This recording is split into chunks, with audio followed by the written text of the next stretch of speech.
Man possesses a soul. Idea is the essence of the soul. Once people learned about the Eden of the soul and learned how to manifest it. The young man said that when he manifested his idea, a sharp sword appeared. The interlocutor asked for a demonstration. The word idea had made its way into speech.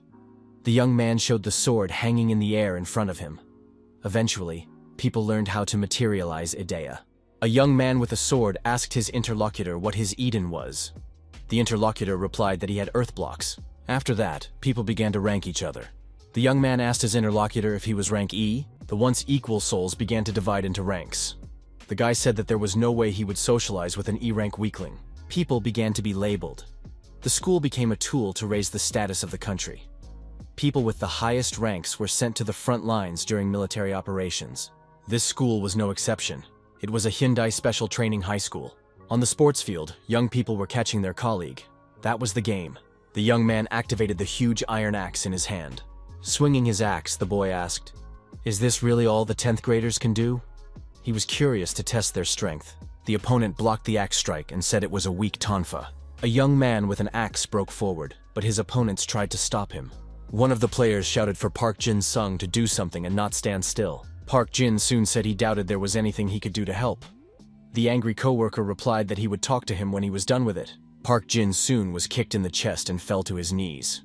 The young men said that they lost because of him. Is he really going to keep causing trouble like this? The young man couldn't believe he was in the same class with such a worthless loser. "There's a reason he's last on the list. It's like we've stepped in a cow patty," he said. Park Jin-soon apologized and said that really, what can you expect from the last person on the list? A classmate tried to hit him, but he ducked and crawled away. Park Jin-soon said that it's not necessary to wish him dead. He's just willing to admit guilt. Another young man said that they were tired, and now Park Jin-sung would get 10 punches for each injured team member. Park Jin-soon thought, maybe in that case they'll just rest instead of beating me up. He said these guys could be punished if they beat him. However, he realized that there was no way out, and he would be beaten for the whole break. The young man turned around and ran away screaming for help. The other students laughed and said that Park Jin-soon was running around the school like a scared bug. He was surrounded. There was nowhere else to run. One of the pursuers said they would beat him a little so that he couldn't complain to teacher Yang Ho. The attacker warned, "Don't you dare use idea. You know its use is forbidden in school." The youths didn't understand why they had to study with an F-rank loser. "I just wanted to beat him up." One of the students said he was ashamed to be in the same class with such a lowlife. Why did he even come to school? There's nothing to help him anyway. Park Jin soon objected that he wasn't the reason the team lost. The young men became furious. "How dare this guy cross us?" A teacher came into the classroom and said that he had good news. Everyone should take their seats immediately. The aggressive young man took his seat but thought he wasn't done with Park Jin-soon yet. It was a pity that the teacher had come. One of the students asked, "Why is the teacher so happy today? Did he finally get married?" Park Jin-soon, sitting down at his desk, thought he didn't feel good. The teacher reported that their school was honored by the state. Bong Gi-young, who had average fighting ability, was a typical school bully. He suggested, "There must have been some offer from a dubious organization again. It never ends well." The teacher said that recess was over and told Byung Gi-young to take his feet off the desk. The teacher said it was time to stop participating in this nonsense. The teacher replied that he doesn't solve anything. It's all due to the accomplishments of his elders. He added that from this day onwards, their school becomes a military training ground. The students will now be divided by military ranks. The teacher explained that everyone here was now a battle buddy. All teachers were given military ranks, from lieutenant to commander. Now he should be called the commander of the 10th platoon. Byun Gi-young said, "It's understandable. 10th grade means 10th platoon. But what will happen to the students?" The teacher told him to stop complaining, explaining that it was a government initiative. "So you can't slack off. It is necessary to salute during training. Now there will be many people willing to take someone from our school. Now all the students here have become soldiers." Park Jin soon asked his teacher what to do if he didn't want to be in the military. The teacher replied that no one is forcing them. If someone doesn't want to participate, they should apply for a transfer to another school. Park Jin soon should carefully consider this possibility. He understood everything very well. The students asked why they were made a military school. Is there a reason? The teacher once again explained that there was no reason. It was just that the 11th graders had done well. They were the ones who helped the school gain military status and all earned the rank of sergeant. The students wondered, is everyone a sergeant now? The teacher said that 11th graders are the hope for a bright future of the country. They were noticed by the state. Only the top 10th graders will be promoted to the rank of corporal. The rest will be promoted to the rank of lance corporal. The platoon commander may reevaluate rank at any time. If students need it, they can apply. Their future is in their hands. The teacher added that until they have their orders on their uniforms, there is nothing to lose. Later, there will be a teacher's logbook to mark the ranks of the students. Park Jin-soon said that there was something he didn't understand. The teacher reported that there was only one student in the entire school who could not even get the rank of private. Teacher said that Park Jin-soon would just be a lardass. Park Jin-soon wondered why the teacher had called him into the teacher's lounge. The teacher said they should talk about the young man's future. He's not going to be able to be pulled out. Does he want to transfer to another school? The teacher noticed that even ordinary studies were not easy for this boy. Does he really think he can handle military training? He won't be able to handle it. Park Jin-soon said that the teacher could help him reach his potential. What if he succeeded? The teacher laughed. Park Jin-soon thought that this was the first time the teacher had paid attention to him, only to laugh. The mentor remarked that the ranking system would make it even harder for the young man in school. Park Jin-soon realized that the teacher knows about the bullying. He just doesn't want to have an F-rank student. The teacher probably thinks this guy will give up on his own because of the constant insults. After all, an F-rank student is useless. Park Jin-soon asked the teacher if souls could be divided by rank. The teacher laughed. What kind of question is that? Of course you can. Park Jin-soon said he understood everything, but he doesn't agree with it. The bell rang and the teacher ordered everyone to take their seats. As they were now divided into squads, each sergeant had to report on attendance. One of the students reported, 10th platoon, 1st squad, total number 10, no absentees. Another student reported, 2nd squad, total number 11, no absentees. Park Jin-soon thought, why all these army games? The teacher said he was waiting for a report from the 3rd squad. Byun-gi-young asked the teacher, is it really necessary? The teacher told the sergeant of the 3rd squad to put aside his displeasure.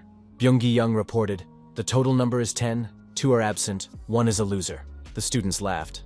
The squad leader called Park Jin-soon a loser. That guy wasn't even considered a human being. One student asked the teacher, do they have to include failing students in the calculation? The teacher said there would be a field event today instead of class. There are government spies hiding in the school. It is not known exactly where they are hiding. Scouts will observe how soldiers react to sudden changes. One of the students suggested that the teacher move closer to the point. There will be fights among the high school students. One student asked if 11th graders could fight among themselves. Park Jin-sun thought he could pass the time by just watching. The instructor asked Byung-gi-young, does he have a C-rank idea? He then asked what rank of fighting ability Byung-gi-young had. The guy said smugly that he could defeat anyone. The teacher nodded approvingly. That's great. In that case, his first battle would be against the 11th graders of the 1st squad of the 1st platoon. All but the 3rd squad go to the field. The 3rd squad is given 20 minutes to prepare for battle. The classmates wished the 3rd squad good luck, and added that Park Jin-soon shouldn't die there. The young man thought they were doomed. The 11th graders are the best. They will still lose. But at least they will try to do something. How can one win with an F-rank warrior? Park Jin-soon felt tired. He couldn't believe that he would have to fight high school students. Byun-gi-young said contemptuously that this guy was a real weakling. He moved closer to Park Jin-soon and added that he was pissed off by his manner of speaking. Does he really want to get hit over the head right now? Byun-gi-young pushed him, and he fell on the desks. The young man then added that An Soon-ho was just a monster from the 1st squad. Even with everyone's efforts, he was hard to defeat, and Park Jin-soon takes the place of a normal warrior, even though he is a loser. Now the result is obvious. Park Jin-soon asked, in that case, what was the point of him if the squad would lose anyway? Byun-gi-young became even more angry. Did this guy even know the difference between disgrace and normal defeat? He said that if their squad goes down in the rankings, it will be Park Jin-sung's fault. Park Jin-sung said that the rating is already low enough to worry about. The sergeant became even more furious. Park Jin-soon decided that he would not speak out of turn again. Byung-gi-young was upset. This guy can't even be beaten up because he can be useful on the battlefield. Park Jin-soon said that basically he doesn't see any difference in who he ends up getting a smack on the head from. Byung-gi-young said he would assign this guy one important task. Park Jin-soon stated that he would do whatever the sergeant ordered. Byung-gi-young said that Park Jin-soon would now be his personal shield on the battlefield. The disciples walked onto the battlefield. Byung-gi-young was pushing Park Jin-soon in front of him. The students lined up in the square in front of the school. The teacher noticed that the commanders of the first and second squad had prepared their soldiers well. The teacher said to let squad leader An Sunho show what he could do. The teacher added that the students' actions were being monitored by scouts. An Sunho said that his squad would do their best. The teacher was confident that the young people would do a great job. The command has been given for everyone to take their positions. The teacher said into the microphone that the squad battles were starting. The leader of each squad was to receive a bracelet. Byung-gi-young continued to push Park Jin-soon in front of him. The bracelet uses Idea's power for protection. However, it could break from damage. When the bracelet breaks, the student is out. Park Jin-soon asked the sergeant, "Does he have to be grabbed like a cat by the scruff of the neck?" Byung-gi-young said to not let this guy talk because he is acting as a shield. Park Jin-soon thought that he wasn't even an animal. He was a thing. Given the age difference, additional requirements have been introduced. Victory will be awarded to the team that can last 5 minutes. Park Jin-soon thought, would the teacher reconsider switching schools if they won? The students greeted each other. The teacher said that the battle was about to begin. Byung-gi-young dragged Park Jin-sun behind him and told that guy to be quiet. Byung-gi-young thought that he only needed to hold out for 5 minutes. The squad members asked Byung-gi-young what they should do, what formation. The opponents resolutely moved to attack. The students shouted that Byung-gi-young should give orders. The squad leader told them to shut up and protect him. They would win if they held out for 5 minutes. The battle was heated. The 11th graders clearly had more strength and continuously pressed the squad of 10th graders. Park Jin-sung was startled. The rival squad disciple looked him straight in the eyes. Byung-gi-young told his shield to cover him immediately. Park Jin-soon asked the sergeant, so how could he stop her? Byung-gi-young said for the shield to think of something. Park Jin-soon motioned for the sergeant to run in the other direction. Park Jin-soon looked at the teacher who said he would help the young man change schools. It was tantamount to a threat. Park Jin-soon pushed his sergeant away. The young man was starting to get annoyed by everything. The rival thought that the two were having a conflict. The attacker activated her armor. Park Jin-soon said that this armor looks amazing. Her idea is not only strong but beautiful. The girl told this guy not to pretend because he's keeping up with her. Park Jin-soon pointed out to his rival that his sergeant was running away. Park Jin-sung looked at the time and realized that he had to hold out for another 3 minutes. Park Jin-soon decided not to give up, but to try to hold on for the necessary time. The sergeant continued to move away. Park Jin-soon, smiling, asked his rival if he could call her sis. The young man said he didn't mean to make the girl angry, as they might just be acquaintances. The girl understood and told this guy to stop stalling and reveal his idea. Park Jin-soon didn't stop, because they were brought together by fate itself. There was nothing stopping them from just getting to know each other. The girl said that if he continued like this, she would not wait. Park Jin-sung asked his rival to wait for another minute and not to press on. The girl demanded that he reveal his idea. He looked stronger than his comrades. Park Jin-soon kept stalling. He asked, "Where is she in a hurry?" After all, she must be well aware of how important consistency is. Park Jin-soon thought that his father always said that when he argued with his mom. The girl looked very angry and impatient. The guy said he agreed and would reveal his idea to her. Park Jin-soon counted to 3 and pulled out a hunting knife. It was an F-rank dagger. It was an ordinary dagger with no advantages. The girl grabbed her head. Park Jin-soon asked what was wrong with her. Was she really not feeling well? Wouldn't it be better to go to the doctor? The opponent asked in surprise. Is he really the F-rank loser? Park Jin-soon confirmed this assumption. Park Jin-soon said that he thought his dagger was as good as an S-rank weapon. Rival turned around and walked in the other direction. Park Jin-soon asked where SS was going. The girl said she thought he was special, but he dodged her attack by pure chance. Park Jin-soon told her not to leave. She wanted to watch. She can't just leave. Park Jin-soon warned that if the girl didn't stop, he would sneak up and attack from behind. This is the last warning. The girl said she saw no point in wasting her time on an F-rank loser. Park Jin-soon swung his dagger, jumped up and prepared to strike his opponent. The guy approached the girl, and smiling said that his dagger was really sharp. In this way, he was trying to scare her. However, the girl was only surprised. The other disciples laughed and said, "Just as I expected from an F-rank loser.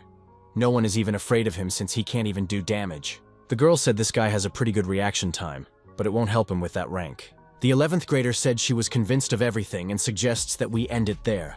Park Jin-soon said that he had already bought some time, with about 2 minutes left. The sergeant told his squad that they couldn't last 5 minutes. The opponent turned around and went to Byung-gi-young. She said he was a coward. It would have been better if he had kept quiet.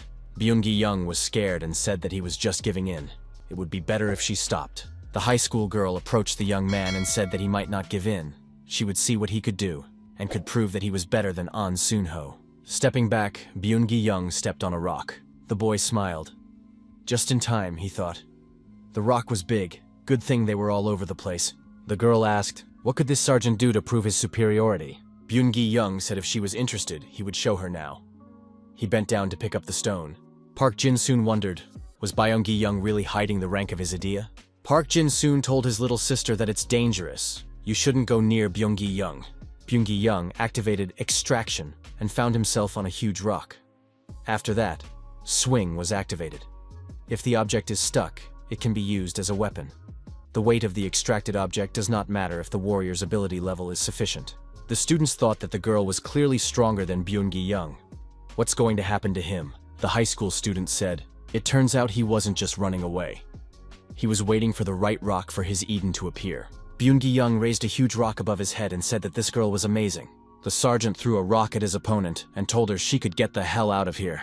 Byun-gi-young shouted that he would crush her and show everyone the power of his idea. The sergeant added that class didn't matter. He, Byun-gi-young, would be the winner. However, the shadow of an opponent appeared above the sergeant. The opponent apologized to the 10th grader and gave him a staggering blow. Byun-gi-young fell face down. Byun-gi-young raised his head and shouted, "How dare he sneak up from behind?" The 13th squad sergeant realized that this girl was stronger than he thought. Byun-gi-young hoped with his idea to hold out a little longer. The girl approached her co-worker in 2 leaps. She said it was her opportunity to show herself. Why did he interfere? The young man said it was dangerous. It was his duty to protect his warriors. The girl was surprised. Does he really think she wouldn't be able to handle it? The guy said that he had no doubt that Ju-ye would have handled that clump on her own. The young man said that this 10th grader wouldn't have stopped anyway. At that moment, Byun-gi-young approached from behind with a bat in his hands. The young man grabbed his opponent and applied an over-the-hip takedown, knocking him to the ground. Park Jin-sung said that the opponent was tricked around. The opponent turned around and looked angrily at the 10th grader. Park Jin-soon was scared and put his hands up and said that he was giving up. The young man said that this guy warned Ju-ye even before the sergeant activated the idea. Why did he do that? Park Jin-sung replied that his sergeant can sometimes do something unnecessary. He decided to warn her because he didn't know what to expect from the sergeant. The opponent said that this guy is completely unable to lie. Park Jin-soon, with his hands up, said that he had already given up. The 11th grader lunged at Park Jin-soon and said he would catch him. Park Jin-soon lost his balance and dropped the dagger from his left hand. The dagger flipped in the air, and Park Jin-soon caught it in his other hand. Park Jin-soon wasn't going to give up and took a couple steps back and adopted a fighting stance with a dagger in his hand. A high school student asked, "Who is this guy?" The young man replied that he was a warrior from the 13th squad of the 10th platoon, Park Jin-soon, possessing an F-ranked idea. Park Jin-soon looked at his watch. The time wasn't up yet. There was about a minute left. The high school student said he understood everything. Park Jin-sung said that his opponent's intentions made him a little wary. I should have taken more time. Park Jin-soon pointed his hand to the side and said that those people were just waiting for him to blunder.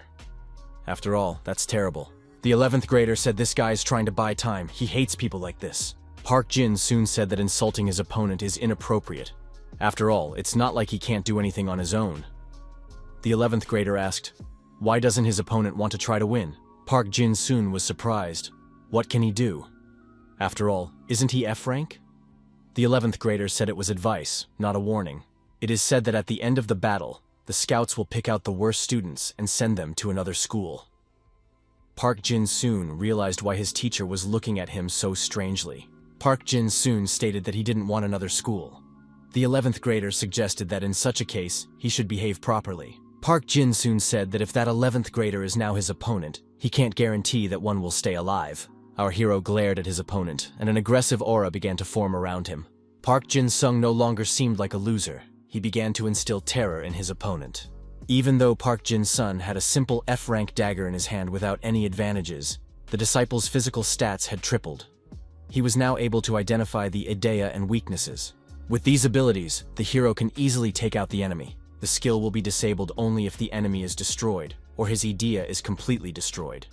The hero is seized by the urge to destroy. S-ranked AEDs. The 11th grader said that the F-rank dagger was only part of his opponent's idea.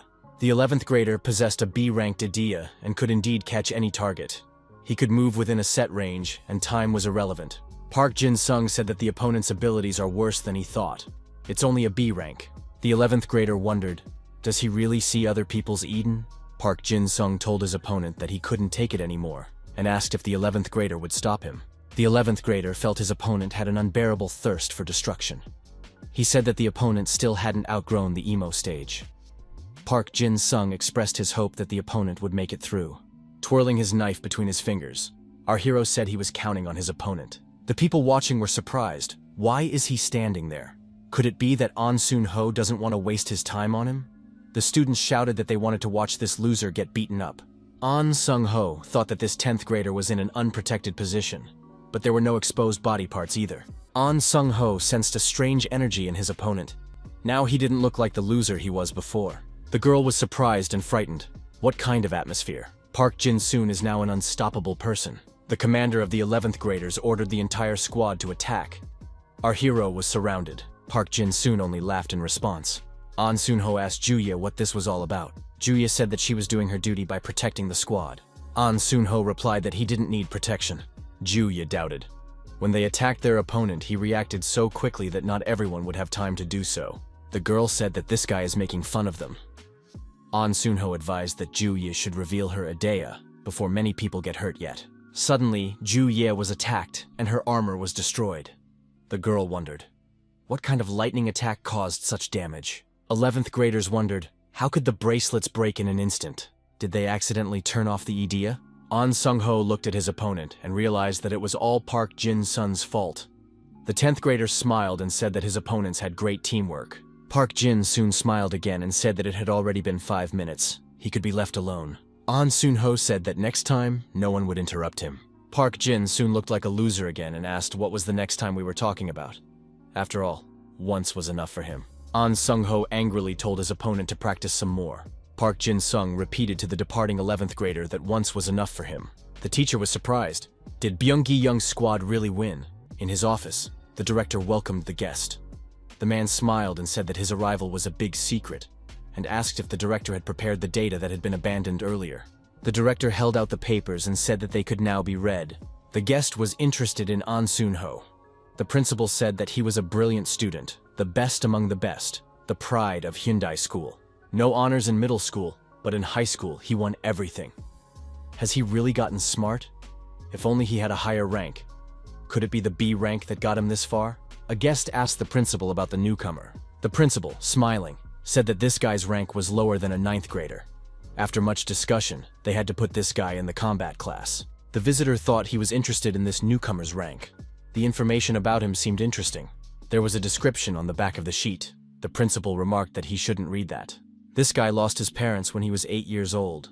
Because of the shock, he couldn't manifest Idea, endured the bullying of his F-rank aunt for a long time. At the age of 10, he survived a burglary. The guardians were sent to a mental hospital, and that's when this guy manifested his Idea. The man thought that an Idea that manifested later due to life circumstances was still an F-rank. The visitor asked, had his fighting ability never changed since then? The principal replied that he didn't have the information. The kid had the same rank when he came to the school. Park Jin-soon's overall martial ability was also F-rank. Is he hiding his powers on purpose? The guest said that he would personally like to talk to Park Jin-soon. The principal suggested that this guy would soon change schools because of this rank. The guest was surprised. The director decided to make one suggestion to the guest. Very interesting. Why was it decided to introduce military training in this particular school? Guest said it's not a nice question because could it be a secret government project or a military plan? The director apologized and said he shouldn't have asked that question. The guest said that they were preparing for attacks from the north. The mystery guest stated that with this system, they hope to help students change. Every morning for our hero began the same way. At 6 o'clock in the morning, getting ready for school, the boy thought that he should try his best today. At 7:30, Park Jin-soon was already going out to school because he was assigned to do the cleaning. Before entering the school, the boy was stopped by the students on duty and asked if he was a 10th grader. Park Jin-soon confirmed it. One of the students said they shouldn't waste their time on him. He was the newcomer. Park Jin-soon said that he was very honored because he had become popular. The men on duty laughed. This guy was even dumber than they thought. It seemed that the guys from the first platoon had just let their guard down. Does this newcomer's Idea really have an ordinary dagger? It looks really worthless. How did he manage to resist An Soon-ho? Definitely, everyone is bound to make mistakes. Park Jin soon began to clean up the classroom, the chalkboard sponges shaking out badly. The boy didn't understand why they couldn't put up marker boards. After all, the school is state-supported. Wet cleaning followed, and Park Jin soon mopped the classroom floor. The classmates said that Park Jin soon's attempts to do something did benefit the team. However, this guy didn't act like that around them. A colleague patted our hero on the shoulder and said that such a thing was not expected of him. He added that everything was stacked against them, and there seemed to be no victory in sight. After the fight with the 11th graders, people began to perceive him differently. The platoon commander told the loser to get up. Park Jin soon raised his head from his desk and asked in surprise, "Did Byung-gi Young really call him?" Park Jin soon thought he was going to be beaten up again. Byung-gi Young said that he couldn't get the math handouts and needed to get them. Park Jin soon replied that he would do it. Park Jin soon was surprised. Wasn't the platoon leader going to beat him up? He must have stopped being bullied because of what had happened. A classmate said that she had not handed in her social studies homework and asked our hero to do it for her. Other classmates approached the guy with similar requests. Everyone began to use Park Jin soon for their own purposes. After the bell rang, one of the students cheerfully said that the lesson was over. The teacher called for silence. The instructor reminded us that today is the last day to join the unit. It's mandatory for 10th graders, so you need to hurry up with your choices. Park Jin soon looked at the sheet of paper with the options and thought, which unit should I choose? Will they even take me? Byung-gi Young said that those who don't choose a unit will be personally talked to. Did Park Jin soon understand everything? The students laughed. No normal unit would accept an F-ranked fighter. We could test him to see if he was worthless. Park Jin Sung thought that they could laugh all they wanted, but he was interested in the information on the paper. What is it? Are all units really directly related to the army or idea? The students talking chose the units they could enroll in. Many were interested in the team battle unit. The rating in this division was pretty high, and it was very attractive. Park Jin soon couldn't make up his mind and didn't understand what he should do.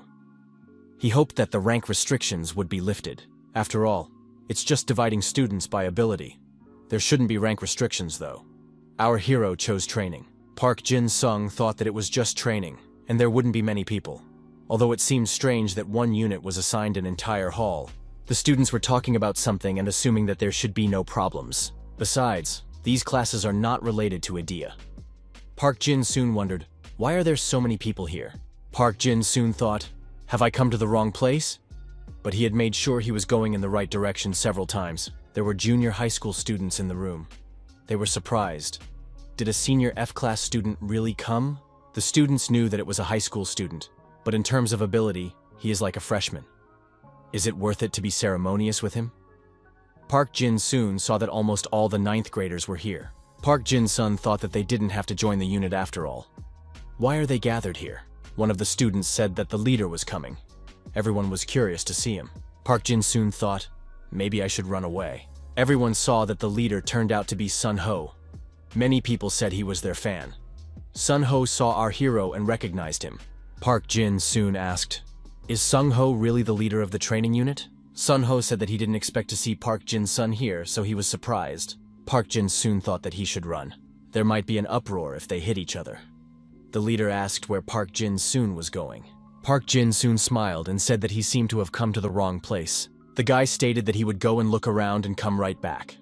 Sung Ho noticed that there was nothing else here. Sung Ho suggested that Park Jin Sun had come here hoping that there would be few people here. Park Jin soon replied that there were a lot of people here. Sun Ho told Park Jin soon to stop by if he needed anything. After all, they can't get to them that easily. Park Jin soon noticed that his skill was below average. Sun Ho grabbed our hero by the collar and dragged him behind him. He said he was going to do the testing now, and Park Jin soon would be taking it with the others. Sun Ho asked, are all the people who want to attend in place? There are quite a few this year too. The leader said that in that case, they would proceed to the test. It would not be difficult.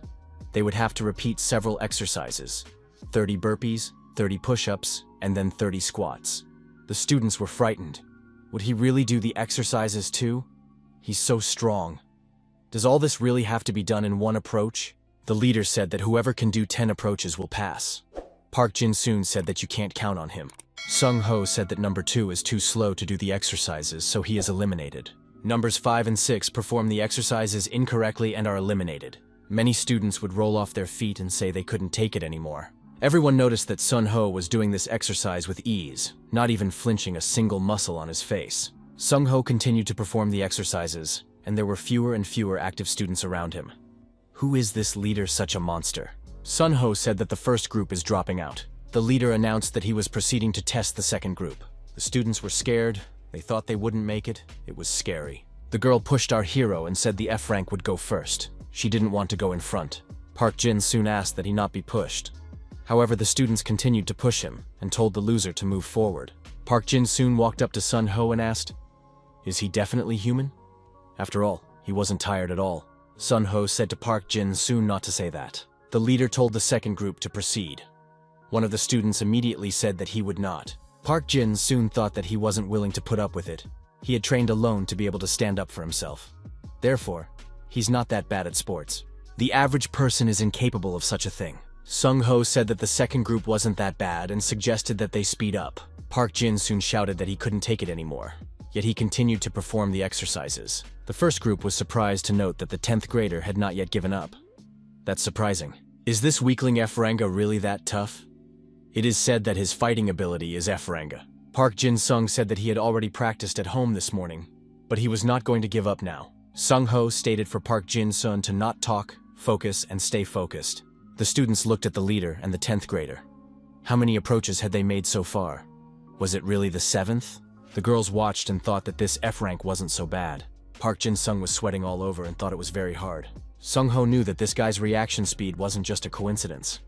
His endurance allows him to keep up the pace. Observing students noted that the leader is speeding up. Will the newcomer be able to keep up? Park Jin soon tried to keep up. The students shouted that it was too much. Is he really doing it? F rank keeps up with the leader. The students began to worry about the newcomer and said he would do well. At the end of the test, the leader said that Park Jin Soon did well. It's a great job. Everyone watching noted that F-Rang did well. He was the only one who passed. The students congratulated Park Jin Soon for passing, although everyone was surprised. Park Jin Soon was happy because he was praised. It wasn't that bad. Sun Ho invited our hero into the training unit and extended his hand. The leader said there was no need to wait. The guy could come as early as tomorrow. Park Jin Soon thanked him for the invitation, but said that he had already made up his mind. Sung Ho said that practicing with two people is much more effective. He had been waiting for a worthy opponent for a long time. Park Jin Soon said he's not worthy. He wouldn't stand for it if Sung Ho added even one approach. Doesn't Sun Ho get annoyed with people like him? Sun Ho seriously said that it took him a whole year to find a member for his unit. Park Jin Sun thought that this guy couldn't hear him at all. Park Jin Soon thought that he just wanted to join the smallest unit. The next morning came. Our hero didn't want to train today. He got there by accident, and now all eyes are on him. How do we get out of Sun Ho's unit now? Now our hero was being jacked up and laughed at every day. There was envy and daily questioning. How did this guy end up with Sun Ho? Park Jin Soon thought that if he didn't go to practice, Sun Ho wouldn't leave him alone anyway. Our hero thought maybe he should just break his arm. In that case, Sun Ho would take him to the infirmary. And after the treatment, everything will start all over again. Park Jin Soon thought it would be best if he tried to avoid Sun Ho. Our hero was suddenly called out by a female student. Park Jin Soon said that she scared him. The girl asked, "Does he study here?"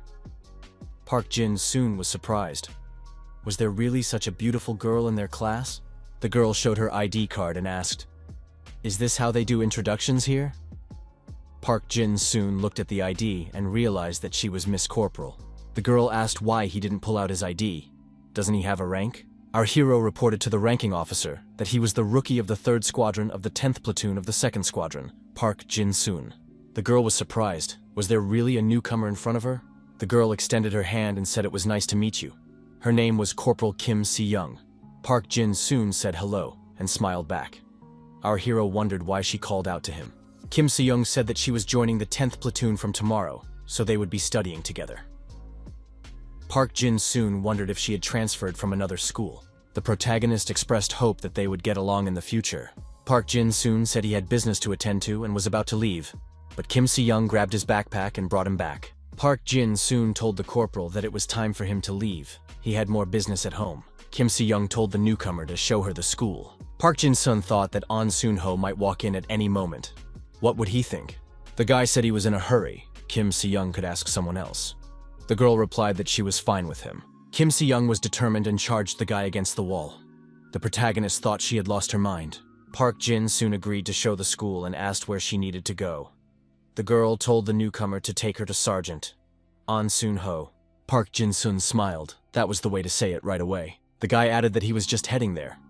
At that moment, An Soon-ho appeared behind our hero's back. Park Jin-soon was startled when he saw this guy beside him. Sung-ho asked, Park Jin-soon wasn't going to skip practice, was he? Our hero replied that he was on his way there. The girl asked, is this guy really Sergeant An Soon-ho? Sun-ho asked, is she from the 10th grade? In that case, she should respect her elders. The girl admitted that she had heard that there was a ranking system.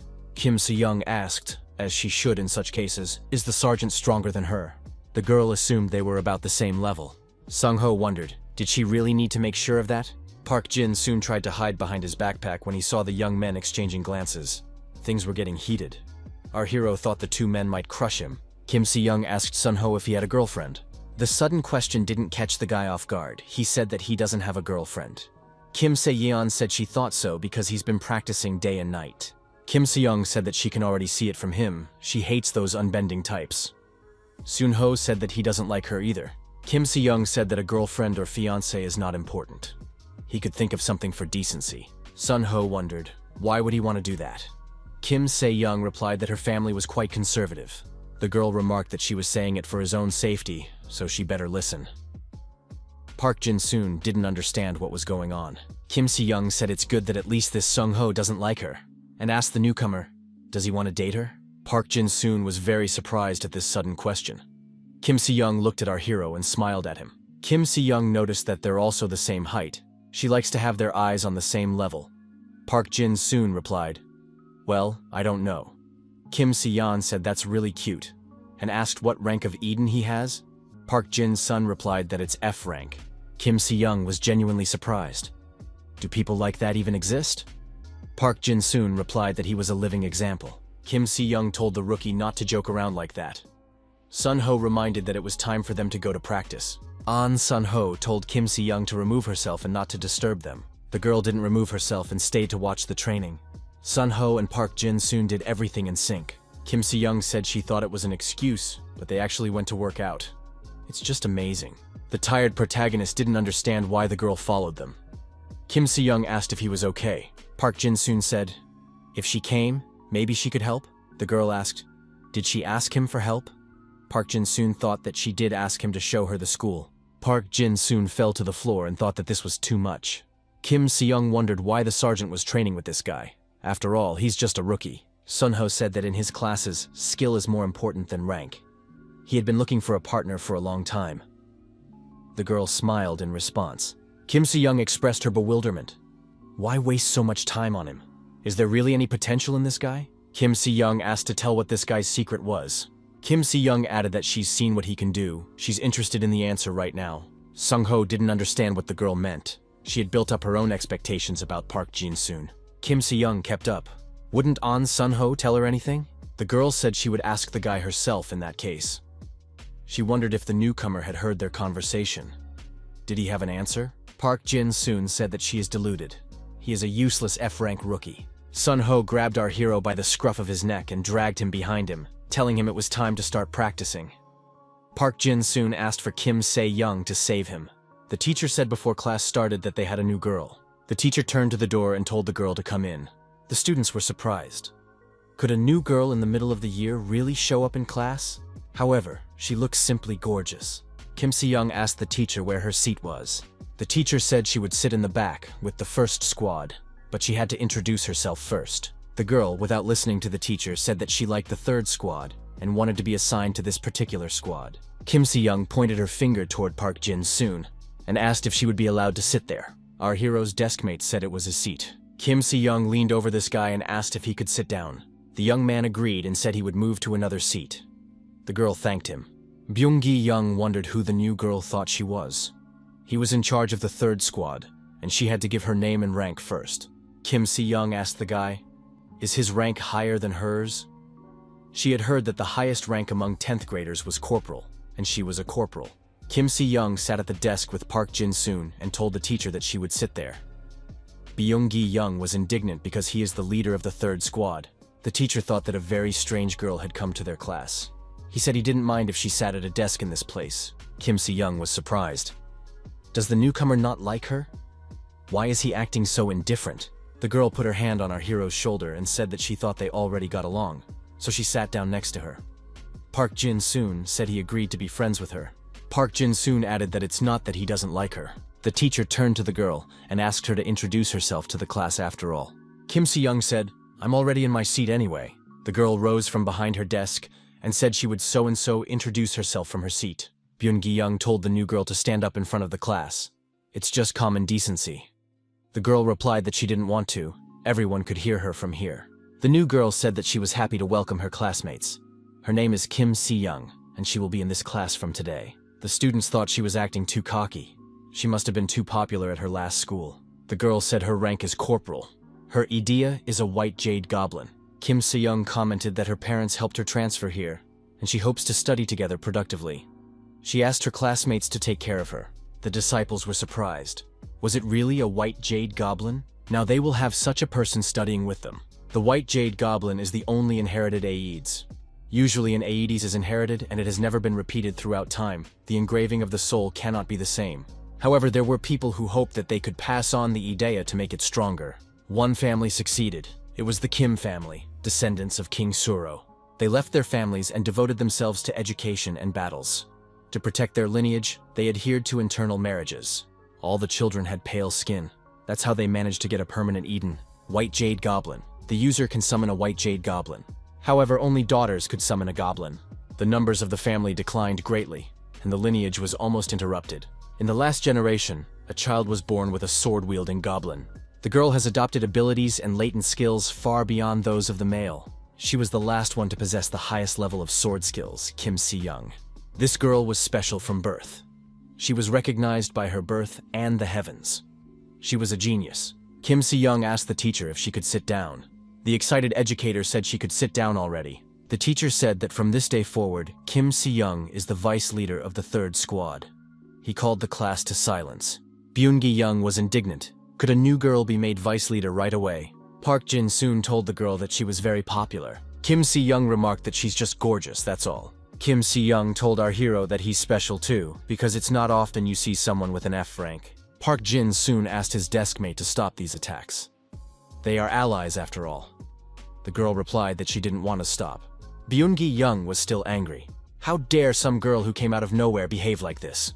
One of the students said that they need to change the leader of the third squad because Kim Si-young is superior to the current commander in every way. The girl has a much higher rank and overall fighting ability. During the squad battle, this Byun-gi-young gave strange orders. He probably just wanted to look cool. Students said that Kim Si-young seemed arrogant at first, but it turned out that she was great at giving orders. This girl is unique during battles. Many people said that it would be better if Kim Si-young became the leader of the squad. Byun-gi-young was already angry with that girl. Kim Si-young approached her friend and suggested that they have lunch together. Park Jin-soon says he can't. He needs to clean up the classroom, because he's in charge. Kim Si-young grabbed the guy's neck and said she had no one to eat with. Park Jin-soon disagreed because she is the most popular student in school. The girl said that she hates those who socialize with her because of her merit.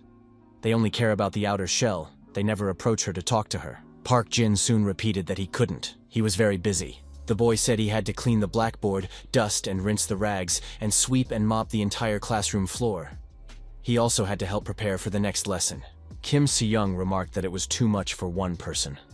She was willing to bet that even the squad leader couldn't do it all alone. The girl wondered. Park Jin-soon doesn't mean to say that he's running errands for other leaders, right? Or even an entire class. Park Jin-soon, smiling, replied that he helps the others as well if he has already started. He feels like it would start a mess if the duties were divided. Kim Si-young said that was completely wrong and ordered the guy to follow her.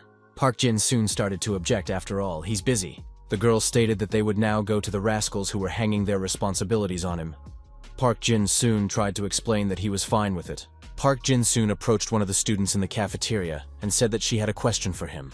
The student asked in surprise, what did Kim Si-young want from him? The girl wondered if he was the one responsible for cleaning the fourth squad's office. Why would he then shift his responsibilities to a member of her squad? The student laughed because Park Jin-soon is F rank. Kim Si-young covered his mouth with her hand and said that she wasn't interested in his excuses. Everyone should mind their own business. The girl added that bullying the weak is very low. She won't stoop to that. Does he know what she means? If that student does that again, he will regret it very much. The startled student said he understood and apologized. Kim Si-young said that he should apologize to Park Jin-soon. Kim Si-young dragged Park Jin-sun behind her and said that they were going to see the teacher now. After listening, the teacher said that he didn't know Park Jin-soon was in such a position. Kim Si-young will now be in charge of assigning duties. The girl got excited and agreed. Kim Si-young told the students that she would now be assigning duties to the squad. One student from this day forward will be in charge of the blackboard, and one student will be in charge of mopping the floors. The students were outraged. Why do they have to clean up? After all, there is an F rank for that. Kim Si-young gave those students a mop and asked, "Are they used to blaming everything on one person?" The terrified students agreed that things would be different now. Kim Si-young asked if Byung-gi-young wanted to help clean up the classroom. The guy said she should call him squad leader. The girl asked what the squad leader wanted. The young man asked indignantly, can he really only approach her on business? After all, he is talking to his subordinate. The girl said Byung-gi-young annoys everyone, so she'd rather be the new leader. The squad leader was outraged to the core. How could this girl say such a thing? Kim Si-young said if the squad leader doesn't have anything to say to her, then she leaves. Byung-gi-young told her to come to the rooftop after school to discuss some things about the squad.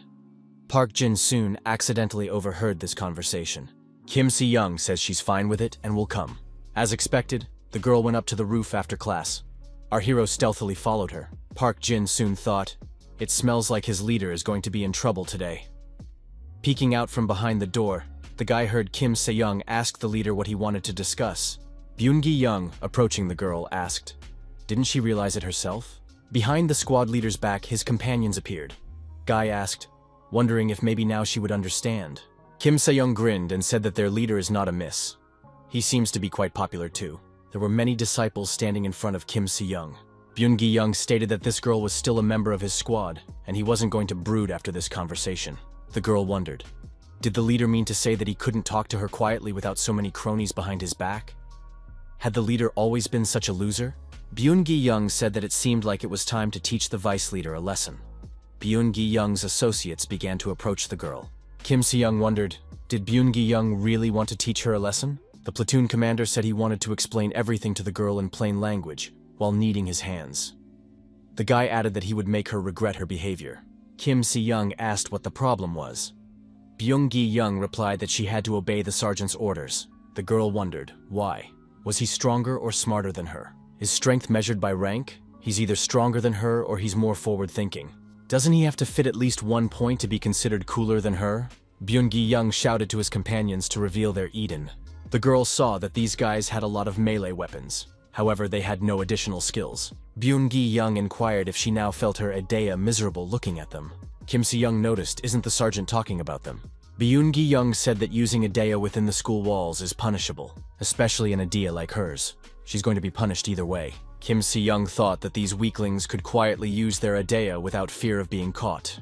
Byung-gi-young had gathered 15 people here on the rooftop, and had no doubts about the success of his event. Kim Se-young needs a blade to maximize her Adea, but she has nothing. So if you compare the pros without Adea and the losers with Adea, the latter will win. The sergeant said that even she wouldn't be able to handle such a crowd. Byung-gi-young stated that he would make Kim Se-young regret her insolence towards him. The girl said that An Soon-ho is popular at this school. Don't they have any thoughts when they look at that guy? Byung-gi-young wondered, what is she talking about? Kim Se-young, approaching the opponents, asked, since the sergeant knows the rank of her aides. Then she has a question. What is her rank of fighting ability? Byung-gi-young told the companions that she was talking some nonsense. What can a swordsman do without a sword? With 15 people with Idea on their side, it's not worth falling for her tricks. Kim Se-young said that this guy could have tried harder during the squad battle. Had the sergeant forgotten what they had been taught in class? According to statistics, one A-rank fighter could easily take down 100 less powerful fighters. At the same time, a horn appeared on the girl's forehead. White Jade Goblin.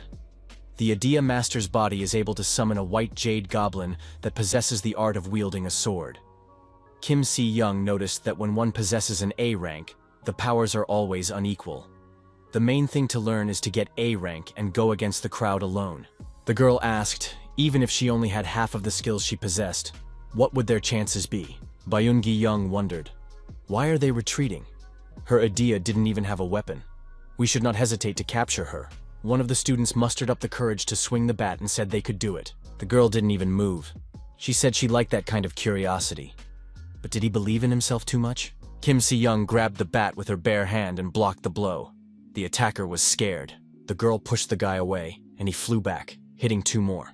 In total, 3 more were deactivated. Kim Si-young attacked her opponents, and many of them were beaten, and found themselves lying motionless. One of the students said that this girl is invincible without a sword. They are nothing against A-Rang's Aedes. Kim Si-young said that they gave up quickly so they won't get A-Rang. The student wondered, what does he even know? After all, she has been special since birth. Can one born with the strongest aids understand the bitterness of the common man? Kim Si-young said that he could continue to think that, but in fact her fighting ability was originally D-rank. Byung-gi-young said she's cheating. There isn't a person in the whole country who hasn't heard of her family. She could have come up with something more interesting for her manipulations. Who would ever believe that someone like her doesn't have talent? The girl agreed.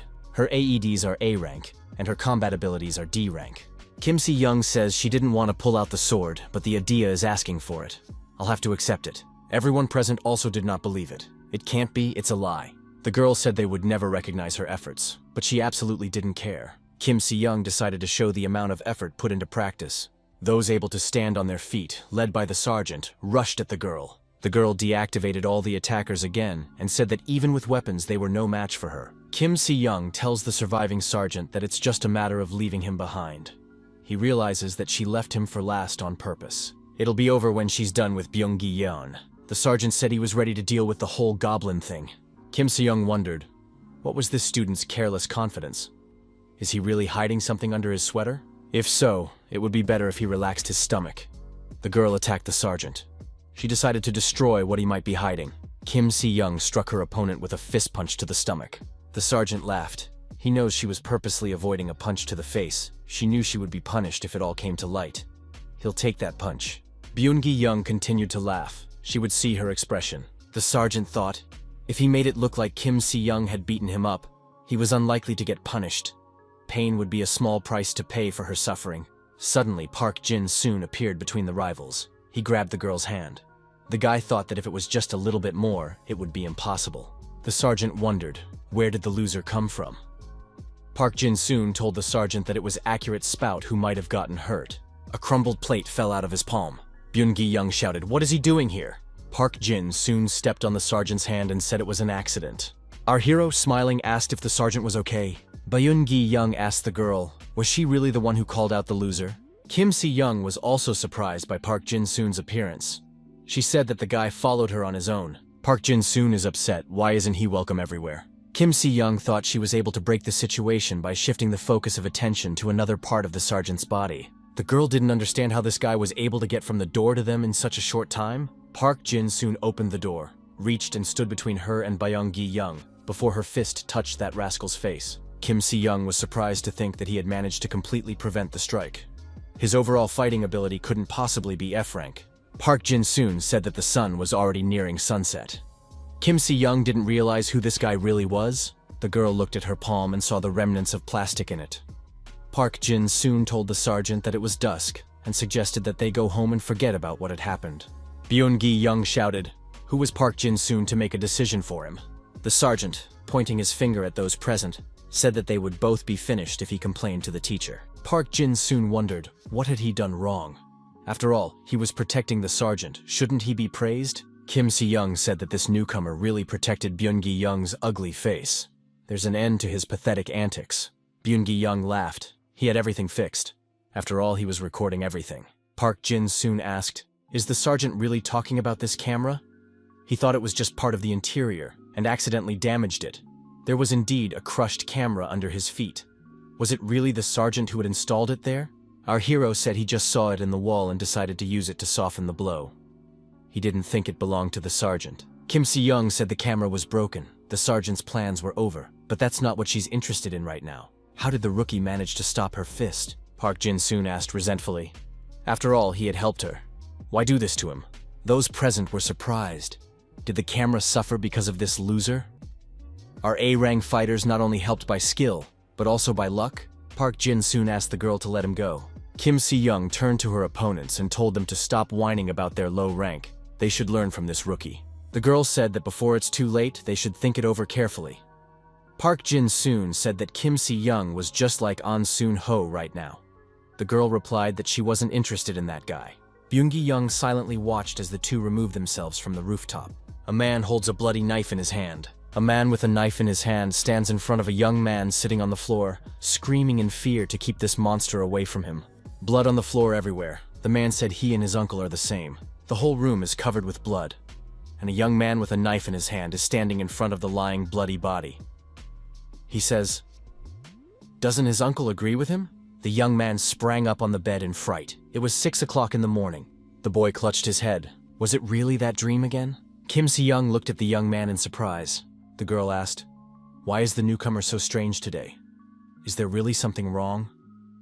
Park Jin soon replied that he was just a little tired. He asked where they were going. The girl said she didn't know about it. The teacher only told the sergeants. But since there is going to be a lesson with the first aid class right now, it is likely that they are heading towards them. However, why they are outside now, she does not know. The sergeant stopped the squad in front of a tall building. Strangers appeared in front of the squad and asked if they were students from Hyundai High School. It was the first time they had seen students from this school. Why are they so late? Byung-gi-young approached the strangers and asked who they were. The young man said they were interested to look at Kim Si-young. They say she is very smart and beautiful. The sergeant said that Kim Si-young is the vice leader of his squad. If they have something to say, they can say it to him. The opponents laughed. They said these students' attempts to appear military look ridiculous. Who does this guy think he is? Byung-gi-young said he was a sergeant of the 3rd Squad of the 10th Platoon of Hyundai's Senior Special Training School. Who are they? Opponents asked, what did the sergeant think they looked like? Byung-gi-young said they looked like pieces of trash. A man came up to them and told them not to make fun of other schools. He apologized, because the boys were too worried. The girls thought, who is this handsome man? The stranger extended his hand and said that they were from Seo-jun High School. The guy added that he was happy to meet a representative from Hyundai High School. Byung-gi-young didn't want to say hello. He batted this guy's hand away and told him to explain what was going on here. Handsome took no offense and told his opponent to calm down. Kim Si-young walked up to the young men and told the sergeant to stop. Didn't he notice how their training ranking had dropped? Kim Si-young said that they were also happy to meet a comrade from Seo-jun. The young man was surprised. Was it really Kim Si-young herself? The guy smiled and said it was really nice to meet you. His name is Lee Si-hwa. Kim Si-young said that their squad came for a joint session with the first aid class. But what are the students from Seo-jun doing here? The girl said she wanted to hear an explanation. Lee Sung-hwa said that they are the first aid class they are looking for.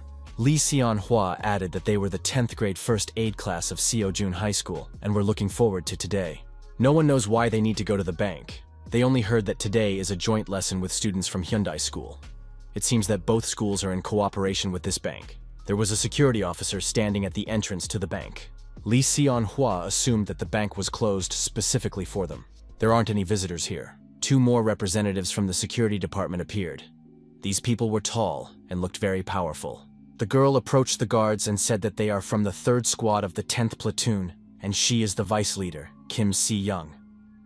She added that she was really looking forward to this day. The guards noted that this girl is brave and smart beyond her years. Kim Si-young inquired, "What are they going to do today?" One of the guards said that he liked the girl and would hire her at the bank when she was older.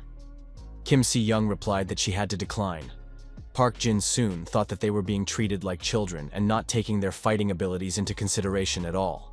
There's not much an apprentice can do in the bank anyway, so you'll have to try harder. Lee Sung-hwa said that the girl could just call him Sung-hwa. Kim Si-young apologized for her sergeant. Sung-hwa said that it is necessary to divide the class into 4 temporary squads to present themselves in a good light in front of the bank. The young men weren't sure if there were even any teachers nearby. A bank employee asked if the children might be hungry or thirsty. One of the students said she was hungry. Someone else expressed the same wish. Kim Si-young said that these small consumers are too careless. No one takes what's going on seriously. A staff member says he will go for coffee. Will the students have coffee too? There is a coffee machine in the cafeteria, and other drinks are available there. Kim Si-young left her sword against the wall. She didn't think that anything could go wrong. All the students relaxed because nothing bad could happen here. Lee Seon-hwa came up to our hero and said hello. He said that this guy was walking with Kim Si-young. Park Jin soon thought that the guy in front of him was Lee Seon-hwa from Seo-jun's school. Lee Seon-hwa wondered, how did this young man know him? Park Jin soon wondered if the person he was talking to wanted him to ask Kim Si-young out. He can handle it just fine. Lee Seon-hwa smiled and replied that not at all. Lee Seon-hwa said he was interested in that particular guy. Would he like a drink? He saw a drink machine around the corner. Park Jin-sun thought, should this interest be reported to the sergeant or vice leader? The young men took sodas in metal cans from the machine. Lee Seon-hwa said that Park Jin-soon seemed very careless. Sung-hwa asked if Park Jin-soon was hiding his abilities from the entire Hyundai High School. Our hero replied that he didn't care about anything. Sung-hwa thought that this guy doesn't fit in the class at all and seems superfluous. Why does he look so carefree? Park Jin-soon replied that this is his motto for life. Sung-hwa said that in that case it was very cool. He asked what kind of fighting ability Park Jin-soon had. Park Jin-soon replied that he is an F-rank holder. Lee Seon-hwa didn't believe it, and said that the person he was talking to was deceiving him. Park Jin-soon said that he is also an F-rank. He is the champion among the underdogs. Soon-hwa said that this guy was just testing him. Park Jin-soon wondered, why would he do that?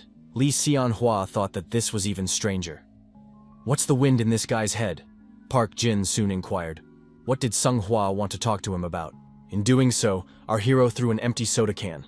The can hit the wall and bounced right into the trash can. Lee Sung-hwa wondered how Park Jin-sun did it. Park Jin-soon embarrassedly said that he just threw the jar. Sun-hwa remarked that it was unbelievable.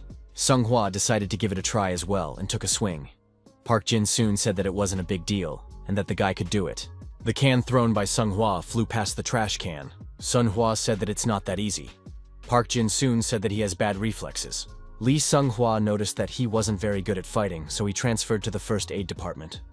Does Park Jin-soon really have an F-rank? How could such a loser survive in the combat class? Park Jin-soon said that he is helped by luck and Kim Se-young. Park Jin-soon asked what Lee Sung-hwa could say about his idea.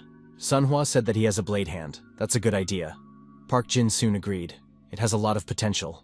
Sun-hwa said he hears it all the time, but she hasn't changed a bit in all that time. Park Jin-soon asked if Seon-hwa was interested in his rank because he wants to transfer to the combat class.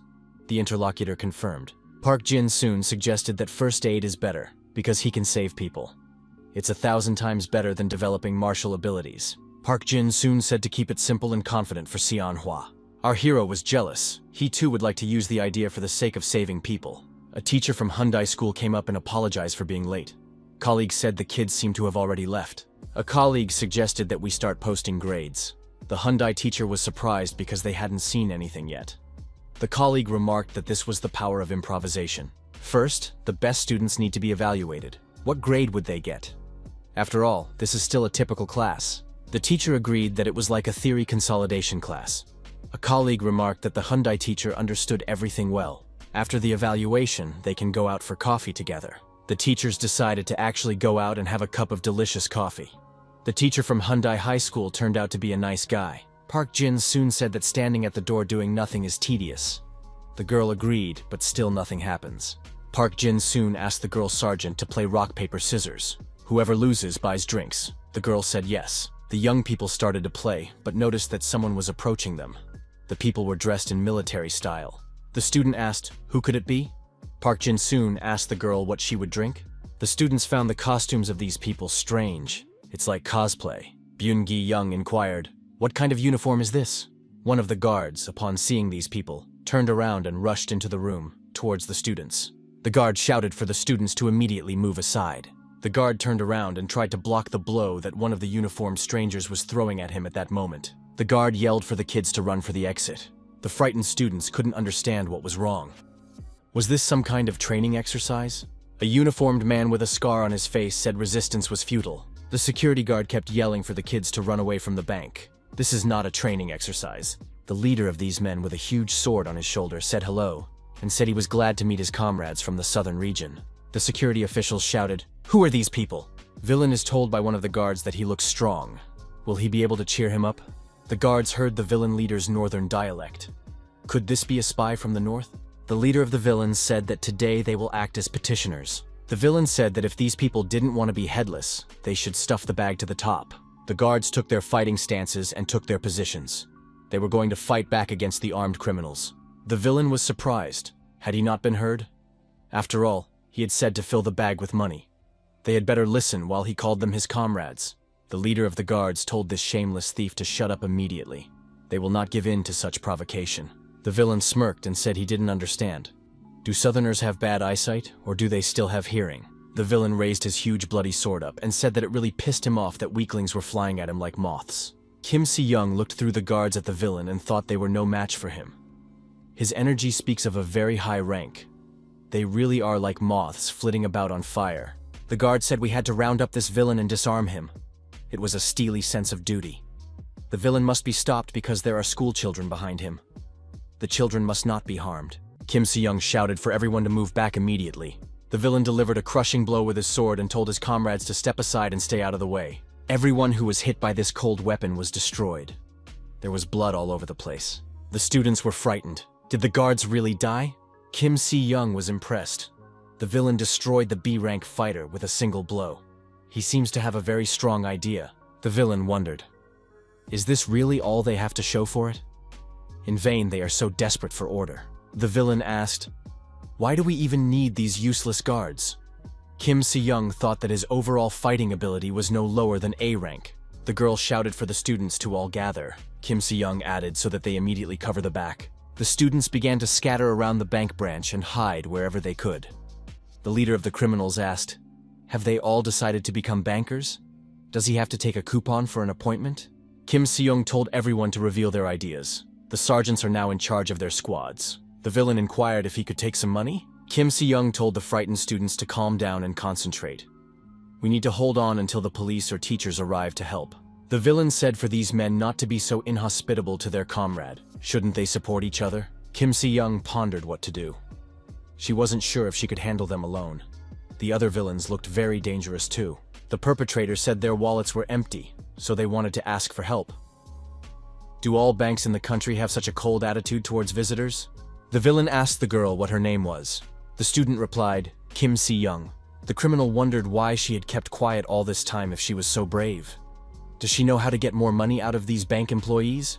Kim Si-young was trying to buy time. She said those people didn't look like spies. They wouldn't rob a bank in those costumes. They must be from the northern region.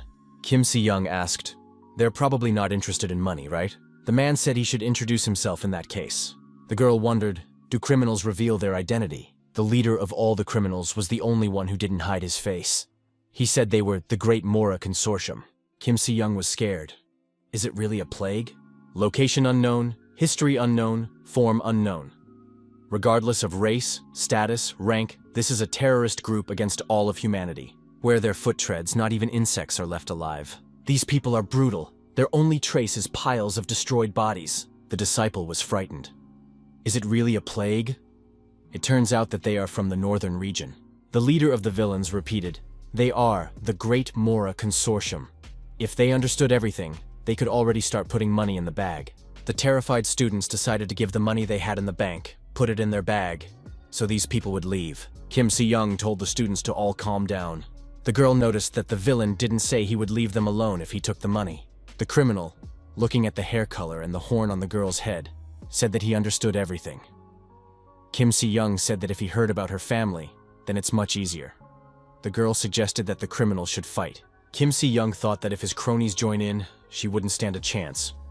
We have to convince the criminal to fight one-on-one if he's in charge. The criminal said that this girl was smart, however. He would not fall for her pathetic trick. Kim Si-young asked, they wouldn't go all out in a crowd on one student, would they? The villain said he liked her bravery. That was to be expected. The criminal said, if she's from that crazy goblin family, then she's just as crazy. Kim Si-young noticed that there was a lot of chatter coming from her opponent. Is the terrorist going to fight her or not? The villain said it's a cute provocation. The criminal said he was willing to give in to this goblin's provocation. The villain thrust his sword forward and told the woman to attack. Kim Si-young thought, is she really allowed to strike first? She was so confident. She thought the culprit had fallen for her trick. The villain must not break his word to his cronies. She'll stay alive if she can immobilize him.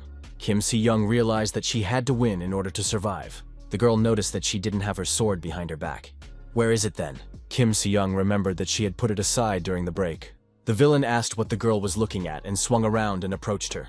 Kim Si-young managed to dodge the blow at the last moment. The villain said if she wasn't going to attack, she should have said so. The criminal's sword hit the wall and the wall collapsed. The girl managed to bounce aside. Kim Si-young looked at the scale of destruction and thought that it was impossible to get hit by it. However, thanks to this attack, the girl had a weapon. She pushed on the concrete slab and jumping up, was above the criminal. The villain, after destroying this slab with his sword, wondered, where is her courage? Why does she attack stealthily? Kim Si-young didn't have an effective attack. The villain, smiling, asked, is this girl sure she's a goblin and not a flying squirrel? The disciples watching the battle were amazed. This girl is able to resist a man with a great blade. The students began to cheer Kim Si-young on and shout her name. Park Jin-sun pondered, how would he act in this situation? Sung Hwa said that Kim Si-young is so popular for a reason. On the same level as that plague boss. Park Jin-soon said that it's not worth talking about right now. Our hero noticed that it was necessary to escape. Sung Hwa wondered where they could run to. Park Jin-sun looked at the ventilation shaft and said he'd better go upstairs. In the restroom, in the study, under the desk, anywhere they couldn't find quickly. The villain attacked the girl once more, but she managed to dodge the blow.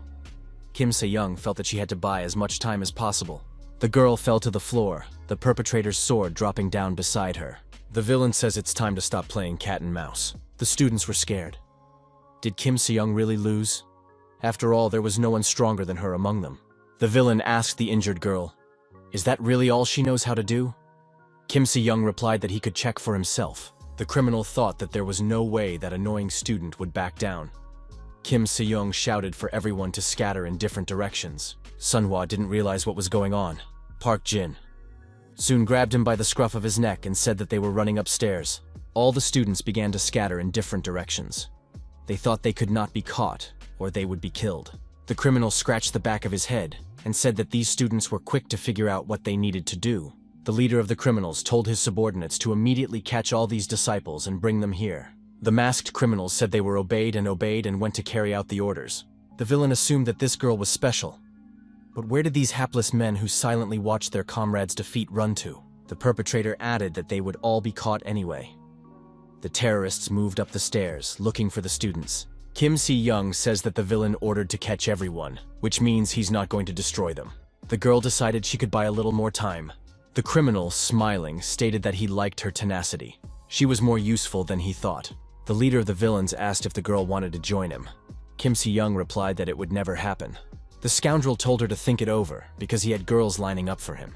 Kim Si-young stated that she wasn't going to believe some mugger. The robber said he completely forgot to introduce himself. He's Kim Il-jung, the son of the northern region. Kim Si-young was surprised. Was it really Kim Il-jung? The most famous party chairman in the northern region, the best military commander, the greatest politician, the man with the strongest idea in the north, a true monster by all accounts. The villain said he's a little worried about climbing to the top at such an early age. He needs a talented woman by his side. Kim Si-young thought that would never happen. Why did Kim Il-jung personally come here? The perpetrator asked why the girl backed up. He added that he did not usually divulge his name. Kim Si-young knew that Kim Il-jung had a good fortune. He has a lot of money and is famous all over the world. Kim Si-young said that with that money, you can treat all your friends to tteokbokki. Kim Il-jung laughed. This girl still has the guts to say something. The student realized why everyone was so not looking forward to her coming. They were interested in the order to rob the bank with the students inside.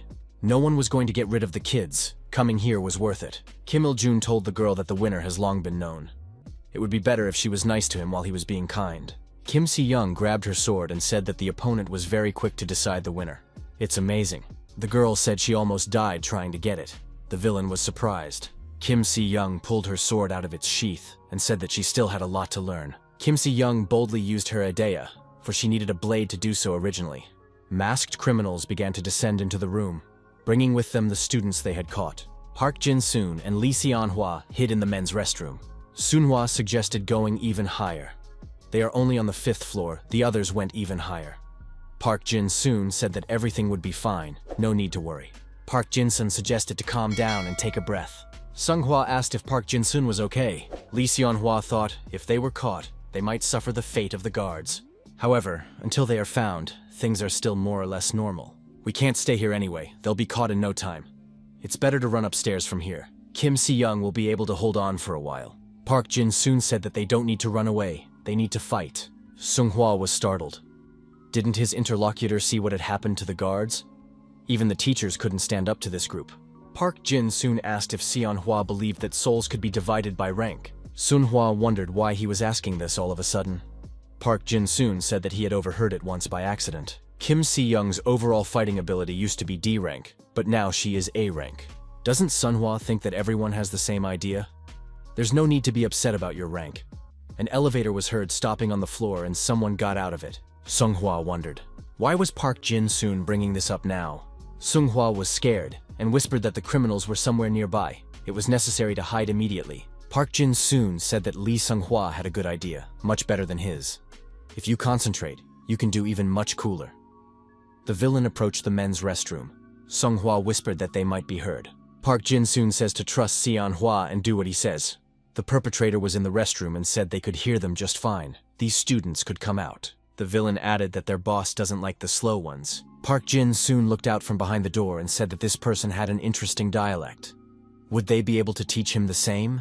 The villain told this guy to stop taunting and not to provoke him. Park Jin-soon says that this villain is much more talkative without his boss. That's great. Our hero activated his idea and pulled out a dagger.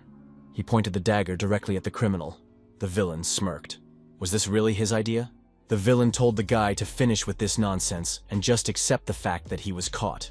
The criminal very quickly ran straight to our hero. Park Jin-soon wasn't scared and reminded Lee Sunghwa to run away. The villain wondered when they were going to escape, since they were both trapped. Our hero has activated perfect retribution. Idea rank is S, general combat ability is S. Our hero's stats tripled.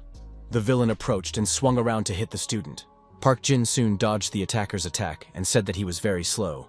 Park Jin-sung stabbed his opponent in the stomach with a staggering blow. Park Jin-sung continued to throw punches and said while smiling that he was sorry and apologized. The criminal, bleeding, said fearfully that this student was crazy. Park Jin-soon asked, "It must be very convenient to be able to accelerate in just 1 second?" The villain was surprised. Could this guy really see the essence of his soul? Park Jin-sung, continuing to attack his opponent, asked if he should cut off his ankles. What happens if you destroy the means of manifestation of an idea? Maybe the rank will go down after that? Sunghwa silently watched the scene in consternation. Park Jin-soon said that he couldn't even decide where to attack next. Our hero was filled with a thirst for destruction. Lee Seon-hwa was in a daze of fear and couldn't even move. Park Jin-soon turned around and smiling asked, "Lee Seon-hwa, did you call for me?" Park Jin-soon raised the bloody knife and asked, "What do you want to tell me?" Lee Sunghwa told Park Jin-soon to stop and calm down. It was time for them to run. Park Jin-soon said that his companion was wrong. Who here really has to go? Park Jin-soon looked at Sunghwa and said that he was waiting for an answer. Sunghwa stood scared again, afraid to move, fear gripping him completely. Our hero could only be turned off by the destruction of the enemy, or the complete destruction of his idea. It was as if something had happened to Park Jin-soon. His gaze changed, and he looked at Sunghwa fearfully. The guy didn't understand what had happened. Park Jin-soon dropped his glasses, pushed the criminals to the side, and shouted for Sunghwa to run away from here faster. Park Jin-soon shouted that the hands were turning into a blade after all. It meant that the body couldn't be destroyed. Sunghwa came to his senses and turned around and started to run away. Park Jin-soon thought that was great. The perp said the guy was crazy. Park Jin-soon replied that it wasn't funny, and added that he would have to go with the 13th plan. The villain was surprised by the fact that this student had been hiding his power all along. He asked what was the 13th plan. Park Jin-soon once again swung the knife and said that he didn't know it himself. Kim Si-young was glad that she was finally able to pull out her sword. Kim Il-jun said that this sword matches her face. The girl said her opponent would change his mind after the first punch. The villain wondered. Was she really sure she could handle him?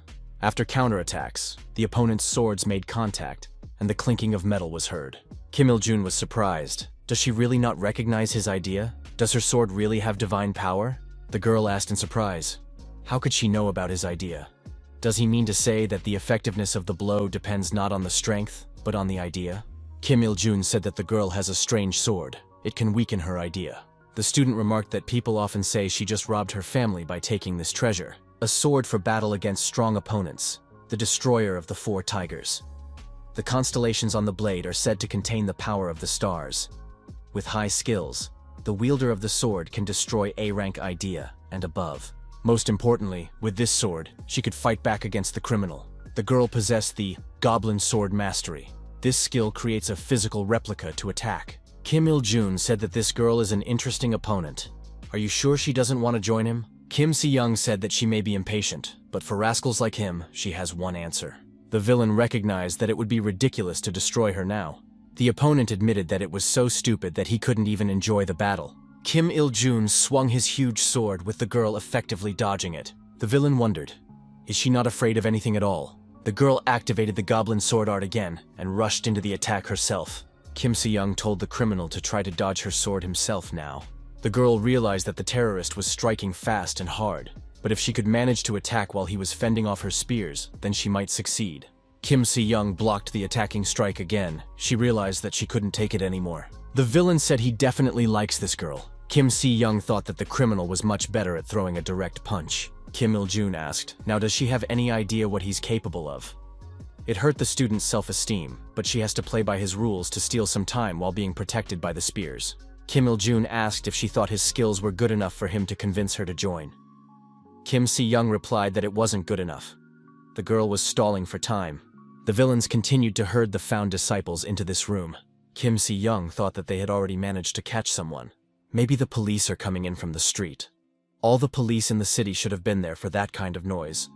Don't they do anything about the hostages? The villain asked if his co-workers went upstairs. Why do they only bring children from the street? The subordinate said they split into 2 squads and were checking the upper floors as well. Another squad was waiting outside to catch those jumping out of the windows. Those who had not yet returned went upstairs to look for those who remained. Kim Se-young wondered, did they really go straight to the street? So, in all this time, the police made no attempt to help. They've done nothing, and it's not about being careful. Something's wrong here. Kim Il-jun said that girl has it written all over her face. She's probably wondering why the police haven't arrived yet. In that case, any guesses are wrong. After all, they temporarily closed the bank with an idea. Kim Se-young wondered, is it possible to close a bank with an idea? The perpetrator said they wouldn't have made such a mess without proper preparation. The outside of the building looks pretty normal. No one has any idea what's going on inside. The girl thought that not a single soul knew what was happening to them. She thought she just had to hang on until the police arrived. However, if no one has even reported what's going on, she needs to escape. That's not an option, or everyone will be dead when she returns. Kim Se-young realized that she couldn't hold out much longer. Now she didn't know what to do. Kim Il-jun wondered, where did that girl's spirit evaporate to? Among the captives was a man who was keeping a close eye on the nearest criminal. The man kept a steady eye on the villain and controlled his movement. The man couldn't stand it, jumped up and rushed from the spot the moment the perpetrator turned away. The man said he couldn't sit idle and reached out for the phone. This bank employee needed an emergency button. The man pressed a button and shouted into the telephone receiver that the bank had been taken over by a group of terrorists. The man kept shouting that terrorists had broken into the bank. Can anyone hear him? The man realized that no one had heard him. There was no communication. Why is this happening? The criminal mastermind asked. Did this bank employee not hear their conversation with the girl? The villain recalled. After all, he'd said there was a soul among them who specialized in isolation. That meant that neither the phone nor the emergency button would work. The bank staff and the students looked at their cell phones and realized that there really was no connection. At least now it is clear why they had not been working all this time. A bank employee asked, why does Kim Il-jun burst into the bank in broad daylight? The villain said, so that this man would not belittle his position. All professions are equally important. This is the ideal of great communism. The bank employee said that if the SWAT team found out he was here, the terrorists would be in trouble. Kim Il-jun laughed. Is this really about Le Shin? He knows that old man from the southern region. Kim Il-jun said that this bank clerk now realizes that it's time to learn an important lesson. At that, the villain pointed his sword directly at that clerk. The man was frightened and lowered his head, kneeling down. The villain told him not to get upset. Kim Se-young told the monster to stop. Kim Il-jun was surprised. Did the girl really just call him a monster? Kim Se-young offered to fight again. The girl added that the perpetrator should leave this bank employee alone. Kim Il-jun said that she already suggested it to him. Does the girl even know what that means? The villain said she might not answer. She couldn't imagine. At that, he swung around and stabbed the bank employee with his sword. The villain said that if she had known, she would have never called Kim Il-jun that. The bank employee tearfully cried out in pain and said his leg was hurt. With the next blow, the villain severed the unfortunate man's head. The girl thought that the difference in skills was too great. She could buy some time, but she couldn't protect everyone. The villain pointed his sword towards Kim Se-young and said that if she dared to defy him, he would cut off her limbs and carry them around in his bag. The perpetrator added that the girl should take it as an honor. Suddenly, the door to the room opened, and a man appeared. Everyone present looked at the door in surprise. From behind the door, Lee Seon-hwa appeared. The young man had his hands up and said that he didn't want to draw attention to himself. Lee Seon-hwa walked to the middle of the room. The villain asked in surprise, "Who was he?" Sun-hwa smiled and said hello. The aide told the chief terrorist that he would catch this guy immediately. Kim Il-jun said there was no need to hurry. Lee Seon-hwa looked around and mentally told Park Jin-soon that this really was worse than hell. Before parting ways, Park Jin-soon said that it's going to be hell downstairs. When he activates the idea, one should run to the first floor and tell the terrorists that he is here. Sung-hwa asked apprehensively, what would happen to Park Jin-sun? Park Jin-sun told the interviewer to just trust him and added that he has faith in Lee Sung-hwa. Lee Seon-hwa thought that he would do as Park Jin-soon said. Kim Il-jun said for that student to introduce himself to him. Sung-hwa gave his name and said that he was a 10th grader from Sungjun High School. The young man added that all the money was on the 5th floor. The head of the terrorists was surprised. Is the safe located in such a strange place? Sung-hwa said his friend moved all the money there. Kim Il-jun asked in surprise why all the comrades who went upstairs still hadn't returned. Kim Il-jun added that they have a student walking around the floors here and they are standing idle. One of the bandits told the commander that he was going to go and check it out now. The villain fell on his knees before his leader and said that he was asking to be given another chance. Kim Il-jun knelt down and told his subordinate that he was lucky because his hands were already covered in stains. He should bring the last disciple and grab all the money. The bandit thanked his fellow commander and went to carry out his orders. Kim Il-jun said that the others would go too.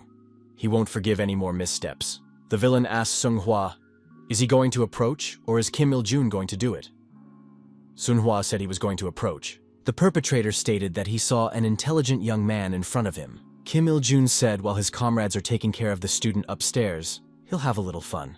The head bandit asked if the comrades could see the goblin girl. Kim Il-jun said that he will let whoever brings him her arm or leg live.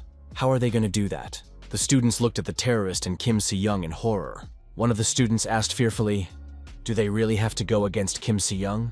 The student said that you can't say that because Kim Si-young fought for them from the beginning. However, now the winner is already known. Someone's life is being decided. Kim Il-jun says he's tired of waiting. He's starting the timer now. One of the students said that they have no way out. Kim Si-young has a wealthy family. They will give her a normal life without one body part. Lee Sung-hwa walked up to the girl and called her by name. Lee Seon-hwa whispered that she shouldn't worry and hold out a little longer. The girl wondered, how did this guy manage to get so inconspicuously close? Why didn't he hide but came here? Kim Si-young said she should have stayed in hiding. Now the criminals have another hostage. Sun-hwa stated that he came here to help. The guy looked at the frightened students and wondered if he had a bad time. Lee Sung-hwa said that he and Park Jin-sun are best friends now. The villain said he was about to destroy everyone if they kept stalling. The students apologized to Kim Si-young and began to surround the girl to attack. They said they saw no other way out. Kim Il-jun asked Lee Sung-hwa, is he on this girl's side? Sun-hwa scratched the back of his head and said, it turns out that way. The villain remarked that it wasn't bad. Kim Il-jun told the students preparing to attack that he would then also need his body part as payment for another life. The villain added that 10 people would now be able to survive. Lee Seon-hwa expressed his hope that Kim Si-young would protect them. Kim Si-young called the villain a puppet from the northern region. The man took offense. Do you have to call him that? Kim Si-young asked, what would happen if she just destroyed everyone? Then would he leave her and Lee Sung-hwa alive? The girl added that they too should have a chance of survival. The villain laughed, said it was entertaining, and agreed. In that case, they would stay alive. Kim Si-young thrust her sword forward and said that she understood everything. The girl pointed her sword against the attackers and said she saw no other option. Kim Il-jun asked the students, why did they stop? They have to choose, Kim Si-young's foot or their heads. One student shouted, wouldn't it be fair to save the majority in such a situation? The girl asked, is Kim Si-young really willing to destroy them all for the sake of 2 lives? Kim Si-young activated the goblin sword art, and her clones appeared next to her. Her opponent activated her punching glove and tried to throw a punch at Kim Si-young's face. However, she missed. Kim Si-young told the sergeant of the first squad to fight hard. The girl was surprised to hear such words. The rivals started the battle by throwing punches at each other. The student was surprised. Had she really just attacked Kim Si-young's clone? How could that be possible? Kim Si-young approached her opponent and hit her in the chest with her knee.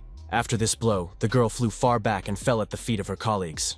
The students ran up to the victim and asked if the sergeant was okay. One of the students said that Kim Si-young is really strong, but her copy just dissolved.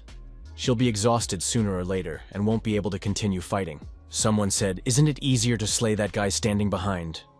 Seon Hwa was standing behind the girl. Kim Si-young told Lee Seon Hwa to keep standing behind her. The villain smiled and said it was very entertaining. Kim Il-jun added that he hasn't seen such an incredible show in a long time. It's time to get back into the fight. The villain shouted for the students to destroy each other. Suddenly, a metal soda can fell not far from the main perpetrator. The villain wondered, what was that? And looked at the open door. There was no one behind the door. Park Jin-soon was hiding behind the door, his hands and clothes bloody.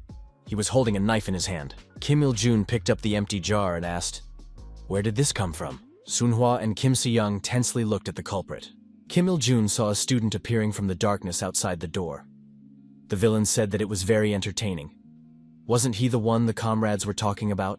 Kim Il-jun stated that they should chop off the hand first, then they would start.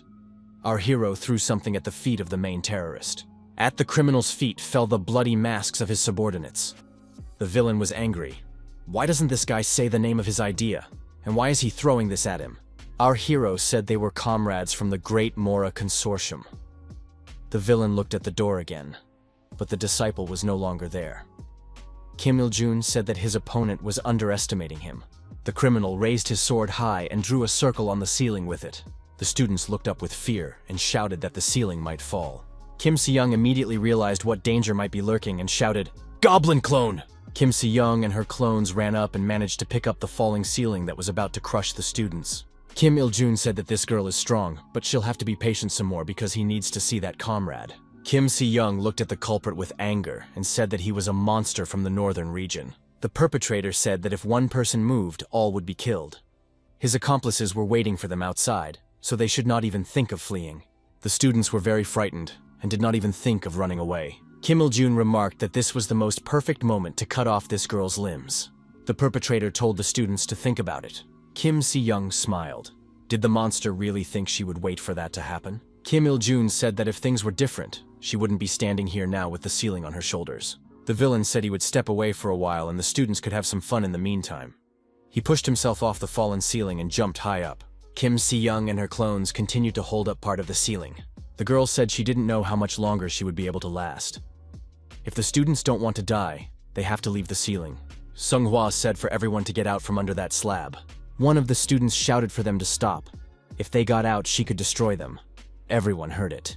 Everyone knows very well that either Kim Si-young or Kim Il-jun will have to be eliminated sooner or later. Sung-hwa wondered, didn't the students see Kim Si-young saving their lives? Did they really think she was going to destroy them? We have to deal with the ceiling and run for the exit. A frightened student asked if the terrorist heard and came back. The student told them to take their time and walked over to Kim Si-young. Kim Si-young looked at the leader of the first squad. Park Jin soon saw the terrorist appear and said hello to him. Kim Il-jun was surprised when he realized that the disciple was alone here. What kind of mess did he make here? Park Jin-soon said that he had a long time of fun with these criminals who came out of nowhere. There were indeed bloody bodies of bandits lying everywhere. Our hero, smiling, said that he would have dealt with them faster if they went at him in a crowd. Kim Il-jun said he was surprised by the goblin girl on the first floor. Where did that monster come from? Park Jin-soon, smiling, ran his finger along the blade of the bloody knife. Kim Il-jun asked, did he really enjoy destroying? Kim Il-jun asked if this guy wanted to join him. If he joined the Great Mora Consortium units, he might get a good position. Our hero pretended to think about it. The villain recommended analyzing his proposal. Park Jin-soon said that we'll have to take the ninth path. Park Jin-sung began to approach his opponent, maneuvering and changing location to avoid being attacked. The villain, waving his sword, said that this guy resembled an insect. Our hero continued to circle around his opponent and said that he was enjoying it. Kim Il-jun thought that this young man had not been hit by a single swing of his great sword. He would have to show him his advantage. The criminal struck the great sword on the floor with all his might and crumbled it. Our hero still remained out of reach. Kim Il-jun said that his opponent has no idea what his idea is. That's when he got caught. Our hero can't stop the ball from being swung because he is holding the great sword from the Bakdusen Tiger Cave. Park Jin-sung saw that this sword was passing through the surfaces. Our hero smirked. Why did the opponent have a long idea name? Park Jin-sung had no trouble evading the opponent's attacks. Park Jin soon jumped aside and said that it was unbelievable. This criminal should tell him how he did it. How did he make it so big? Kim Il-jun couldn't understand how this boy had dodged him. The villain realized that his opponent could see his idea. Our hero asked why his rank had so many pluses and what the gain factor was. Where did he get it? The great sword interacted with the mind of the owner of the idea. The villain thought he almost got caught. What is this boy's name? Our hero, still smiling, said his name was Park Jin-soon. Kim Il-jun recognized that this guy had a special vision. He can join their consortium. Park Jin-soon recognized that the man in front of him was the strongest person he had met in a while. Kim Il-jun wondered, why is the young man saying this? Does he want to join him? Park Jin-soon says he can only see 9. The criminal asked if the young man could see anything else. Park Jin-soon repeated, he can only see 9 ways to destroy the villain. Kim Il-jun wondered, does this guy even see such a thing? He was jealous of him. Park Jin-sung said that 1 way would be enough for him and swung his sword. Kim Il-jun said, what a pity that the negotiation is over. In that case, I'll slaughter that guy and use his unique vision. The opponents drew closer and prepared for a mutual attack. Byung-gi-young was in a safe room and thought the elevator was broken, so it would take a long time for the criminals to get up here. Anyway, they were in a building in the middle of the city. All it takes is 1 phone call, and the police would be there in a heartbeat. Byung-gi-young thought that he might get hurt too if he left too early. It's probably best to stay here for a while longer. The battle continued, but Kim Il-jun was unable to defeat his opponent. That boy was elusive. Park Jin-sung got close to his opponent again at some point. The villain said this guy's all about dodging. Wouldn't he attack? At that very moment, Park Jin-soon was at a sufficient distance from his opponent. The villain thought again that he had almost gotten caught, but there were already wounds on his body. Kim Il-jun only now realized that this guy had been having fun all along. Was he really some kind of toy to him? Park Jin-sung called his opponent an old man and asked if he would really attack. Park Jin-soon said that it was time to end these games. Kim Il-jun thought that he might die if he continued to hide it. The villain activated his secret skills. The opponent's demonic hand pushed our hero away, and he flew far back. Park Jin-soon wondered, how did this villain manage to do this? Where did he get this skill from? The perpetrator had a skill, the left hand of the monster. Does he have 2 ideas? Kim Il-jun told his opponent that speed won't help him anymore. Park Jin-soon asked the old man what kind of hand it was. The criminal wondered, why was this guy so interested? He thought he would see someone more serious. Park Jin-soon didn't calm down, he asked, did the opponent become stronger just by using this hand? Finally, the fun begins, and it's okay to play. Kim Il-jun suggested taking the fight more seriously. If the boy keeps acting like this, he won't get a scratch. Park Jin-soon asked, is the opponent with the big sword really going to run away? Kim Il-jun smiled. It had been a long time since he had heard those words. Our hero asked, does the bandit really think he can get away? How is he going to do it? The villain said he could not escape his comrade. Swinging a huge sword, Kim Il-jun said that he would always remember Park Jin-soon's name. The criminal raised the sword up and began to spin it above him again. Immediately, holes formed on many floors, just as it did on the first floor. Byung-gi-young looked down from his top floor and wondered. This was hardly the work of Kim Si-young. Did Kim Il-jun really do this? It was definitely time to run away. Kim Il-jun jumped to the top floor. Park Jin-soon said that he would not leave his opponents alone and would destroy him. The terrorist told the boy to stop chasing him, because he would never be able to take him down. Park Jin-soon said that the jokes were over. Kim Il-jun thought that his opponent had lost his mind. It's okay to get hurt today. Kim Il-jun raised his head and saw Byung-gi-young above him. The young man also saw the brigand. The villain thought he had some hope of escape and jumped even higher. Our hero followed the criminal up the same way. Byung-gi-young could not understand what was really going on. The sergeant saw the apprentice and wondered, what is this loser doing here? Park Jin-soon's eyes lit up unnaturally and he shouted out, another one has appeared. At that, the guy swung his knife at his sergeant. Park Jin-soon was on the same floor as Byung-gi-young. The sergeant asked in surprise, where did this loser come from? Kim Il-jun looked down from the top floor and asked, do these two really know each other? He told the sergeant that he had saved him. Byung-gi-young asked the culprit, didn't he fight with Kim Si-young? Kim Il-jun remained silent and didn't answer anything. He just looked at these disciples. Byung-gi-young kept asking around. He wondered to Park Jin. Soon what was really going on? Did Kim Si-young really drive Kim Il-jun to such a state? There was no way that loser would fight a terrorist. Byung-gi-young couldn't find an explanation that would satisfy him and thought it didn't make sense. Byung-gi-young shouted for the loser to immediately tell what was here. Park Jin-soon, without letting go of the knife from his hands, rose to his feet. Byung-gi-young thought, what's going on with this guy? Kim Il-jun thanked Byung-gi-young. Thanks to him, he was able to get rid of that leech. Byung-gi-young still didn't understand anything and shouted, what are we talking about? The villain said that Kim Il-jun always remembers kind gestures, even if the helper himself doesn't realize he's done a favor. Kim Il-jun's advice was that if Byung-gi-young wants to live, he should run to the first floor as soon as possible. Then maybe he won't get hurt. Byung-gi-young said he didn't believe the terrorist because his buddies were waiting for him downstairs. Kim Il-jun wished him good luck and thought that traveling to this region was the right decision. Goblin Girl and this psychopath. Is that what was hidden in here? He never thought he'd meet such a bloodthirsty lunatic here. Kim Il-jun always remembers kind gestures. Already on the roof, the terrorist once again told the sergeant that if he wanted to live, he should run to the first floor as soon as possible. Byung-gi-young couldn't believe it. Did Kim Il-jun really run away? Did the terrorist really run away from that loser? Byung-gi-young still didn't understand anything and decided that the whole thing was just pointless.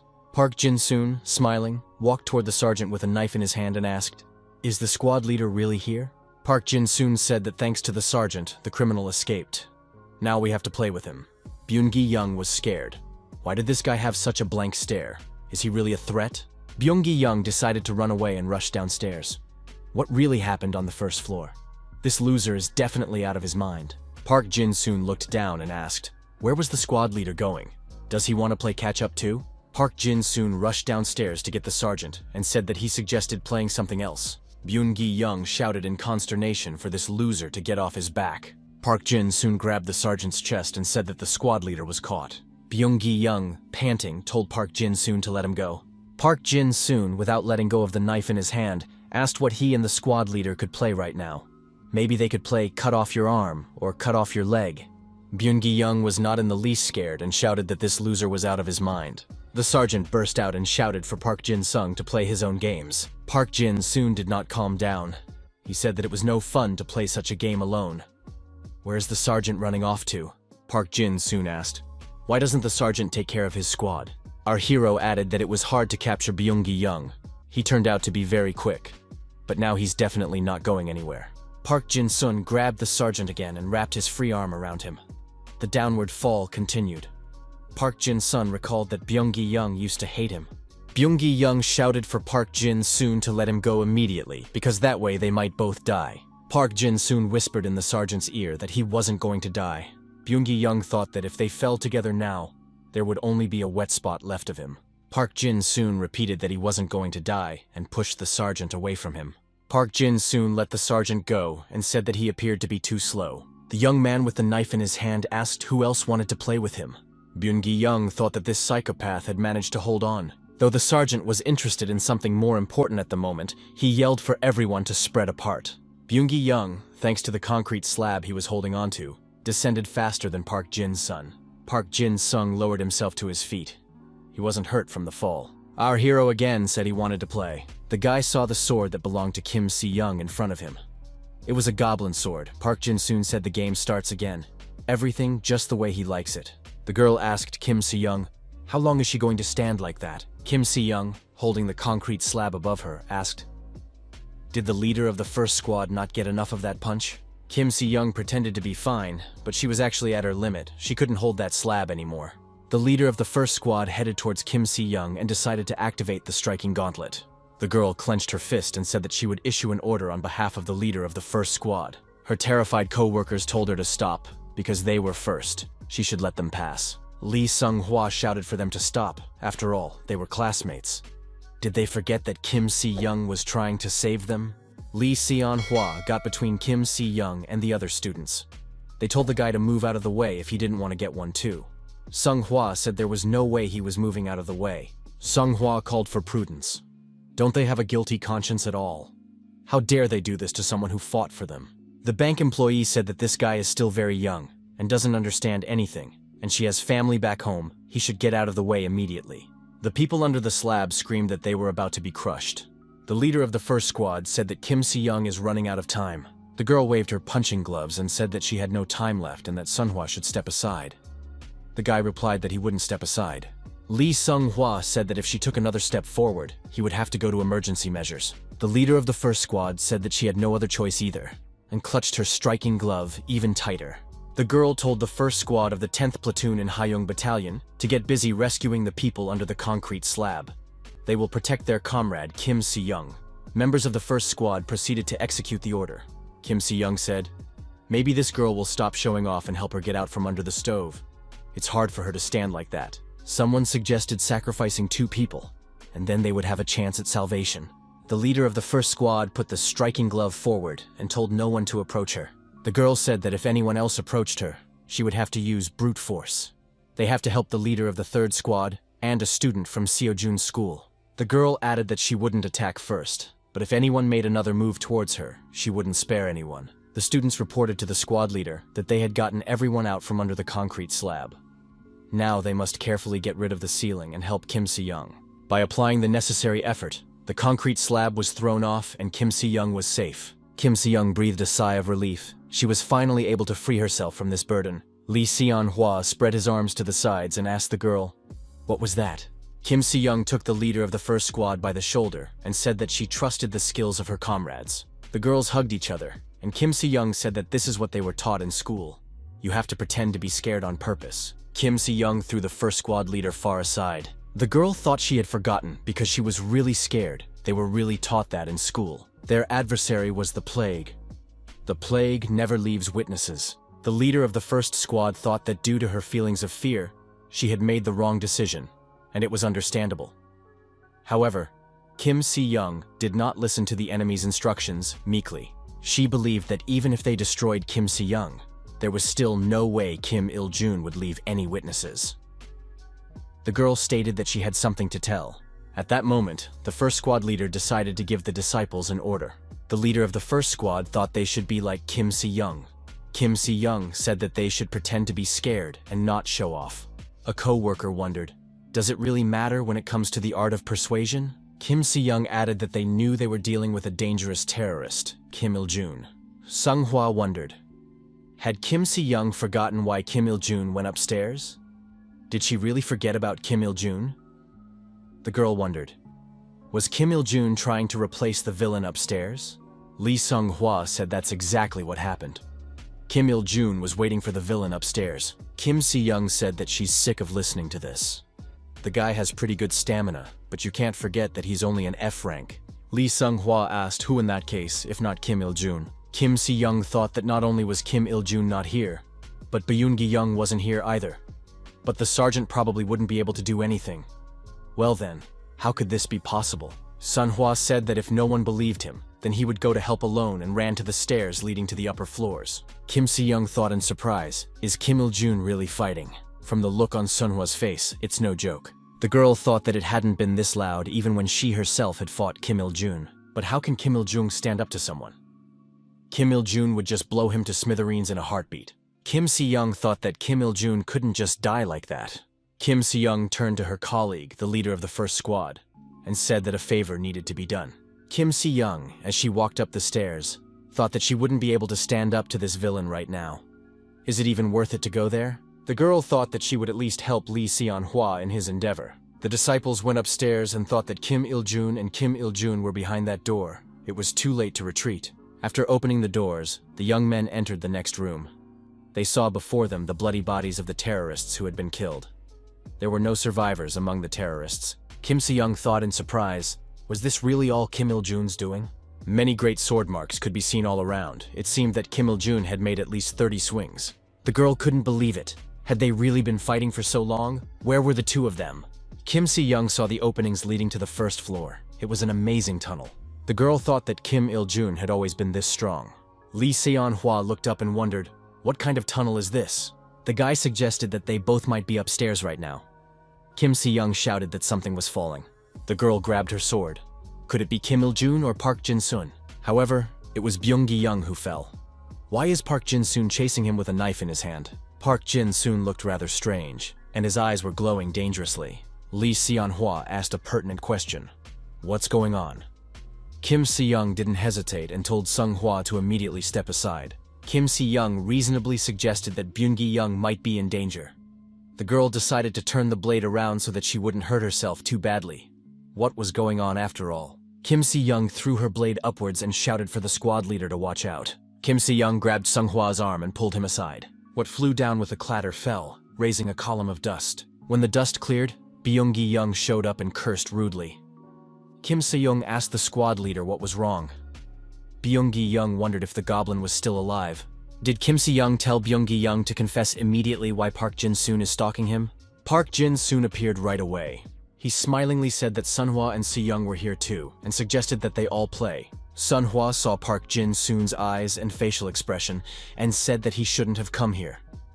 Kim Se-young asked, "Is it really Park Jin's son?" Park Jin Soon was covered in blood, and while smiling, he asked who wanted to play with him. The girl asked the guy, "Is he really Park Jin Soon?" Park Jin Soon looked at the girl with his demonic gaze and said that it was a very interesting idea. However, she is very nasty. Park Jin Soon reiterated that her idea was good, but completely useless. Kim Se-young once again yelled for him to answer her questions. Byung-gi-young said that this guy is no longer the loser they knew. The girl asked what the sergeant was talking about. Byung-gi-young replied that Park Jin Soon had just chased after Kim Il-jun. Byung-gi-young said she helped him, so he'll give advice. "We should run away while this guy is talking." The sergeant added that it was the same thing recently. "In general, you have to run away if you don't want to die." Kim Se-young shouted after the fleeing sergeant to explain it normally. Lee Sun-hwa said that Park Jin-sun seemed even crazier now. Se-young wondered if Seon-hwa had already seen him in that state. Lee Seon-hwa replied that he had seen it, but he hadn't gone that far before. It might be possible to talk to him. Kim Se-young overhears Park Jin Soon pondering how he can destroy her. The young man grabbed his head and said he couldn't take it anymore. Kim Se-young asked, "And how far will he go with such patience?" The girl added that she wasn't easy to like. Did he really think he could come and offer something? Park Jin Soon raised the knife up and asked, "Why doesn't he just destroy all the candidates and her himself? He can't wait any longer." Kim Se-young told Lee Seon-hwa to run away. She'll try to buy some time. The girl thought, the blade is gone, her strength is running low. She can last about half a minute. Kim Se-young came dangerously close. Park Jin Soon swung the knife. The girl managed to duck. The student thought Park Jin Soon's idea was quick and precise. It's strong, but hard to control, just like her. This guy has it much worse though. He's probably having a really hard time right now. The girl got a scratch on her leg. Kim Se-young asked the newcomer. It must have been very difficult. However, Park Jin Soon handled it perfectly. Our hero replied that Kim Se-young is also good. The guy said to the girl, "Bye-bye, bye-bye," and gave her a staggering blow. Not long after Park Jin Soon went to elementary school, he lost his parents. His parents were killed in a robbery attack. The bodies of the parents were so mutilated that it took a long time to identify them. Little Park Jin Soon was left all alone and had to go to his uncle's house. The uncle and his wife were F-rank losers. Park Jin Soon lay on the floor and apologized to his uncle. His hands and feet were bound with rotting rope. The uncle with the bat in his hands said that whoever was guilty should get what he deserved. His wife held the end of the rope and, smiling, told the boy to lie still. Every day the boy was beaten, called names, and ignored. One day, a young man was sitting alone in a cafe and a girl came up to him. The girl asked Park Jin Soon why he was sitting alone in the cafe. Was he not hot? The girl was called by her friend and told that it was time for them to go home. The girl said she would be a little late. The girl asked if Park Jin Soon wanted to go shopping with them.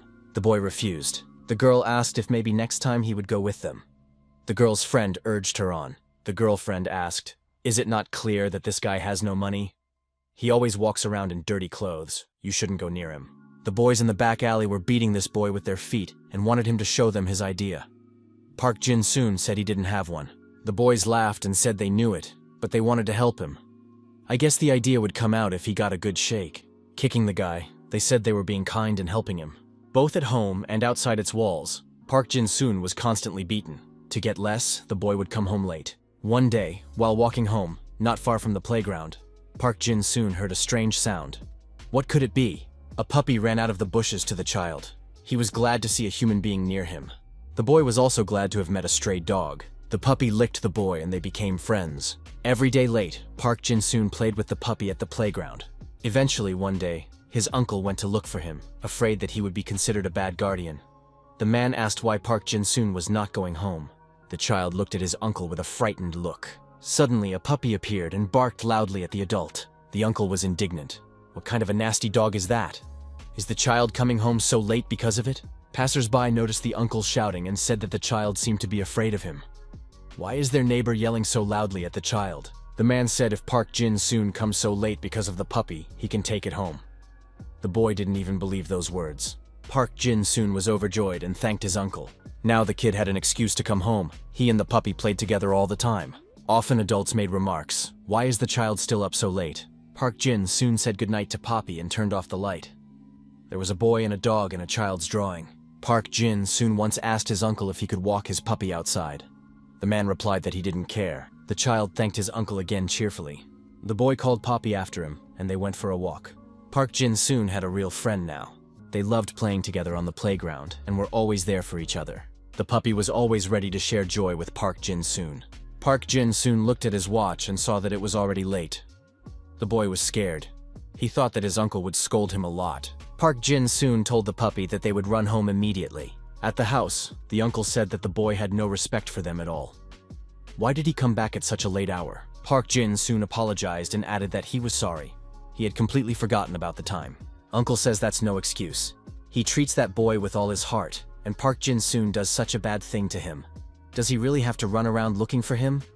Park Jin-soon apologized again and said he would be more careful from now on. Poppy started barking at the aggressive man. The boy was frightened and started to calm the puppy down. The man was angry. That mongrel had forgotten who had her. He's gonna make stew out of her. Park Jin-soon told Uncle to forgive the puppy. He'll deal with Poppy himself now and scold him. The uncle hit the boy and he fell to the floor. The man shouted, "How dare he? How dare that rascal boy answer him? Now we must teach him a lesson." A man told his wife to tie this boy up. The woman laughed, took the rope and said that this boy had gotten loose and it was time to bring him to his senses.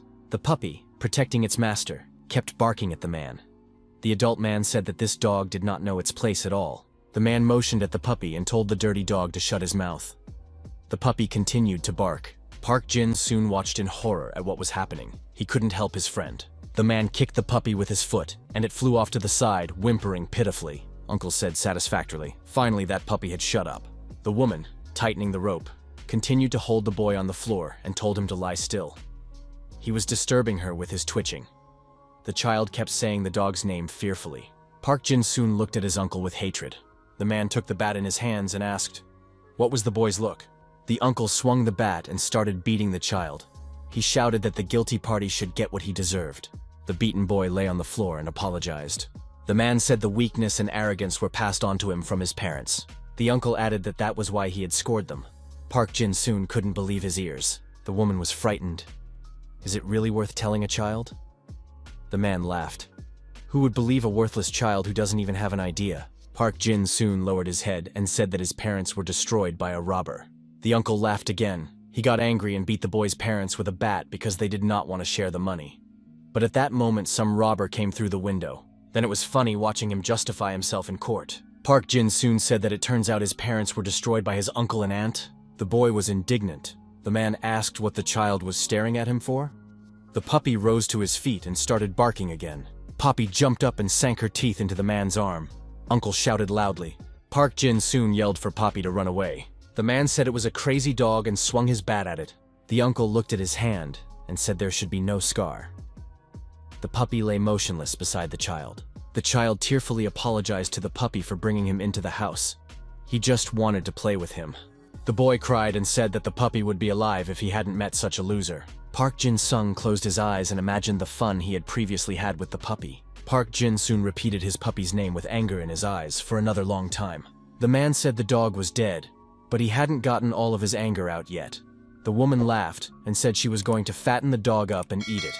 The man remarked that this puppy was not even good for stew. Its body could be taken to the trash. The young man didn't understand why these people were destroying everyone he cared about. Is it really so much fun to destroy? Park Jin-soon was infinitely angry. A shining knife appeared in the boy's hand at that moment. The child, in one motion, cut the rotten rope binding his hands. Park Jin-soon got to his feet. He was filled with anger. The uncle was sitting on the floor, resting his hands on his bat. He asked where the boy had gotten the dagger from. The man laughed. Had this really been his idea? Is that really all he's capable of? He's as much of an F-rank loser as they come.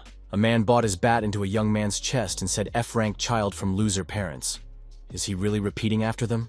Park Jin-soon smiled gloatingly. The anger was still overwhelming him. The uncle, grinning, said that his parents would be proud of the lad.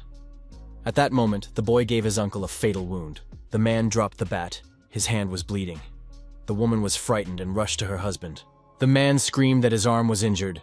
The child smiled and looked at the bloody knife. The boy would strike his uncle and ask, "Why isn't Auntie laughing? It's funny." Park Jin-soon stood over the bloody body of the man lying on the floor and asked for his uncle to laugh. The child turned around and walked towards his aunt. The woman begged for mercy. Park Jin-soon said he wouldn't destroy her. Park Jin soon pictured the knife blade at his aunt's eye and said that would be too easy. They're no better than that themselves. The young man could not help himself and inflicted many wounds on the woman. He asked why did they do this to his parents. These people are so wretched. It must have been hard for them to restrain themselves from destroying his parents. Park Jin soon, having finished massacring him, raised his head and stood silently in complete satisfaction. Our hero was still holding a bloody knife in his hand. His whole body was also stained with blood. Park Jin soon opened his eyes. The boy was lying in a hospital room. A doctor entered the room and said, "At last the young man is awake." Park Jin soon pulled himself up on the bed and asked the doctor where he was. The woman explained that it was a hospital. The doctor put the young man back on the bed and told him he couldn't get up yet.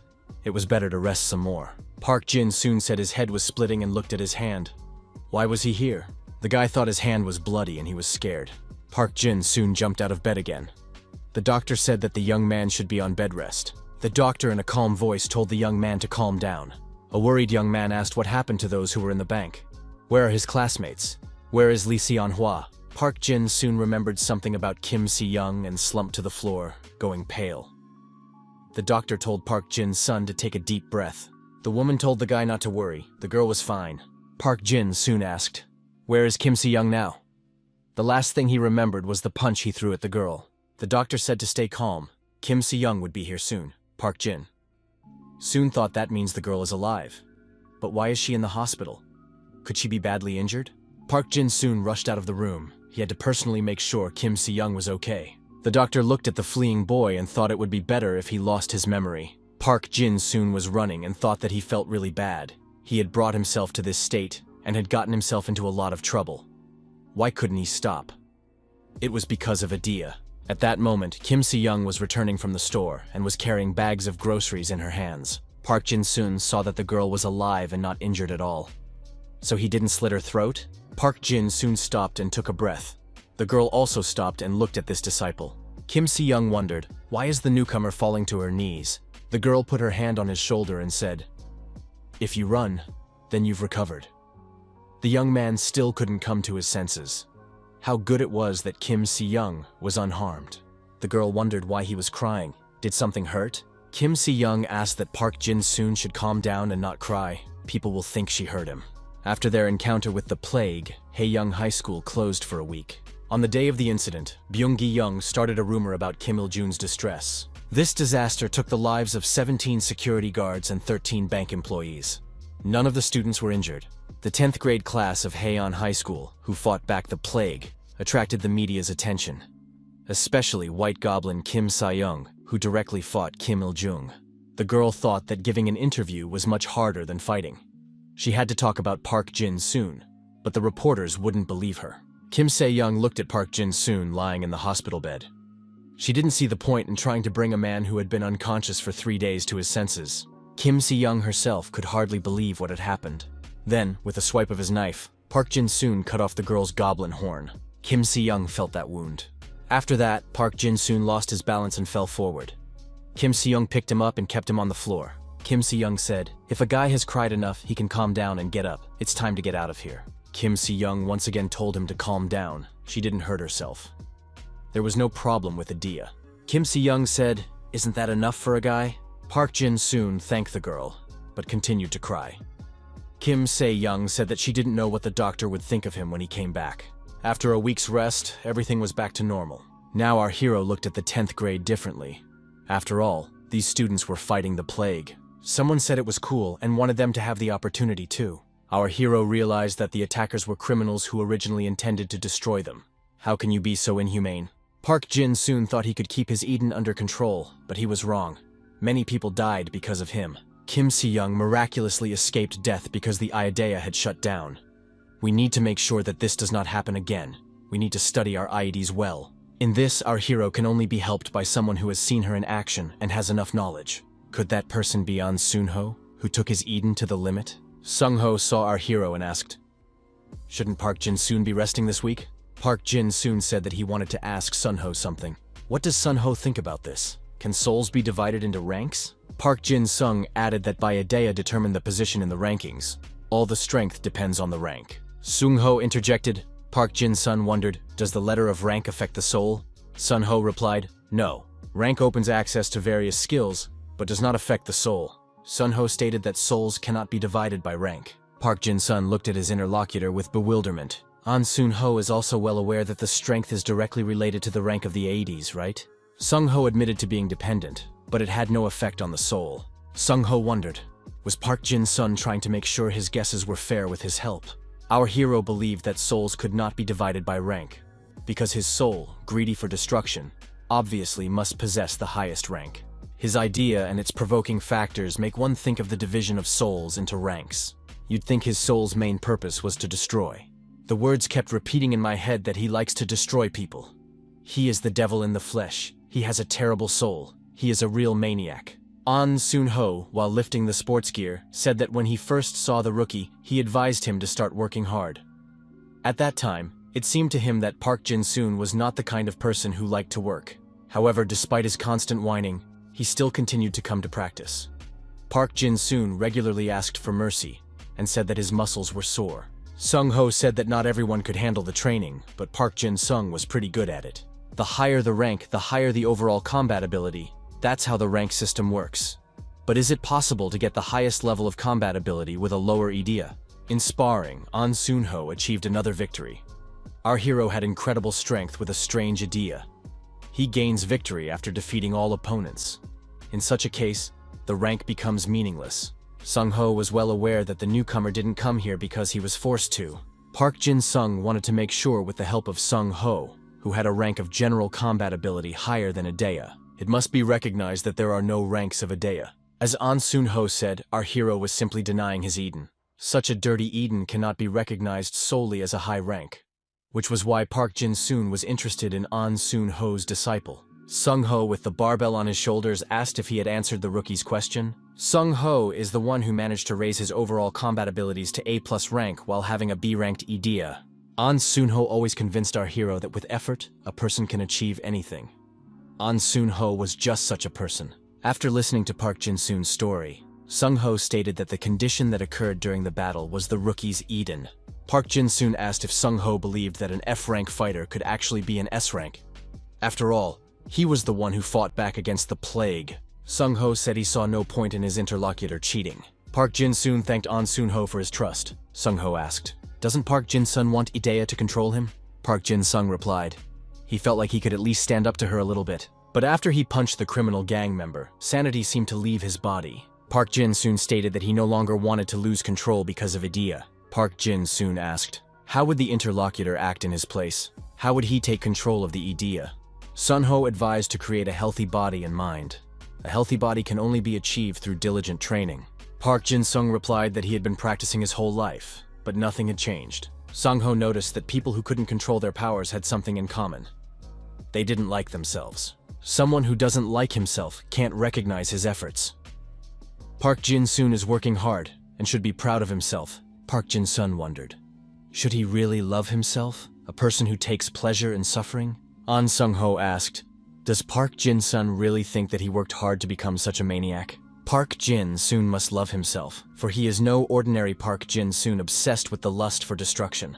A guy has to love the kind of Park Jin-sun who works desperately to suppress his bloodlust. An Sun Ho said that he wanted to be the best. However, his idea wasn't so good. He could not succeed no matter how hard he tried. He could not move forward, despite his best efforts.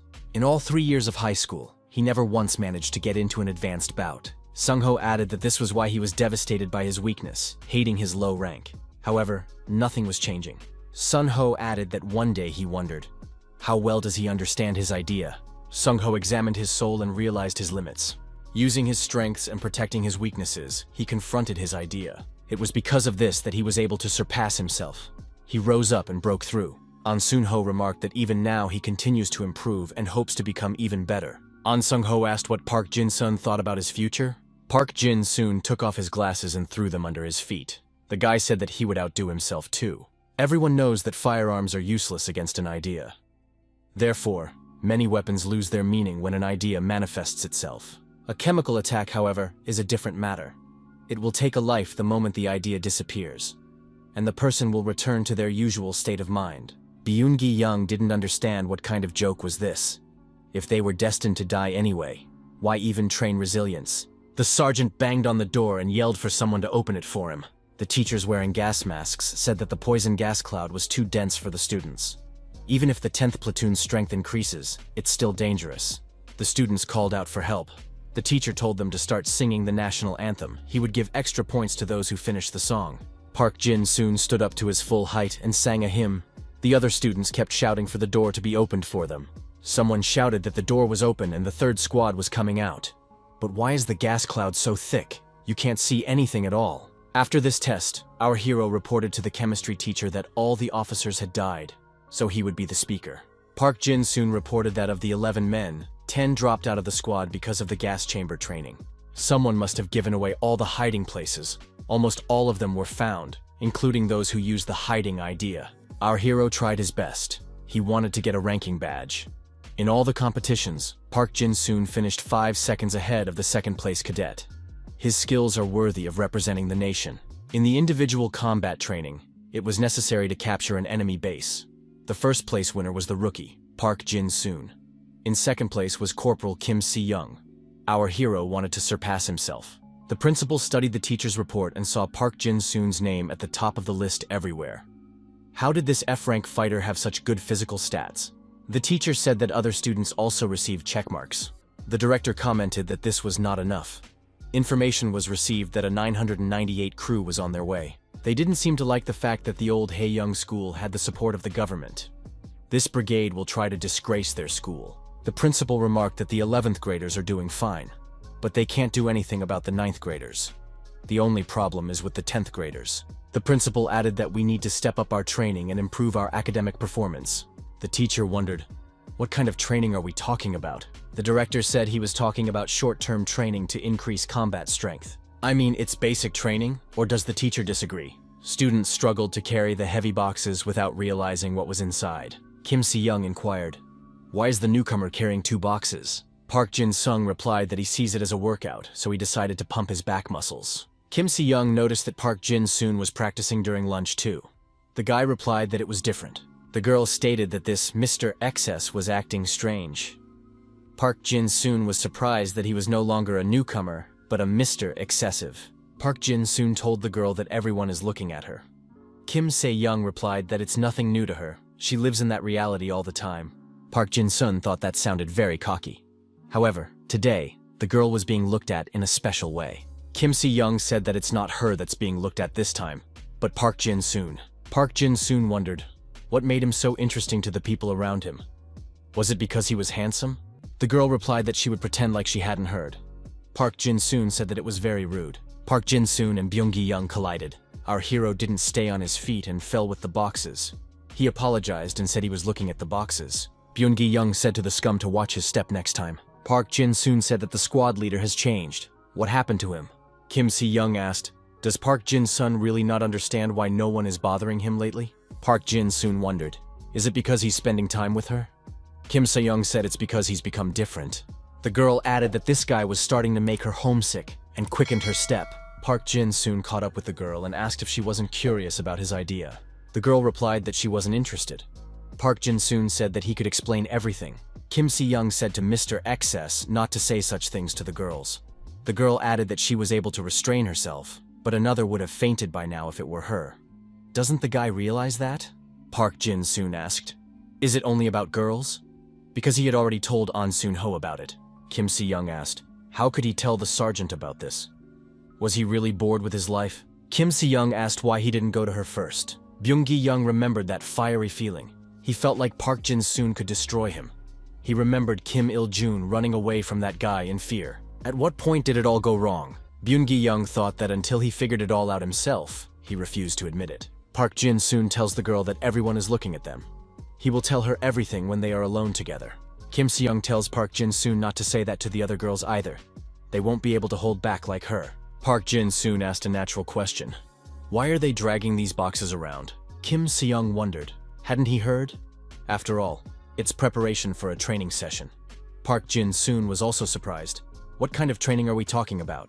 Kim Se-young turned around and said only one word. Harilla. The students carried heavy backpacks on their backs. They didn't understand why they had to do this at all. Park Jin-soon wondered if they should have gotten 5-kilogram weights. Kim Si-young wondered if Mr. Excessive had sunstroke. Kim Si-young said that Park Jin-soon used to try his best to avoid Sung-ho's training. Why is he suddenly so interested in sports now? Park Jin-soon said that if he were on Sun-ho right now, he would already be carrying a 10-kilogram kettlebell in each hand. A 10-minute break was announced. Kim Si-young wondered why outside the bank. She understood their intentions, but could they be so insensitive? Park Jin-soon noticed that the girl didn't look good. Kim Si-young said that she should be the one to ask if Park Jin-soon is okay. Park Jin-soon pointed at the bank and asked, "Is the worry about that?" Kim Si-young thought, did she get worried for nothing? The townspeople started coming up to the girl and saying that they were proud of her. She is so young, but very talented. Kim Si-young thanked people for their support. The girl was sure it was the principal's idea. He had specially arranged a respite in such a place to promote the school. Right outside the bank where the plague incident occurred. Just the conversations of the students of Hayoung School alone are already a good boost to the school's rating. In addition, residents can voice their dissatisfaction right here and receive an instant response. The nearby store owners are happy too, even if they are blocking the aisle. The teachers must have made the arrangements in advance. Advertising plus a reason to be proud. They killed 2 birds with 1 stone. However, this was simply inhumane to the injured platoon. The teacher thanked everyone for their support and said it was time for them to go. Park Jin-soon said that the girls didn't even give the girls a break. How is Kim Si-young feeling? Being near the bank, our hero also felt something. However, he decided for himself that he was above his soul. There were no ranks. The director was on the phone. He said it's an excellent plan. It's genius to get them to that spot on purpose. But they've already gone 5 kilometers. The principal walked to his vehicle and said that he was ready to move out. Sharing words of encouragement with the students who are tired from training is the battalion commander's job. Finishing the conversation, the principal smiled and added that without him, the work of the school is simply impossible. The teacher said that the next trail would be very steep, so a long break was needed. Kim Si-young addressed Mr. XS. Park Jin-soon asked that the girl not call him that anymore. There are many other nicknames. Kim Si-young asked if he wanted a chocolate bar. The guy replied that Rookie Park excessively thanks for the candy bar. Our hero received a chocolate bar from the girl, and all the students noticed that a car drove up to them. The young men realized that it was the school principal's car. What does he want here? The teacher ran up to the car and saluted the principal in a military manner. The director approached the girl and asked how Kim Si-young was doing. The girl replied that she didn't see any problems. The principal laughed and said that this student could always be counted on. Our hero approached the principal, and after saying hello, introduced himself. He is Park Jin-sun. The director wondered why the young man didn't call him battalion commander. The boy said that he takes back what he said, and from now on, he will call the director battalion commander. Kim Si-young thought the principal's bias was obvious. The battalion commander said that Park Jin-soon looked somehow more awake than everyone else. The principal told the student to open his backpack. Park Jin-soon wondered why this was necessary. The principal stated that they were doing a check and added to have the 10th platoon leader bring the list. The teacher replied that he understood. The director is purposely trying to find an excuse to accuse Park Jin-soon of something. However, Park Jin-soon is not the type to forget anything. After checking the list, the teacher told the battalion commander that everything was in place. The principal asked if there was anything left in the student's backpack. What else did he take with him? Park Jin-soon replied that he took sandbags with him to practice during the break. The guy presented those bags. The principal asked if the student knew what these classes were. Park Jin-soon replied that it was guerrilla training and endurance building. Kim Si-young thought he was very desperate to compromise Park Jin-soon. The teacher told the battalion commander that it was time for them to go. The principal said that in that case he would not detain them. Seeing the principal off, the teacher told him to be careful on the way. The young men watching these students said that they would be coming soon. The girl stated that Kim Si-young was the most worthwhile among them. Should we put this white goblin to the test? The guy said to focus on Park Jin-soon. The girl asked, "Is this really about the guy with the dagger?" She knew that her companion had a high opinion of him. The girl said that Park Jin-soon has pretty good stamina and reaction speed. However, the idea doesn't fit the parameters. Is it really worth the attention? The 11th grader asked her interlocutor. Does he happen to rate that guy that high just because he's in his club? Does he really think he's cooler than the first squad? The young man said that Park Jin-soon deserves his rank. He's not just better than the first squad, he's much cooler than the whole platoon. The girl wondered, how could one student be cooler than the entire platoon? Said Jae-woo's relationship with Park Jin-soon is based on the earlier squad battle. It doesn't take into account his later successes at all. Jae-woo said this guy only joined the club 2 months ago. It's important to consider the long break as well. The young man said that Park Jin-soon has changed a lot in these 2 months. The young man had no doubt that this activity would eventually turn into Park Jin-soon's solo performance. Park Jin-soon didn't understand why they had built a new military-inspired enclosure. There were 300 students in all. Our hero had number 300. He was at the very end of the list. An all-student report was announced over the speakerphone. It is necessary to report everything to the departmental center as soon as possible. Park Jin-soon thought it was An Soon-ho's voice. It seems that the rumors were true. One of the students fell to his knees and said they were doomed to partisan training. The commander announced that all 10th graders were in place. The young man greeted everyone and said that he, An Soon-ho, would be leading the guerrilla training. However, he must first make some important announcements. Fighters from the first numbers will be placed in room 1. The rest will be assigned to the remaining 9 rooms according to numbers. Each of the students should already know their number. This is the school-defined rank of general fighting ability. But during training, their score won't be number-dependent. This partisan training will end up affecting the final score quite significantly. Depending on effort and training, the rank of general combat abilities can change significantly. An Soon-ho looked at his watch and said that lunch would be until 13 o'clock and rest time until 14 o'clock. The instructors will tell the schedule later. One of the students complained that he was very hungry and didn't know what to do. Those who came before them have already eaten everything. Only leftovers remain. What we have is not enough. Someone suggested that they hurt themselves on purpose and drop out of the training. Another advised not to do that, because there is a doctor here. Park Jin-soon entered the room with bags in his hands and said that he suggested that everyone start eating. The disciples were overjoyed and wondered where Park Jin-soon had gotten it all from. The student said he didn't steal anything. You don't have to worry. It is best to use it for its intended purpose, but it is advisable to keep it a secret. Our hero arrived and reported to Sunboy that he was very hungry. The young man told student number 300 to call him instructor. The instructor said that he had already heard that Park Jin-sung was finished during practice, which means he's already warmed up enough. Park Jin-sung stated that when he is fed up, he is ready to give his best. The instructor looked into the pantry and asked how much food the young man needed. Park Jin-soon replied that there would be enough for 15 people. Park Jin-soon said that it's the food given to them by the teachers, right? Sun-ho said that the instructors are given a special lunch. Park Jin-sun said he was hungry, right? Park Jin-soon thanked the instructor for the food. After everyone had eaten, our hero asked how they were feeling now. The students thanked Park Jin-soon and said that he was their hero. Thanks to him, life is better and more fun. The students added that they were glad to have such a hearty lunch. It is much better than nothing. Park Jin-soon said that if the students wanted to thank him, they'd better promise him something. Park Jin-soon asked the students to give their best in practice. The students were surprised, for they are from the 10th room. They are the 15th worst students of the 10th grade. Park Jin-soon said that he knows everything. The students added that they had a terrible idea. The students added that Park Jin-soon has changed a lot recently. Now he's not like he used to be. Although they want to change like that too.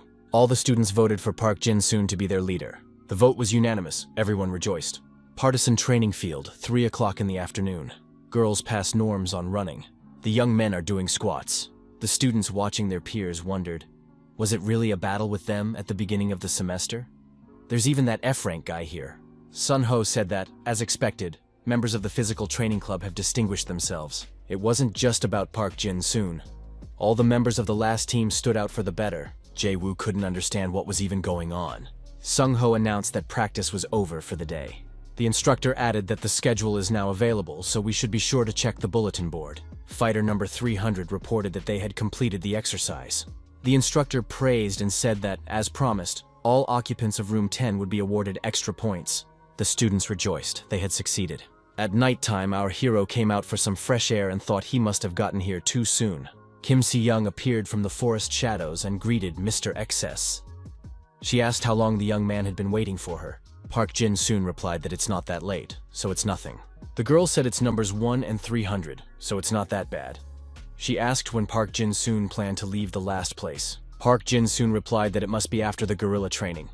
The girl wondered, is Park Jin-soon really that confident? Park Jin-soon confidently said that he will get a ranking badge next week. Kim Si-young asked ironically, will the badge be just a personal badge or a colonel's badge? The guy replied that he might even be promoted to colonel. Park Jin-soon smiled and added that he might even make it to sergeant. Kim Si-young said that maybe even that's a good thing. Park Jin-soon asked what she was talking about. Kim Se-young said she wasn't talking about anything at all. The following morning, the 10th graders performed a physical workout. Cross-country running. One of the students was unhappy that they had to run early in the morning again. The group of students was overtaken by Park Jin-soon, as usual. Watching from the sidelines, the instructors noted that this guy was already 2 laps ahead of the group. The doctor said Park Jin-soon isn't like the other students. They can barely move their legs. The students noted that none of them had dropped out of practice the day before. And that's progress. The doctor said that none of these students used medical care or endurance recovery. That's saying a lot. Jae-woo wondered, did anyone really not regain their stamina after this wild training? They really are like monsters. The assistant instructor thought it was a whole squad of monsters, a personal name for the team. The assistant instructor was surprised. Are these guys really from the 10th room? It was the weakest. The assistant instructor was called out. Park Jin-soon touched the assistant instructor's shoulder. The young man flinched in surprise. The young man turned around and saw student number 300 standing beside him. Park Jin-sun seemed like a perfectly adequate student. The assistant instructor thought he could talk to this guy. The instructor isn't around anyway. Student number 300 asked how fast can an obstacle course be completed. The assistant instructor replied that he would not recommend it. The student wondered, shouldn't he be given extra points for completing the task quickly? The assistant instructor replied that they would only give them after the entire training session had been completed.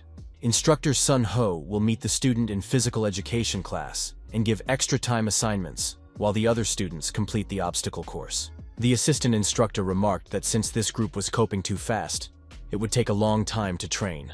The young man laughed and asked if everyone had heard that.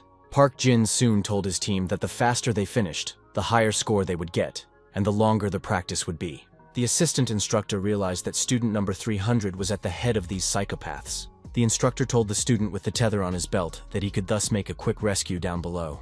The instructor asked his colleague if he had instructed them correctly. How could they get through the assignment so quickly? We need to look at the progress report. The report noted that all of the students completed the obstacle course, literally every single one of them. The instructor said that there was no way Jae-woo would have guessed, since she hadn't seen them in the beginning. When student number 300 says jump, all 14 people jump at once. If he says climb, everyone climbs. If he says run, everyone runs. Jae-woo said that he was the same guy who kept running away during the squad battle. Park Jin-sung looked down at his co-workers and said that they would do well. The young man held the rope tightly in his hands and began to climb down the wall, overcoming his fear and uncertainty. It was the last of the students, and all the colleagues began to congratulate him. The whole squad did well again. The instructors were watching because with their own eyes, even through binoculars, they could see the progress. Park Jin-soon said that now they were all going to practice. They were full of energy. The 3rd day of training came. Sun Ho said that they would now train Idia. This workout was booked for another day, but due to the extreme heat they have rescheduled. Everyone will go on vacation after the training session. Sung Ho thought that the weather had disrupted the entire schedule, but it wasn't critical. In this heat, the limit of endurance becomes more obvious. The purpose of the training is to make sure that all students can continue to fight using Idia, even when her abilities are at their limit. Previously, disciples had only used Idia in its normal state, but in training, they would be able to unleash its secret potential. At the end of the training, students with good willpower will be more interested in their Idia's abilities. Sung Ho said that they will start practicing and will use their Idia. The instructor pointed to the boulders standing nearby.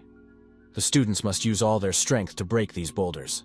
Each student will try his/her strength, depending on the order number. During the opening of the Idia, you should try to give your best. Those who fail to open the Idia will have to pass the turn to the next one. Some of the students began to doubt their abilities, because it is very difficult. Sung Ho said that many of those present probably think they are unworthy. The instructor added that most of the students had heard about his Idia. Park Jin-soon thought that Sun Ho had a special fighting Idia. I'll catch you for sure. If the instructor tries their hand at this boulder, it will only be possible to break it with Idia. Sung Ho activated his I'll get you for sure Idia. The instructor quickly approached the boulder and wrapped his arms tightly around it. Sun Ho lifted the huge boulder above the ground with both hands. The instructor tossed the boulder aside and it split into several pieces. Park Jin-sun thought that the instructor's idea had really improved. It turns out that by using this skill, Sung Ho can ignore the weight of an object. The students were frightened. Is this instructor really a human? Park Jin-soon was amazed at such an ability. Sung Ho said for all the students to try to do just that. Sung Ho said he would call in order. The first to go is student number 1. A white jade goblin with a sword approached the boulder. The girl applied the goblin's sword art and delivered a dissecting blow. The boulder was cut in two like a piece of butter. The disciples excitedly thought that Kim Se-young was incredible. It was the epitome of the Jade Goblin family. Jae-woo thought, as expected, this girl's tasks are of a completely different rank. The next student plucked the tree from the ground with the root and walked with it to the boulder. The young man said he would prove himself one day. The guy swung around and struck the boulder with the tree trunk. The blows were repeated, but the stone was unharmed. Byung-gi-young broke the tree, however. He could not damage the boulder. The young man said that he had chosen a rotten tree. Sun-ho said Byung-gi-young doesn't have to worry. During the performance review, his idea will be taken into account. Sung-ho continued to call all the students in order and make the appropriate marks in the diary. The last one to approach the stone was student number 300, Park Jin-soon. The students wondered why Park Jin-soon had chosen this particular boulder. There are smaller boulders. The students said that Park Jin-soon was the leader of the 10th room. You should have just seen those guys. They train and compete like maniacs. Could this guy really be the same? Our hero activated his idea and a knife appeared in his hand. Park Jin-soon approached the rock with a dagger in his hand, and everyone felt his demonic energy. Byung-gi-young thought that this guy was at it again. Kim Se-young gripped the hilt of her sword tighter and thought, Mr. Excessive, as long as he didn't do anything unnecessary. Our hero began to work the knife vigorously, cutting the boulder lengthwise and crosswise. Instructor Jae-woo looked at the young man and couldn't believe it. How was this possible? Sung-ho, looking at his watch, said that there was still quite a bit left. Park Jin-soon calmed down and knelt down. There was almost nothing left of the boulder in front of him. A frustrated Park Jin soon thought that he wouldn't be able to turn off his idea that easily. The instructor approached the student and said that he was willing to help as much as he could. Park Jin-soon grinned and thanked him. Our hero thought that he can't rely on others every time. He wants to at least be able to partially turn off his idea. The disciples watching this process could not understand what had happened. Where did that huge lump go? Could such a thing be done only with a dagger in his hand? Instructor Sun-ho said that this time the young man did well. Park Jin-soon stated that it was all thanks to Sun-ho's help. Control was at the mercy of the skill user. The more body parts are involved, the lower the control becomes. Body parts use movements from the skill independently of the user's will. Park Jin-soon told the girl that it didn't come out perfectly, but he did it. Kim Se-young replied that the guy made her worry. The students from room 10 encircled their leader and began to congratulate him. Their boss was incredible. Kim Se-young thought that Mr. XS and his students were one and the same. Park Jin-soon knocked on the door for a while. Is there anyone there? Since the disciples from room 10 had never dropped out, they were not sent to recover their stamina. However, there is a limit to any recovery. We need to ask the doctor for help. Park Jin-soon saw a teacher walking by. The teacher was surprised. Doesn't Park Jin-soon know that it's not allowed to come here without permission?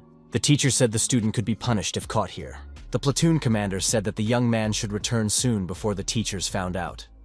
Park Jin soon wondered why the teacher was acting like this. The door opened and a man came out of the room asking what was the noise, what was wrong. The man asked who was knocking on his door.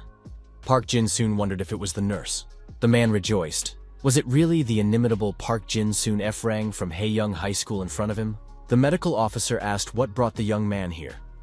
Did he come to complain to his teacher that the training was too difficult? The teacher told Park Jin-soon to return to the barracks immediately. The man hugged our hero and asked why the teacher was so harsh with the young man. After all, he had to live through an incident with a plague. The man said if everyone is all in, it's worth having a few drinks. There's a nice cozy restaurant nearby. You can check it out. The man told Park Jin-soon that there were no instructors here, so it was okay to feel free. Park Jin-soon thanked him for his hospitality. The man asked if the training was hard because An Sun-ho is always very strict. Park Jin-soon wondered, why did this person choose to discuss Sun-ho? He likes training for one. The teacher asked Park Jin-soon, isn't it time for him to go back to the barracks? The man said there was still time. There was no need to send the student away. The man asked what brought the F-rank student here. Park Jin-soon replied that he was looking for a nurse. The man laughed and told the nurse that this guy came to see her. The nurse asked if Park Jin-soon was hurt. Our hero said that he had come to talk about restoring the stamina of the 10th room disciples. According to current partisan training evaluations, student number 300 was the #1 ranked student in the room. The man couldn't believe it. Is student number 300 really in first place? Park Jin-soon wondered. Had no one looked at the scores and ratings in 3 days? The staff suggested that Sun-ho is doing an indulgence for his ward. Kim Se-young is in second place. Next, the guys from room 10 pushed everyone else out. Park Jin-soon said that An Soon-ho is not the kind of person who is willing to make indulgences. The man suggested that Park Jin-sung is the most inimitable F-rank who is physically stronger than everyone else. He took first place today and at the IDEA training. Park Jin-soon said that all the results he and his comrades obtained are honest. After seeing off Park Jin-soon and his teacher with a glance, the man said that this achievement was worthy of a 10th grade student. Park Jin-soon said that even under the close supervision of all the teachers, the 10th room could top the list.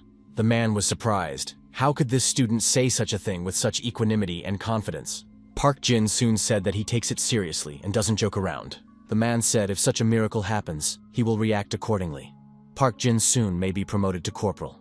Park Jin-sung said that he doesn't throw words in the wind and will try to achieve his goal.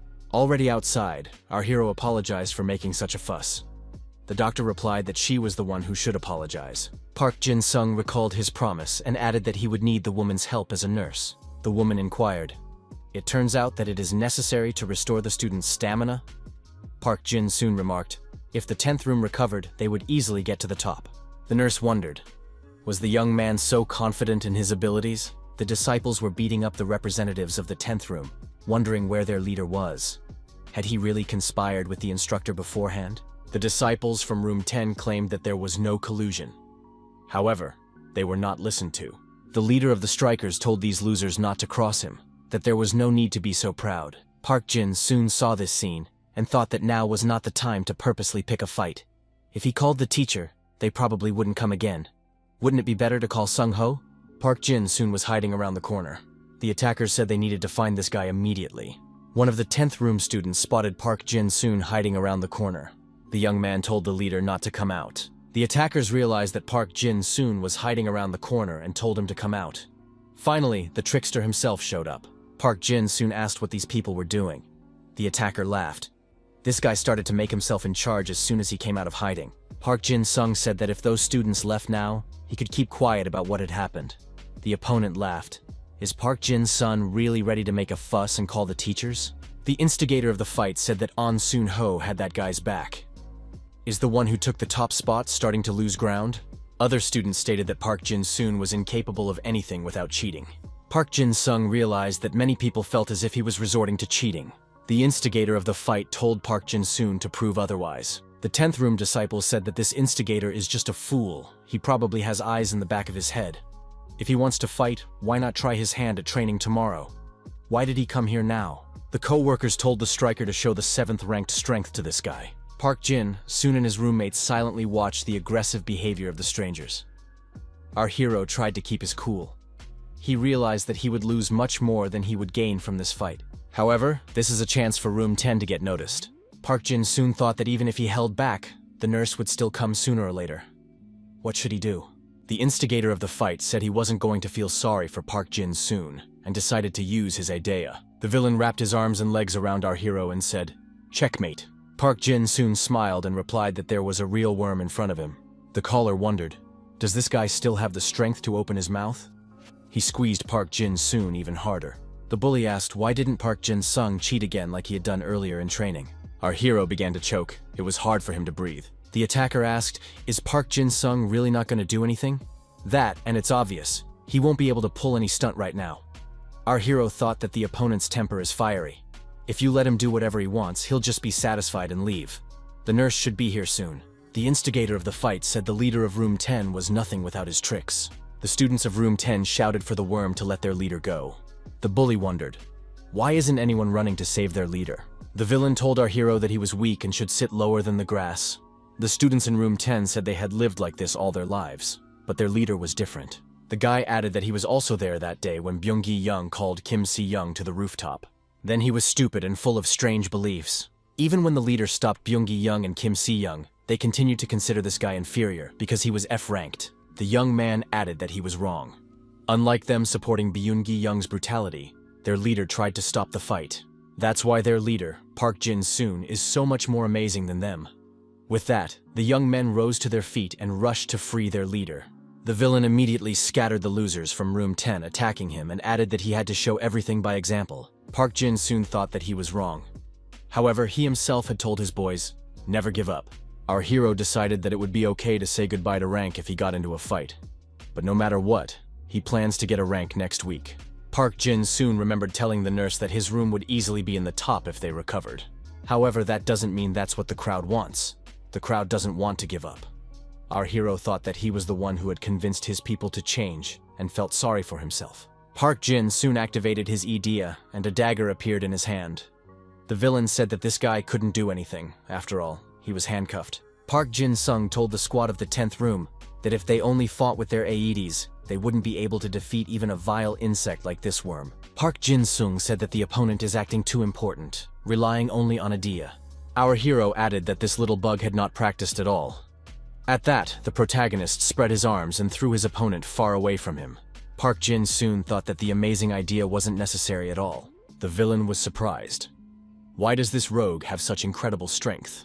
Park Jin-sung quickly approached his opponent and said that his legs were also weak. Our hero kicked his opponent's legs and knocked him to the floor. The villain screamed in pain. Park Jin soon said that this worm doesn't even know how to endure pain. And after all, it was only scratched a little. The terrified opponent lying on the floor screamed to be pitied. He was sorry and he wouldn't do it again. Park Jin soon said that this worm is actually a very pathetic rascal. Park Jin-sung tied his opponent's reaching hands into a knot and said that all the guys in room 10 could handle this guy without using their idea. Park Jin-sung asked his opponent if his behavior was a specific example that the villain wanted to see. Park Jin-sung, looking at his opponent, said that there was too much talking for someone who passed out from fear. Rubbing his hands together, our hero asked, "Where are this worm's cronies?" Park Jin soon told his buddies that they could get rid of this garbage now. On the morning run, the protagonist overtook Byung-gi-young again. Byung-gi-young was caught up with the other boys. The boy thought, weren't these students tired of running after their leader? They were all losers. Instructor Jae-woo said that now it was clear how it would end. She asked how student number 7 was doing. The nurse replied that she had struggled to recover his condition, but he had suffered emotional distress, so it would not be easy to return to training. The nurse added that she had a hard time treating the guys from room 10 after the fight. Because of that, they couldn't fully recover their stamina, so they would have a hard time today. Sung-ho summoned the leader of the 10th room, disciple number 300. The instructor said that because of what happened, Park Jin soon received a minus point. The young man was in first place, but after subtracting the points, he ended up in 300th place. Room 10 can now head to the dining room. Our hero managed to avoid elimination, but he came last again. Sun-ho or the nurse must have stood up for him. One of the students stood up for their leader and said that this was too much. After all, everyone knows that the students from the first room were the first to attack. Park Jin-soon just wanted to protect them. The instructor told room 10 not to argue and to go to the dining room in silence. The students were outraged. Why was their leader being punished for trying to protect them? After all, it is unfair and cruel. Park Jin-soon told his boys to calm down. The instructor said that room 10 would receive penalty points for refusing to follow orders. One of the students continued to protest and said he had had enough and was not going to put up with this anymore. Park Jin soon shouted for the 10th room to immediately shut up. The leader added that they are ready to accept the punishment. One of the students decided that their leader must be very angry. Students were forced to do physical activities, push-ups from the ground. The instructor inquired if room 10 was unhappy. The instructor said there would soon be a competition using idea between the best guerrilla training fighters. Room 10 will be given the opportunity to show what they are all capable of. They will be able to prove that they are something. The instructor looked at his watch. Lunch in 20 minutes. We should send the students out now. The instructor said that these students still have plenty of energy. They can safely go to the dining hall. Heading to the cafeteria, the students discussed the likelihood that there was still food left for them. It was the same man in the dining room. He recognized the F-rank disciple, Park Jin-soon. The man said that this food was not to his taste. He would rather eat ramen. The man stated that room 10 was the last room this morning. I guess the young man must have used his tricks that time. Park Jin-soon said that he just didn't have any energy left because of hunger. Now they are going to eat. The man said he had heard about one worm being deactivated the day before. Park Jin-soon thought that the insect, worm from yesterday, might be studying in this teacher's class. The teacher told our hero that he had heard it was the work of the F-rank. The teacher laughed again and said that it wasn't a bad joke. After all, a fighter from the 7th room couldn't lose to a newcomer in the 300th place. Park Jin-soon thought that this teacher just didn't believe that he could win, so he made up his own story. The man said that teachers will now practice with their students in the mornings. This is the only way to prevent cheating. The nurse told the students to hurry up. Lunchtime was about to end. The man laughed again and said he would see F-rank later. The students were glad. Finally, this teacher was gone. They had less than 10 minutes left for lunch. just so there would be food left in the cafeteria. Park Jin-soon said he had a bad feeling about it. A colleague told the teacher that he could barely sit up. Is this really old age? A co-worker told our hero's teacher that he was doing a great job with the exercises. Park Jin-soon thought that he wasn't in the best mood today. The teachers try to watch them, but since the practice is going poorly, the general mood is spoiled. Instructor Jae-woo thought that the students couldn't recover their stamina, so many were sitting back. The students from room 10 are trembling. They are having a hard time practicing. This has taken away the motivation of the others as well. Jae-woo thought that these guys were more useful than previously thought. Jae-woo asked what An Sun-ho was going to do with this atmosphere. Sun-ho understood that the disciples wanted to save their strength for the competition, so they would choose one person from each team to participate in the training competition. The room with the highest score will go to rest. Those who are confident in their abilities can rise to the occasion. The teachers were discussing amongst themselves whether any of them would go as a representative from the teachers. The man said they should definitely check on their students, since they too are part of the guerrilla unit. Getting first place and then taking a rest is not a bad thing. Park Jin-soon thought that if he overdid it and spent all his energy here, he wouldn't be able to perform well in the competition. The man asked the F-rank student to compete. The instructor stated that students who finish one exercise move on to the next. Those who do not finish in time are eliminated. Those who sent a representative should return to the exercise. Park Jin-sung thought that he couldn't linger any longer if he wanted to recover his strength. Instructors will evaluate the accuracy of each exercise. The teacher sat down while observing the student and kept counting to complete the exercise. Park Jin-soon thought that this guy was too fast. You can't fall behind him, or else you could be eliminated from this competition. The teacher said that these students' muscles are just for show. Why are they so weak? However, this teacher was surprised to see that Park Jin-soon was faster than previously thought. Sine wanted to give up, after all. His opponent was only an F-ranked wielder. He could easily be surpassed if he tried hard enough. Kim Si-young thought that this time it wouldn't end quickly because of this teacher. The girl thought she would give up trying to keep up with Mr. Excess. The teacher, overcoming his fatigue, wanted to see how it would end. The teacher did his best. Only he and our hero were left. Park Jin soon thought that this teacher was worthless. He was very rude. The teacher said this guy was a real monster and went to the ground. The teacher's room is out of the competition. An Sun-ho said that the 10th room can go to the shade and rest for the rest of the training. The rest of them are preparing for the 6th round. The students circled around their leader and asked if he was okay. Park Jin-soon said that that teacher had lasted much longer than he had expected. Park Jin-sung told his students that they now had time to rest in the shade and could relax. The senior instructor announced that they were now embarking on the last phase of guerrilla training. Idea competition.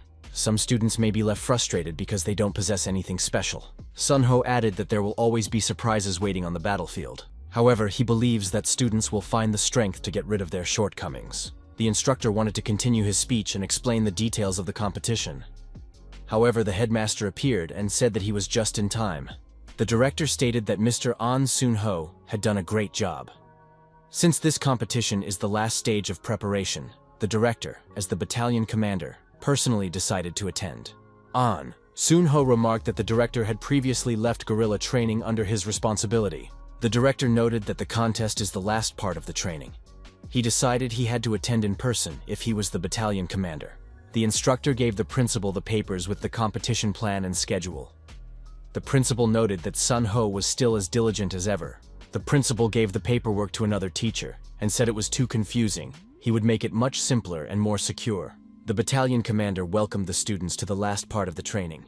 He expressed his hope that everyone would show what they could do. The director stated that he would proceed with the briefing. Competitions will be conducted with or without idea. The instructions of the battalion commander must be followed. Fighters who are out of the battlefield are eliminated. Those who put both hands up are also out. Those who pass out during the competition are eliminated. The principal said that was the end of it, and the briefing was over. Sung-ho wondered how the battalion commander was going to divide the students. The principal took the microphone again and said that he had forgotten something important. All 10th grade students, 300 people at a time, take part in the competition. Each participant will be assigned a different ranking in the battle royal. The director added that the longer they last, the more points they get. If they contribute to the elimination of other participants, they will also get points. A very simple rule. Survival of the fittest. The nurse asked the director what about the safety bracelet and the rules regarding those who break it. The battalion commander added that everyone should get a protective bracelet from the nurse. The bracelet will absorb the damage received and break. A normal bracelet breakage means defeat, but if the student wants to continue fighting, the battalion commander will honor that perseverance and allow the student to compete. The nurse thought that the principal had pushed aside all the squad leader's plans for his silly ideas. Park Jin-soon decided that he had no choice. He decided that he had no choice but to try to hold on as long as possible and get more points. Park Jin-sung thought, although he had succeeded in restraining Idea the day before, it might be difficult in his current state. The director said that participants must learn how to remain calm in any situation. It was 2 minutes to 2 on the clock. That's the perfect time. The contest begins at 14 o'clock sharp with an idea competition. The students were surprised. The battalion commander doesn't give them even a little time to get used to the new rules. After the tournament started, one of the students shouted that it was necessary to leave the other guys in the first room and get in with the unarmed Byun-gi Young first. Byun-gi Young decided to retreat to a safe distance after he saw that he was being chased. The disciple said that he would deal with Byun-gi Young before he could even find an object to use idea.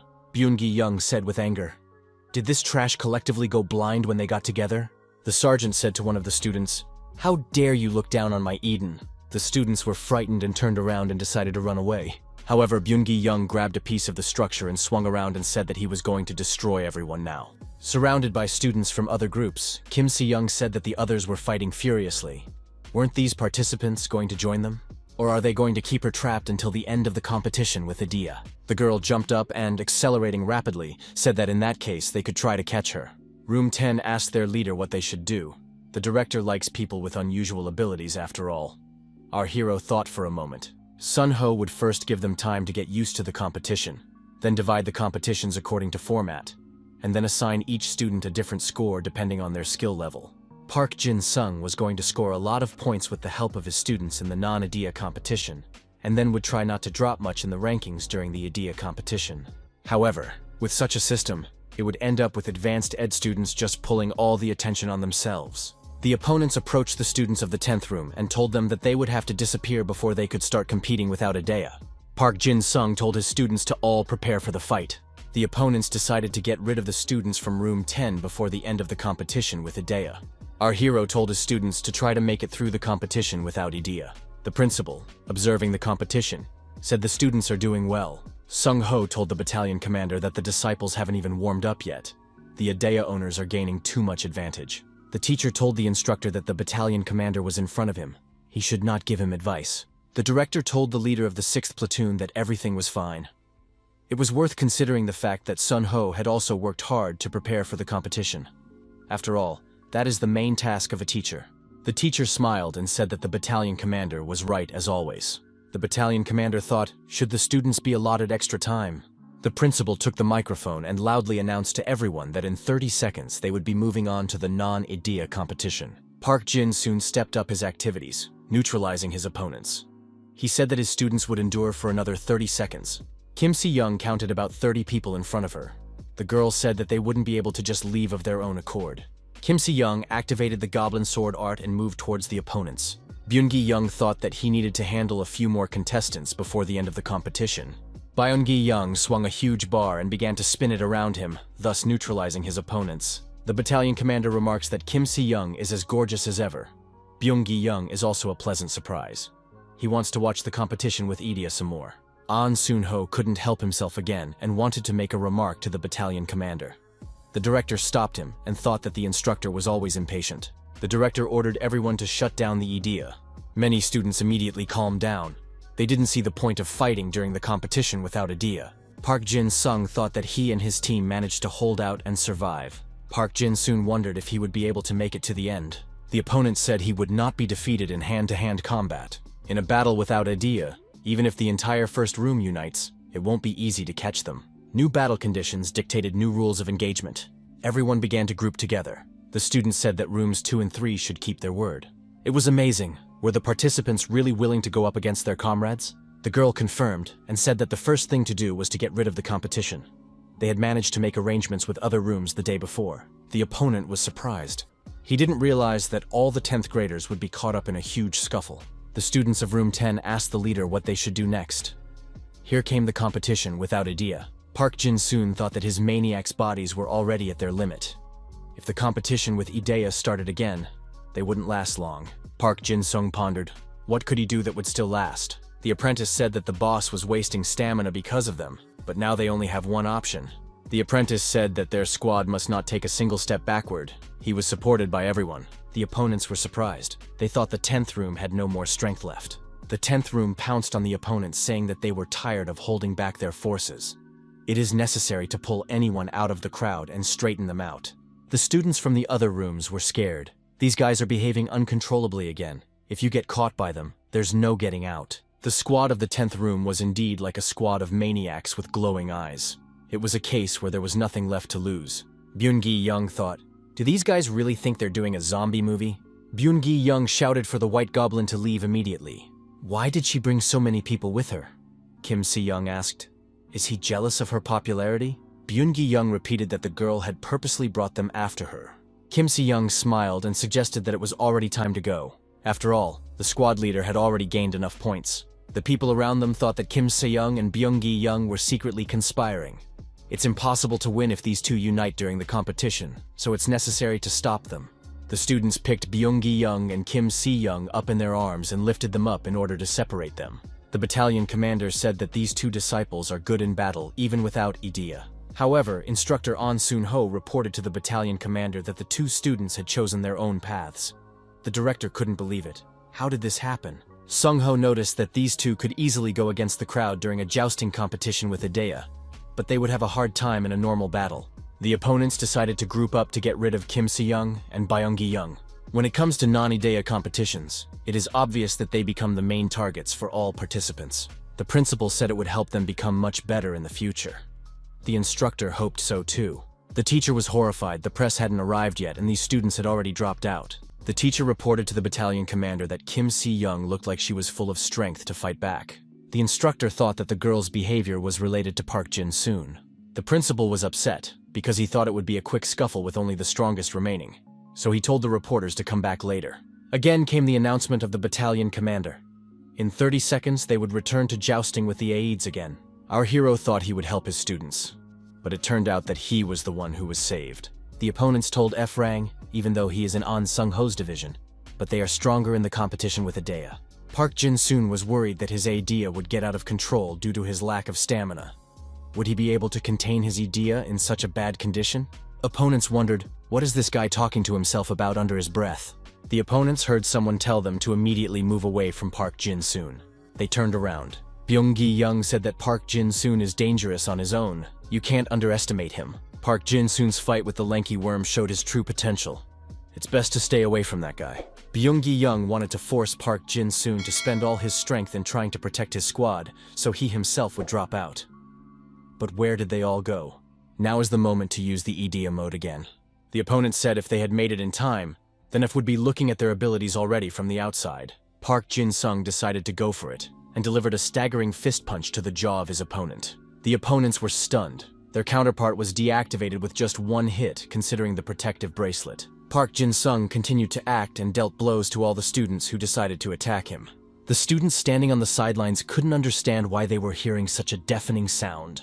The opponents, waving their weapons, rushed to attack our hero. Park Jin soon effectively dodges and manages to avoid this attack. The opponents wondered, how come they couldn't hit this guy once? He's trying to run away. You can't let him do that. Park Jin-sung turned to face his opponents and told them to part ways amicably. The opponents were frightened and with their hands in the air said they were giving up. The other tournament participants couldn't understand what was going on. Why did they see mass capitulation? Park Jin soon activated and stood with a dagger in his hand. His eyes were glowing demonically. The opponents realized that Park Jin-sung was very dangerous at this moment. The competitors began to sort things out among themselves. One said that his colleague had to deal with the highly ranked participants, and then no one would touch them. The student wondered, since when did the number 300 become highly ranked? The opponent said that number 300 was ranked first during the guerrilla training, so it is now ranked high. The girl asked her co-worker why he was trembling. It's a battle with the Aides. They are much stronger than number 300, aren't they? The young man fearfully told the girl that everyone had seen what this guy had done the day before, after all. The young man reiterated to his colleague that Park Jin-soon is extremely dangerous in such a state. Park Jin-soon told the two to stop stalling and come over to him. The assailant shouted loudly and, swinging his whip, decided to attack our hero. He had a whip in his hand, increasing with cunning. The strength of the whip depends on a well-thought-out plan of action. Park Jin-soon told himself that he shouldn't destroy his opponents. The striker wondered, what's going on with this F-rank? Is he really talking to his hand? Park Jin-soon swung his arm as if it was not happening, and this was repeated for quite a long time. Not a single whip strike reached the target. The striker was surprised. How was that possible? Park Jin-sun laughed. Is that really all the opponent is capable of? The other opponent was surprised how Park Jin-sung could fend off all the whip strikes while in such a weird stance. The young man with the whip told his colleagues not to stand by and help him deal with his opponent. The battalion commander was surprised. Who was this student? He didn't remember his name, but that one was in 5th place among the 10th graders. The day before, this guy was chaotically hitting the cobblestones, and now he's dodging the whip perfectly. Jae-woo looked at squad leader An Sun-ho. Why isn't this guy surprised at all? Park Jin-sung asked. Is the opponent really going to keep waving his whip like that while standing on the sidelines? Park Jin-sung added that in that case, he would go himself and started to approach the opponent. The girl said she would protect her co-worker and activated the Shield of Love. The Shield of Love increases when protecting the object of admiration. The girl added that she was about to show the power of her love. However, under the onslaught of the dagger, the Shield of Love was shattered. The girl was shocked. Could her love really be destroyed by an ordinary knife? The young men noticed that the protective bracelet had broken, even under the protection of the barrier. Seeing the negative scenario unfolding, the striker said they were giving up. The young man admitted that they had lost, so they were leaving. The girl was upset. Was her love so weak? The opponents slowly dispersed in different directions. No one dared to attack our hero anymore. Park Jin-soon thought that he was having an easier time keeping himself in check today. Could it be because the name had changed? The other two opponents were angry at this sweet couple. After all, they F-rank couldn't even lay a finger on them. Park Jin-soon said that there wasn't much time left, so those two could attack. The principal was outraged. What kind of students are these if they can't handle the F-rank? The battalion commander shouted for the attackers to get together and attack at once. Park Jin-soon thought that the cloning Eden would be used against him now. Are these two really twins? One of the opponents shouted that the pike in his hands would become even bigger and turn into a huge log. It was an enlarging pike. It had grown as big as an Idea user could handle. Park Jin-soon said he got a speck of dust in his eye. Another attacker swung his pike at Park Jin-soon's back. However, at the last moment, Park Jin-soon was able to dodge the attack with his dagger. The opponent thought, how was this guy able to deflect a punch without even looking? Park Jin-soon grabbed his opponent's stick with his hand and said that it was not a bad pick. As a result, our hero fended off the twins' synchronized attack. Park Jin-soon says he's willing to play by their rules, but what will that change? Park Jin-sung swiped his dagger through the air and his opponent's log was chopped apart. Park Jin-sung grabbed the opponent's long stick with his hands and said that he wanted to borrow that spade for a while. The opponent said that he would not allow that to happen. Park Jin-soon said that he didn't care what his opponent decided for himself. Our hero began to unwind the pike with his opponent holding the stick at the other end. Park Jin-sung said that it would be better if the opponent turned off his idea. The opponents were deactivated. Park Jin-soon stated that he wanted to have some more fun. Park Jin-soon with a dagger in his hand told his opponents that he was ready. Park Jin-soon stated that he doesn't know when the director will be ready to take the next step. The attackers thought that this number 300 was definitely up to something. He should be surrounded and deactivated. Teacher didn't think that Park Jin-soon would be able to make it this far, even though everyone knows that this guy has practiced a lot. The teacher regretted that he had ignored the student's endeavors. After all, he was a regular F-rank. It seemed like this guy was about to leave school. It was incomprehensible to the teacher how Park Jin-soon was able to become so strong with an F-rank. Was it all about effort or hidden talent? Teacher completely ruled out the possibility of this disciple becoming stronger. Teacher remembered how in the beginning, Park Jin-soon had wondered if the soul could be divided by rank. The teacher then laughed in response. He should help the students to become better. Well, even after saying that, he didn't give up his prejudice and didn't think of helping this student. The teacher cried in front of the battalion commander and said he felt sorry for Park Jin-soon. The teacher wanted his student, Park Jin-soon, to show everyone what he could do. The principal was puzzled. The director told the 6th platoon leader to do something about his colleague. The 6th platoon leader told his colleague to calm down. This is an order from the battalion commander. The teacher continued to cry and worry about his student. Park Jin-soon must prove that souls cannot be divided by rank. The director was angry. Why did this happen? Outstanding students who should have been the center of attention were instantly eliminated. Meanwhile, some upstart was pulling the blanket over himself. This can't happen. We need to have this student out before the reporters arrive. However, our hero acted confidently, and he had no equal on the battlefield. For some students, competing with Idea brings more advantages. It is not easy for participants with a melee idea to deal with all of them at once. The headmaster shouted into the microphone that the no idea mode was now activated. He felt that facing a huge number of people should completely drain this student of his strength. The battalion commander reiterated that everyone needed to shut down the idea immediately. Park Jin-soon was surprised. Would the director not even give 30 seconds now? However, our hero knew that this was exactly what the principal would do. Park Jin-sung thought that the wall from where the squad leader had pulled out the pike was rather thin. Our hero swung his dagger at that wall with all his might. He thought it would be easier to break than the boulders on the practice field. A huge crack went all over the wall after the impact. A piece of wall collapsed and there was a way out. The opponents thought this guy was crazy. He decided to break through the wall to blind them for a few seconds and escape. Park Jin-soon was surprised, since he wasn't going to run away anywhere. All the liquid rushed out through the resulting hole. The students shouted that they were being sucked in and needed to get out of here urgently. Instructor Jae-woo silently looked at this guy's actions.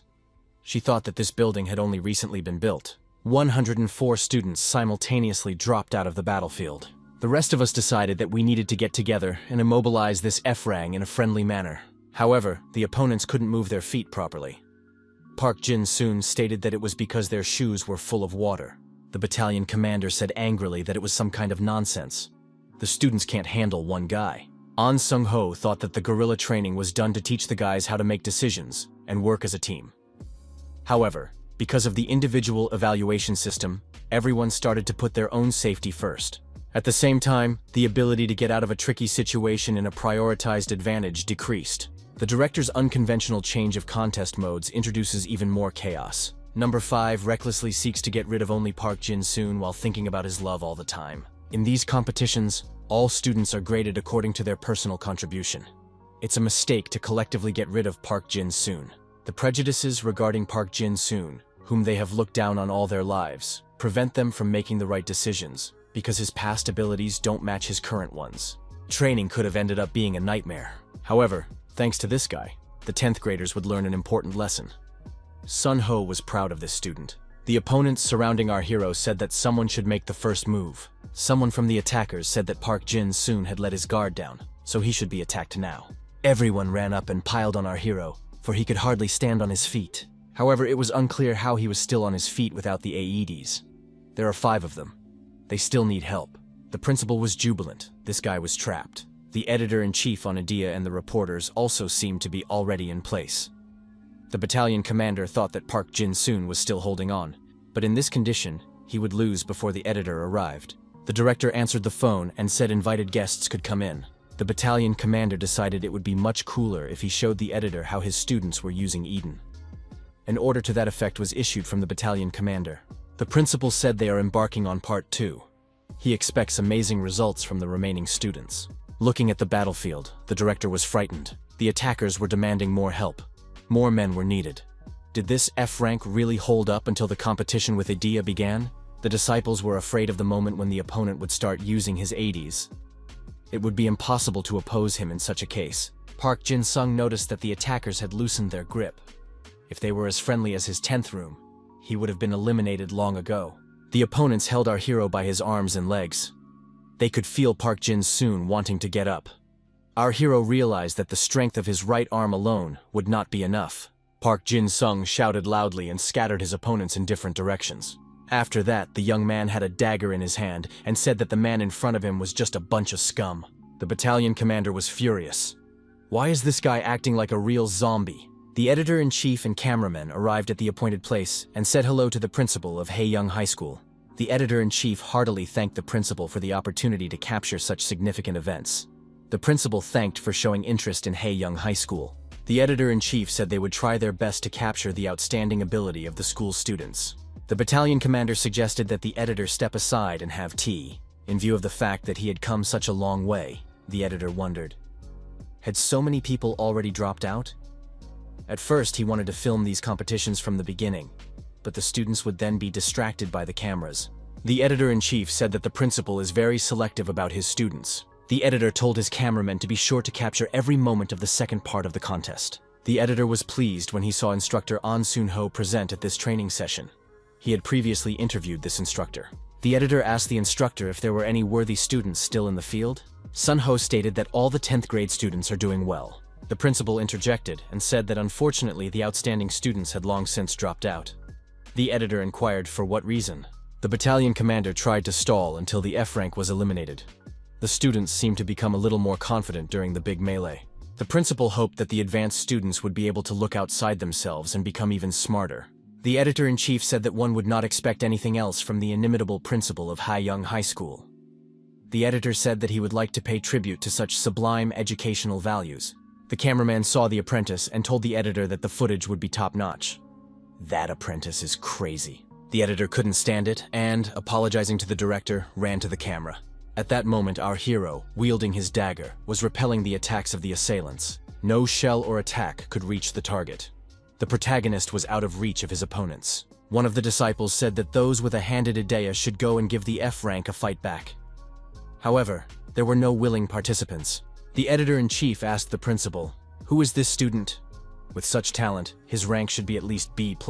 The teacher said it was an F rank student. The editor approached the teacher and said that he must be joking. The teacher replied, "Jokes aside." The teacher added that Park Jin-soon achieved everything through his own efforts. The director told the platoon commanders to stay out of the editor's way and move to a safe distance. The commander of the 10th platoon, withdrawing, told the editor to pay attention to Park Jin-soon's disciple. The editor-in-chief told the director that he wanted to know more about Park Jin-soon's student. The principal was distraught. He had absolutely no idea what to tell him. Park Jin-sung thought that his body was about to break. His spirit was also running low. What was strange, however, was that even after expanding the area of violence, his Eden made it easy to control the urge to destroy. The attackers felt something incredible. Our hero reeked of danger. No one wanted to attack him anymore. It was about defense. Park Jin-soon wondered, where did those guys go? The attackers saw an F-ranked student with a bloody dagger in his hand.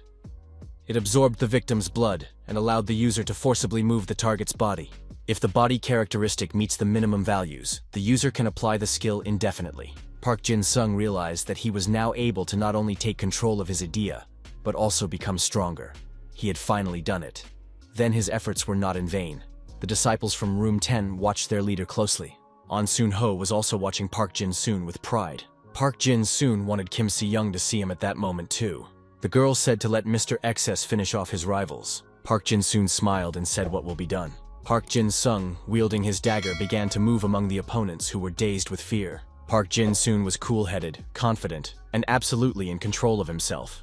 After Park Jin-sung approached each of his opponents, their bracelets appeared to be destroyed. Everyone shouted in consternation that they were surrendering. The students shouted for the assistant instructor to help them. They were going to give up. Park Jin-soon thought that he had a very suitable idea right now. The director thought it was a nightmare. How could he get out of this situation? The editor-in-chief couldn't believe that one man was beating 60 students. Instructor An Soon-ho reported to the editor-in-chief that this disciple had killed over 150 people in total. Sun-ho added that it will end with a number greater than 200. A young man walked into Kim Il-jun's office. Kim Il-jun smiled and said that it had been a long time since they had seen each other. The man inquired what Kim Il-jun wanted from him. Kim Il-jun smiled and said that he was sad to remember the good old days. The interviewee remarked that Kim Il-jun was the one who started bullying them back then. Kim Il-jun told the interlocutor that he apparently meant little to him. The guest said that Kim Il-jun was the one who planned the escape across the East Coast. Kim Il-jun was surprised. Who would make such a ridiculous attempt to escape? He just needed an excuse to call the person he was talking to after such a long time. The wounded Kim Il-jun then told Comrade Li Xin that he was wanted by the leader. He wants to see him at dawn at Panmunjong. Li Xin wondered what Kim Il-jun wanted to tell him now after getting rid of dozens of his subordinates. Il-jun replied that when he was in the south, he met some very interesting guys. Li Xin asked, "Are we really talking about the students of Haeyoung High School?" Il-jun added that he heard that the old man was training the kids, so he decided to check it out immediately. But when he came to say hello, he got kicked. Kim Il-jun said that he needed help. That time he was forced to run away from the child. Li Xin knew that Kim Il-jun had broken into the bank and then retreated. But was he really so cornered that he had to escape? And it wasn't even an ambush ploy? Kim Il-jun laughed and said that he understood. Does it appear that the interlocutor is not aware of it? Li Xin wondered, what was he not aware of? Kim Il-jun said that he thought as if this guy was his secret weapon. It turns out that Li Xin doesn't know anything about him either. Li Xin stood up from his seat and told Kim Il-jun to answer immediately. Kim Il-jun said, if Li Xin really didn't know, then he should make the first move. Kim Il-jun stated that he called his interlocutor to talk for a bit, but it seems that an unexpected harvest is coming up. The 5th day of guerrilla training, evening. Park Jin-soon asked where he was. Kim Se-young said that he finally woke up. The girl added that next time he should at least give him a heads up on how long he was going to sleep. Park Jin-soon touched Se-young's face and wondered, is this really a dream? Park Jin-sung rubbed the girl's cheek for being so soft. The next moment, the young man was slapped and jumped up. He said he was in pain. The girl hoped that this had awakened him from his sleep. Park Jin-soon was surprised. Wasn't he at the competition? Kim Se-young wondered if he couldn't remember anything. Se-young explained that after he straightened everyone out, he looked at her and yelled, Kim Se-young, did you see that? And started jumping up and down. Park Jin-soon said that he was the one who remembered. The girl added that when it was over, he passed out. How is he going to get married if he's such a sissy? Kim Se-young took his cheeks and rubbed them. Park Jin-soon said that he had just woken up and she was already making fun of him. Park Jin-soon noticed that he wasn't going to take anyone as his wife. The girl said that this guy is going to have a happy life with her. Park Jin-sung said that he couldn't agree to that or he would be bullied by her all the time. Kim Se-young smiled and said, so that means the guy believes he's already awake. Park Jin-soon thought that this girl seemed incredibly beautiful, even in his sleep. It would be nice if she would stop teasing him. Kim Se-young said that if he was already awake, he could get his rank. Our hero rejoiced. Is he no longer a beginner? The girl remarked that the teacher would give the certificate later. Kim Se-young congratulated the guy on his first place in partisan training. Kim Se-young wondered why the guy had an indifferent face. Park Jin-soon asked, why is he still a private? Kim Se-young thought he was just surprised that he was promoted by 2 ranks. Park Jin-soon said that he had just argued with the teacher. The teacher promised that if they got high scores with the whole squad, he would make them corporals. The girl said it turns out they split up over the deal. Kim Se-young noticed that the teacher made everyone but Park Jin-soon a corporal. But there's no need to worry about that. Kim Se-young remarked that because of Park Jin-soon, the nurse has a lot of work to do. We should thank her for her labors. Park Jin-soon apologized. He hadn't thought of the nurse at all and promised to thank her later. The guy didn't notice that he was going to the nurse's office alone. Kim Se-young suggested that they go together. Park Jin-soon said that Kim Se-young did not do anything wrong. However, he should go alone. The girl wondered, didn't this guy enjoy spending time with her? He didn't understand why they should go to the nurse's office together. The teacher approached the guest and offered him a cup of tea. He said that the battalion commander had withdrawn for a while. Guest commented that the rank system is not yet fully organized. Guest said that this school was contacted in advance by another battalion commander, and Lieutenant, the 10th platoon commander, said he was sorry, but he was the only one on shift today. The senior officer said that the fact that special military training was organized on the basis of this school did not mean that they would be able to organize a military system as perfect as 988. The 10th platoon commander knew it was about the Special Training Brigade. This brigade was created by the Army to train future fighters. It was an alternative to higher education, recruiting students with combat aids. Teachers on base are assembled from the educational elite, and students absorb years of military wisdom through an organized curriculum. The guest inquired when Principal Haeyoung High School would be arriving. The teacher thought this man was waiting for the principal to belittle him and brag about his own successes. The guest said that this commander had a kind of disgruntled face. The 10th platoon commander said that the guest was not very respectful for a representative of another unit. The guest agreed and apologized. He didn't mean to offend anyone. Baldy remarked that since he was an enemy who had come to declare war, he had allowed himself a little rudeness. The teacher wondered, what kind of war are we talking about? Baldy expressed that this was no longer news to anyone. Is the information network of this school so weak that no one has heard about it before? There are students like An Soon-ho and Kim Se-young in high school. However, no one cares about that now. The teacher assumed that his interlocutor had not heard the recent news about one of the students' powers. Baldy asked, is it really about the F-rank disciple? He is aware of these events. Well, could he be the owner of just an F-rank? How can an F-rank freshman survive in a high school specializing in Eden? Baldy said that it was better not to exaggerate the details if the story was to be believable. The teacher thought that the Special Forces Brigade had not received all the detailed information regarding the training of the 10th grade. The battalion commander entered the office and apologized for being late. The commanders said hello and shook hands. The teacher walked out of the office thinking, is there going to be a second team recruitment today? The students from the 10th platoon felt very tired after the physical training. Park Jin-soon asked instructor Sung-ho how his guys looked in practice today. An Soon-ho smiled and said that everything was already obvious. All students from the 10th Room Squad have successfully joined the club and can accept congratulations. The 10th Platoon commander watched the students on the sports field and thought that he was very worried about Park Jin-soon. Teacher thought that Park Jin-sung should punch the face of everyone who underestimated him. The director said that he had heard that everything was pre-approved by the brigade commander. The guest stated that he was ordered to get the seal after reading the contents. The director read about the simulated invasion fighting training. The contract had unfavorable terms for his side, but it was impossible to refuse. Baldy thanked him for his time and added that it was time for him to head back to the brigade. The principal was angry. He thought it was humiliating and decided to make sure to repay everything. The editor-in-chief was carefully reviewing the recording of Park Jin-soon's fight while using Idea. The editor-in-chief decided that this young man was the real jackpot. The editor was surprised that the video was not accepted and was told to forget about the article. A plus rank suppression. Why does the state need it? The times when you could entice the reader with text or pictures alone are long gone. Most people would say that it was filmed from a script, or that there was an advertisement for Haeyoung High School hidden somewhere. Could anyone really believe that? Who would even believe that the worst F-ranked Idea disciple had slain 200 people? The editor thought that if he hadn't seen it with his own eyes, he definitely wouldn't have believed it either. The man wondered why the school principal was hiding this student's talent. After all, the school has military support from the state. They should protect an outstanding student. However, if that were the case, they would have gotten rid of the interview with Kim Si-young, who straightened out the plague. It hit the editor, and he rushed to review the videotape again. There are other students among all those involved in the incident at the bank. The editor found what he was looking for and said he knew it. There was a knock on the office door. A man said it was okay to come in. The informant told the editor that he has secret information, but School 998 and Haeyoung High School have a joint project. The editor thought he had a great opportunity. Park Jin-sung told his squad that they did a great job today as always. One of the students said it's the first time he's been so loyal to someone. No one bullies them now because of the rank of corporal. It was all thanks to the boss. Park Jin-soon smiled as he was still a private. A student said that Park Jin-sun continues to practice even when they leave. The leader replied that what he does together with An Soon-ho is just a warm-up. However, none of the students today have seen the favorite yet. Kim Si-young said for everyone to call her exactly that.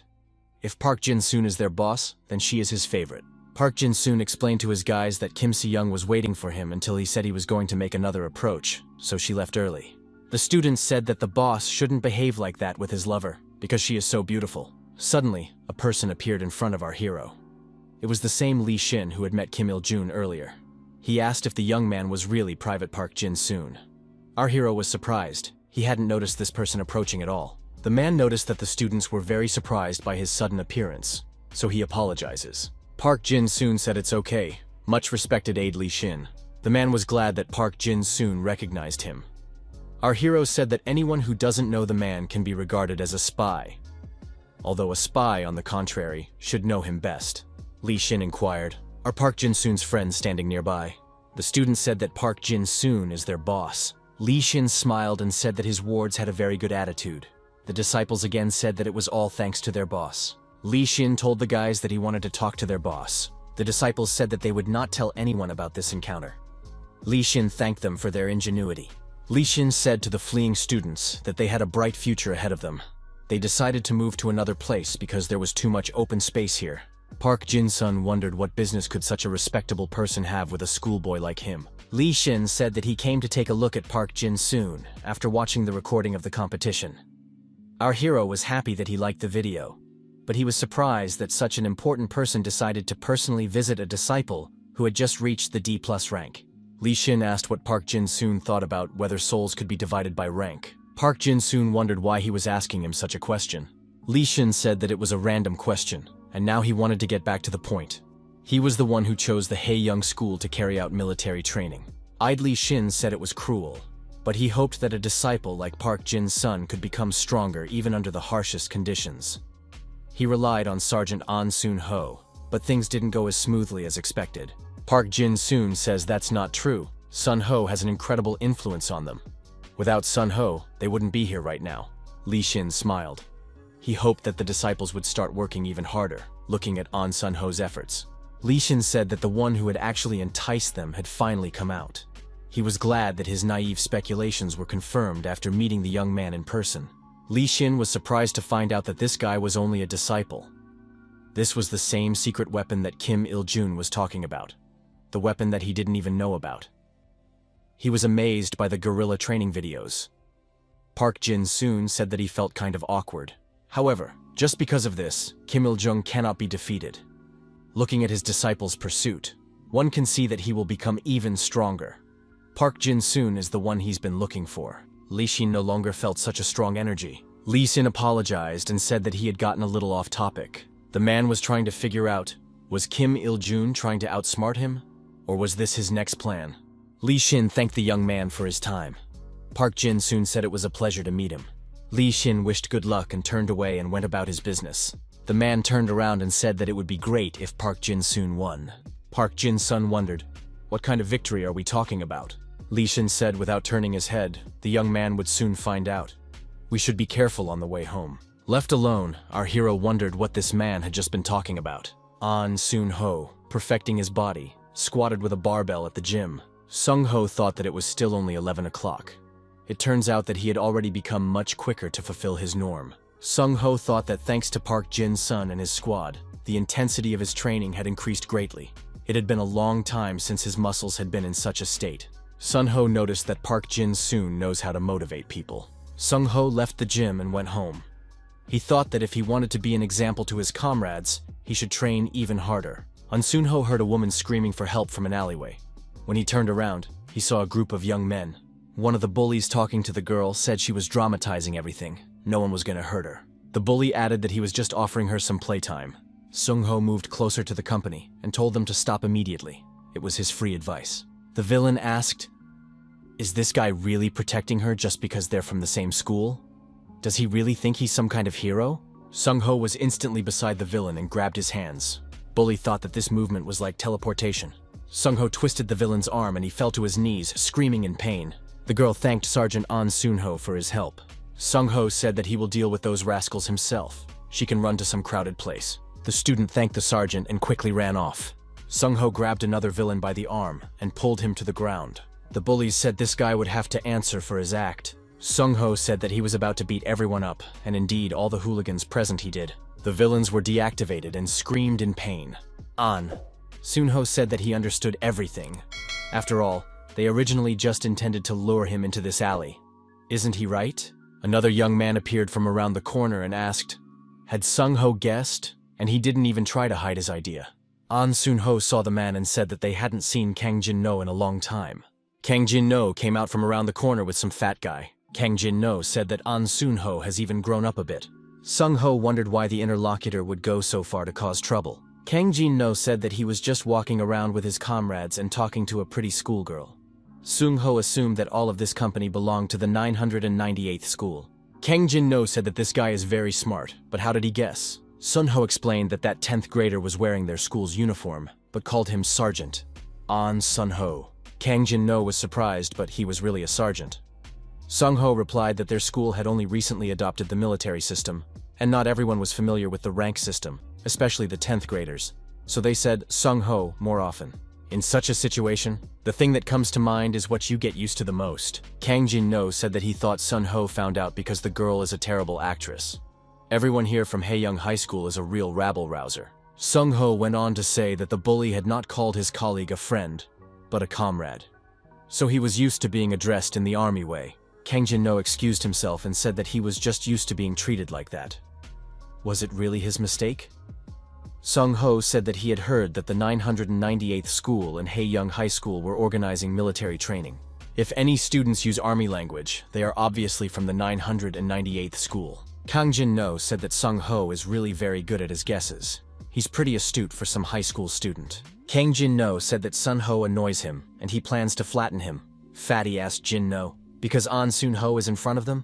Sung-ho asked, who is this fatty? The fat man replied that he was Yuk Dong-ho, and he was happy to meet him. Sun-ho asked how Yuk Dong-ho was doing.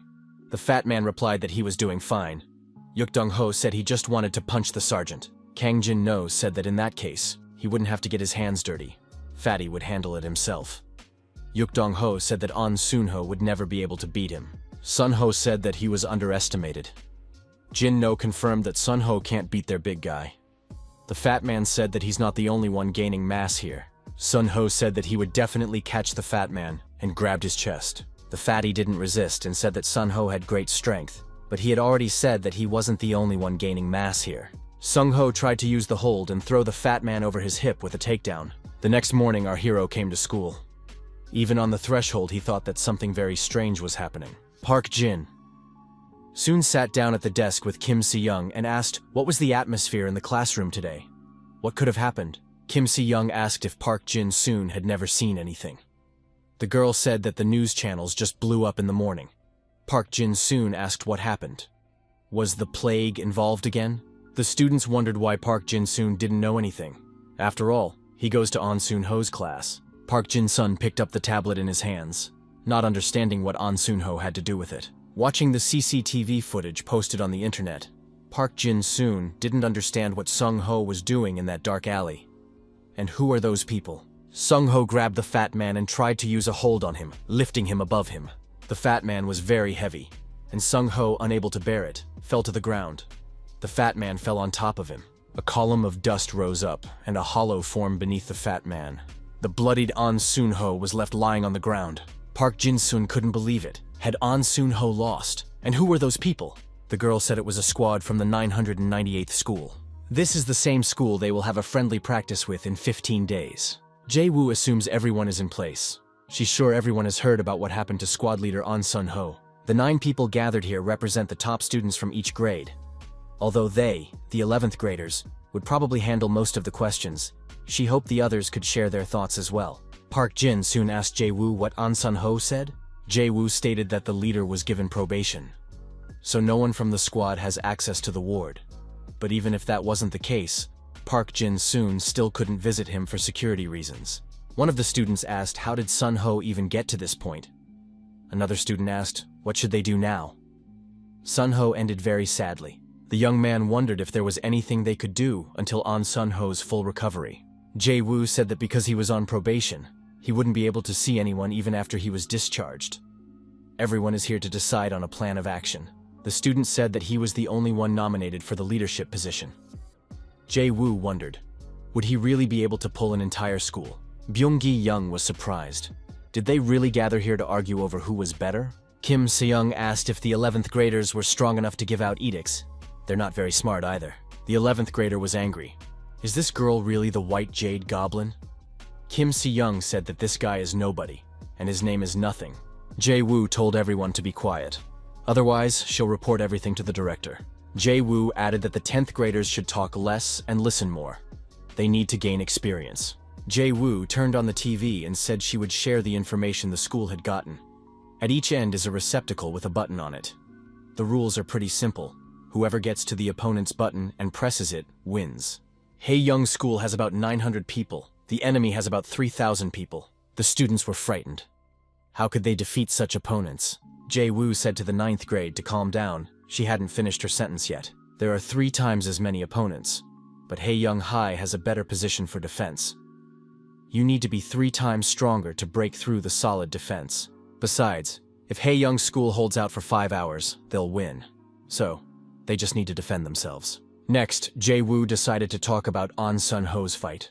The student who felled the leader is called Yuk Dong-ho. This student is an 11th grader. His exact Adea is unknown, but judging from the video, the Adea has to do with his weight. Yuk Dong-ho didn't do anything outstanding.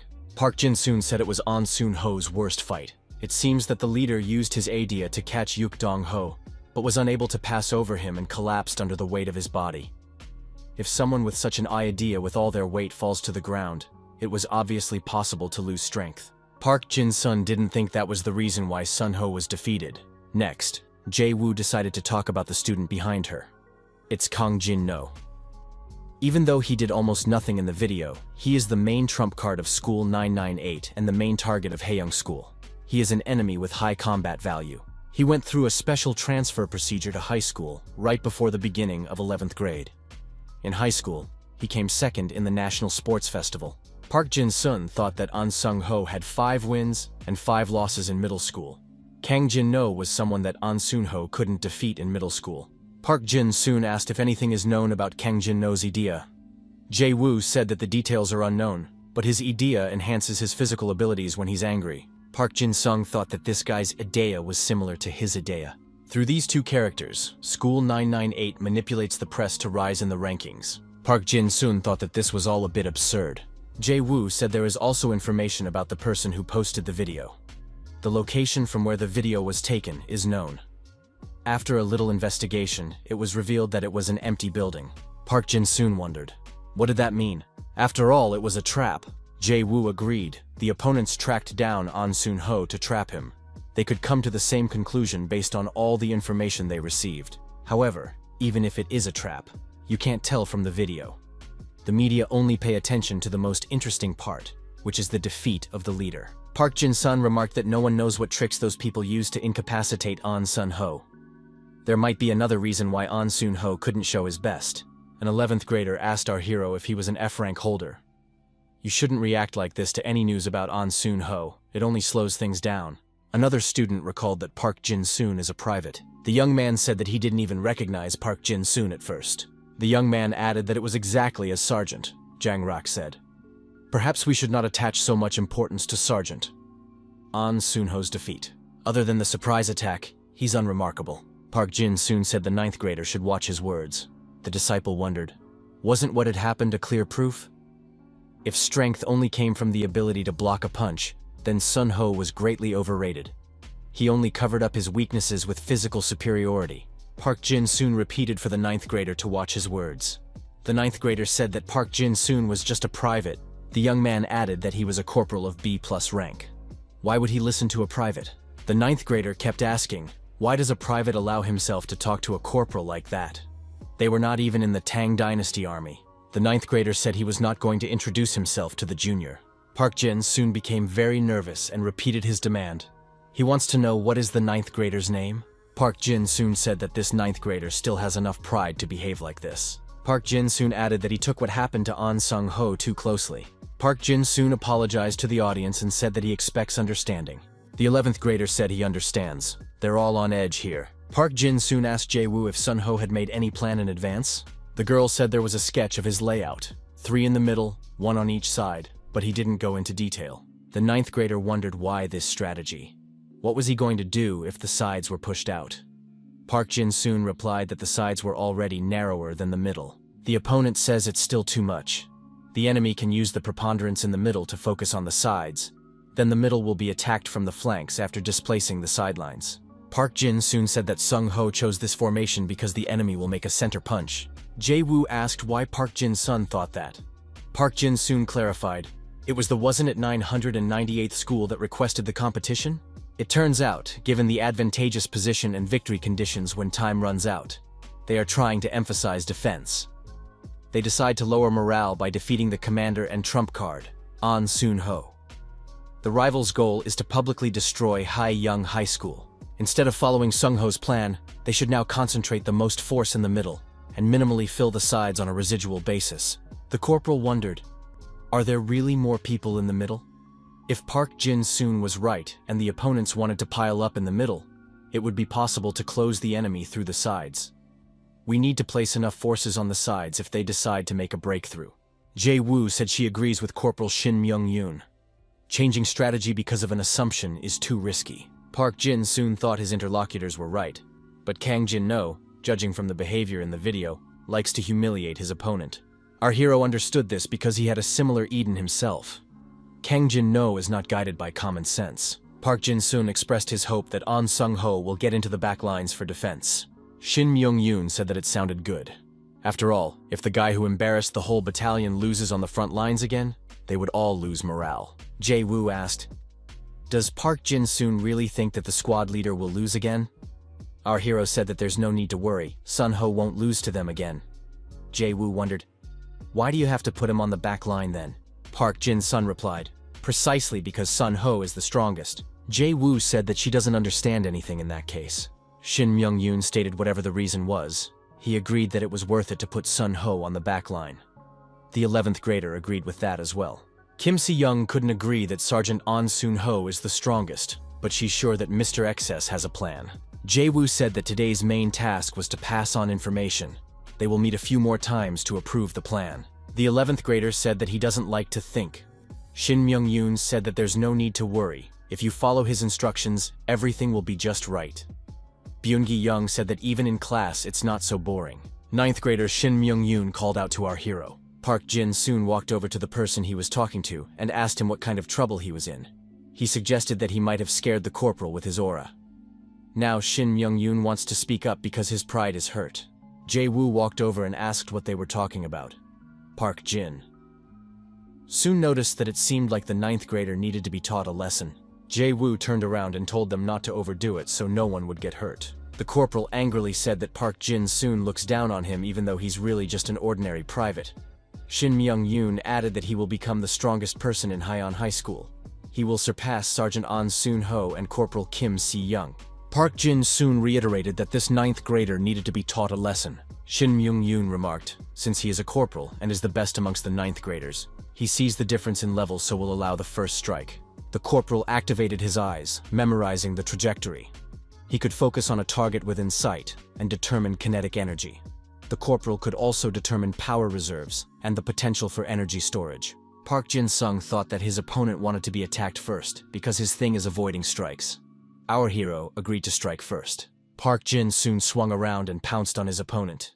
Shin Myung-yoon had time to think that the private was faster than expected. However, he could anticipate Park Jin-soon's actions and was able to effectively dodge the attacks. Park Jin-soon activated his idea and a dagger appeared in his hand. Shin Myung-yoon continued to dodge, but things were not as he had hoped. The corporal wondered how an opponent could change trajectory by overcoming inertia. However, Shin Myung-yoon was still able to anticipate his opponent's every move. The corporal thought that the opponent's punching power is great. Even without the dagger, he is very dangerous. His movements don't match the energy trail. The corporal thought that he had concentrated too badly. He would have to take a good look at his opponent this time. Park Jin-soon said that Shin Myung-yoon was good at dodging. He would have to make it harder. Park Jin-soon began to perform more chaotic and less controlled movements during the attack. The corporal thought he would have to look more closely, and then he could dodge the attacks. However, Park Jin-sung was able to leave 3 energy trails at the same time, thus completely confusing the corporal and confusing him. It turns out that Park Jin-soon's movements are 3 times faster than the corporal's projections. Park Jin-sung told his opponent if he started a fight, he shouldn't be asked to pay him back for everything. Shin Myung-yoon asked in surprise, "What's the payback?" Park Jin-soon replied, "Because the corporal said he wanted to be the strongest. People who only rely on their Eden without putting in the proper diligence to train will never be able to defeat him or An Soon-ho." Park Jin-sung added that the corporal should internalize that for himself. Park Jin-sung said as part of his team that they have no choice, they just need to give their best. Our hero still failed to convince his comrades at the subsequent meeting. Shin Myung-yoon's defense plan was chosen as the strategy. The 11th grade positioned themselves on the left, while the 10th grade positioned themselves in the middle. On the right were the 9th graders and Park Jin-soon and his maniac squad. The 10th and 9th grades are on defense, and the 11th grade on the left is made up of the best fighters, so they will be trying to wear out the opposing school. Since their numerical majority, it would be rational to prepare for a full attack. However, the problem is Kang Jin-no. Park Jin-soon held back during the meeting because his assumption is only a hunch. Kang Jin-no will sneak up behind the 3rd line, ignoring the positioning of his school's main forces. He will want to reach victory again and destroy An Soon-ho. There weren't many people, just Park Jin-soon and his squad of maniacs. Corporal Shin Myung-yoon greeted Private Park Jin-sun. Our hero looked at this guy and couldn't understand what had happened to him. The corporal admitted that he was stupid and couldn't tell the difference between false rumors and the truth. He realized how good Sung-ho was, but it was too late. So he apologizes. The corporal said that there were rumors that Park Jin-soon was hitting on squad leader Sun-ho to get first place in the guerrilla training. Or rumors that Park Jin-soon dishonestly got grades by taking advantage of a teacher's weakness. Or the rumor that Park Jin-soon bribed the press to make the headline 1 verse 200. The corporal continued that after he, being completely uninformed, pursued the matter, he was able to find out the whole truth. He is amazed at how Park Jin-soon quickly became successful. He wants to become just like Sun-ho. So he wants to become Park Jin-soon's assistant. The disciples asked Park Jin-soon, "Who is this corporal?" The corporal said, "Is this really the maniac squad?" He greets everyone as a newcomer. The students wondered, do they really have 9th graders already? Their boss is incredible, as expected from someone with incredible charisma. Park Jin-soon said that there's no need to turn things around. Shin Myung-yoon stated that he wanted to labor together with the Maniac Squad. Park Jin-soon said if he becomes the corporal's boss, then the corporal will have to join the Maniac Squad. And that means having to visit An Soon-ho's club that he had so previously despised. The corporal replied that he was still ashamed of those words. He wished he had been skillfully guided and no longer fallen for the influence of bad rumors. Park Jin-soon said that in that case, the corporal should behave according to his instructions in training. Disobedience will be punished to the fullest extent of the law, under conditions as close to combat as possible, Shin Myung-yoon said as he waits for orders. The entire 9th grade is under his control and they will follow any command from the boss. Park Jin-sung said that he likes that kind of eagerness, so he will accept him as a temporary maniac in the squad. Shin Myung-yoon thanked him and said that he would do his best. His name will still be heard in the walls of his home school. Park Jin-sung thought that the chances of winning were getting better, and he would try to turn the luck in his direction. Delta 1 Special Forces has been in contact with Alpha. A preemptive attack on the target by Delta 1 has been confirmed. The order has been given to launch the attack. The liaison said the connection was deteriorating and contact was being lost with Delta 1. The contestant wondered what was the matter. Did the competitor use idea affecting the electromagnetic signal? The liaison said that it was not the machines. The liaison was trying to make contact. Can Delta 1 hear him? The connection appeared for a while. The Alpha wondered who she was talking to. The person on the line was Private Park Jin-sun, from the 3rd Squad of the 1st Company of the 1st Company of the Haeyoung Special Training Unit, 10th Platoon. The contact replied that he had heard the name Park Jin-soon before. He was the same person who spread the fake that he had defeated 200 people. Park Jin-sung said that today was the last day of work on the front lane. The opponents decided to promptly disrupt the communication with the speedy Idea. There followed snippets of phrases from which it was clear that the base had been attacked by an opponent and communication had been interrupted. Jae-woo said that from all the noise, you can tell what happened there. We need to send help. Corporal said the most important thing is to make a sound assessment of the situation. Delta 2 should be contacted to confirm the information. Alpha got back on the line and announced that she was waiting for a response. We've received a report that Bravo 1 is conducting a retreat. Idea's attack has been confirmed. The corporal was surprised, because there shouldn't be any players with strong Idea among the 9th graders of Haeyeon High School. Byun-gi Young, using his Idea, said that these low-level villains worked well together. The guy added that now it was time to make the decisive move. He activated the item extraction and swing. Anything stuck in the ground could be extracted and used as a weapon. The opponents shouted to dodge the enemy's attacks as soon as possible. If the attack is successful, everyone will go to the hospital and the protective bracelet won't help. Byung-gi Young, having made a successful attack, said that he now felt relieved. Jae-woo reiterated that Byung-gi Young's Idea was the most helpful on the battlefield. The girl added that there are debris defenses on this field, but their usefulness depends on proper application. Byung-gi Young noticed that the girl was complaining about being put with the 9th graders, but he's willing to turn a blind eye because he was able to enjoy the suffering of the opposing school's rivals. Jae-woo notices that the guy would be even cooler if he learned how to talk politely. Byung-gi Young said he was willing to relax and stand back and watch them do well. Jae-woo said that it was time to show what the 9th grade could do. The girl activated a shining armor that boosts the morale of the players surrounding the Idea user. The girl told her subordinates that they would show their rival what they could do. After all, they still have powder in their powders and berries in their buttocks. The opponents from behind the barricade shouted that the advanced squad of Haeyoung High School was approaching. Everyone needs to take their seats as instructed. The opposing commander shouted that it was necessary to roll up the fighting company. It was required to reinforce the forward lane that An Soon-ho's squad had broken through. The ranged company should go behind cover. Byung-gi Young and prepare to help. Jae-woo ordered her squad to stand in the 3rd position. The girl added that it was time to show those cowards from the 999th school what they were capable of in a fit of rage and anger. The opponent would see the power of Haeyoung High School. After a furious attack, Jae-woo reported to the personnel that the opposing school had retreated to the previous lane. The girl added that we need to level the front line and head forward. A fighter appeared in front of Jae-woo and said that retreating in the first fight was a disgrace and he wasn't going to do it. This guy swung his fist at the girl and said that she was from a company that had a fighter with the nickname Stumbling Block, right? She should get out immediately and bring the real Stumbling Block here. The impact was very strong, and the girl flew backwards, hitting her back against a rock. Byung-gi Young carefully asked how the vice leader was feeling. Jae-woo said that this attack couldn't do anything against her armor. Kang Jin-no said that he would be interested in competing with his opponents. Jae-woo said that Kang Jin-no is indeed very aggressive as described in the report. The co-star remarked that if you look close up, the girl is really cute for some scarecrow below the stumbling block. Kang Jin-no asked if she had a boyfriend. Jae-woo replied that she knew everything about that person even from one conversation. Kang Jin-no said that he's very nice to girls. Jae-woo replied that if she kept listening to that, her ears would rot. Jae-woo told her squad to get everyone into position. It was time to avenge the squad leader's defeat.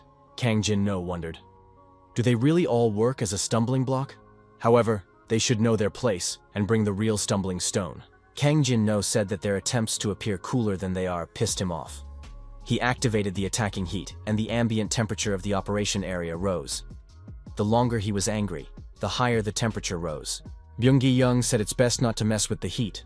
They could get burned if they just touch each other. Jae-woo said it's better to duck down until the steam dissipates. Kang Jin-no was surprised.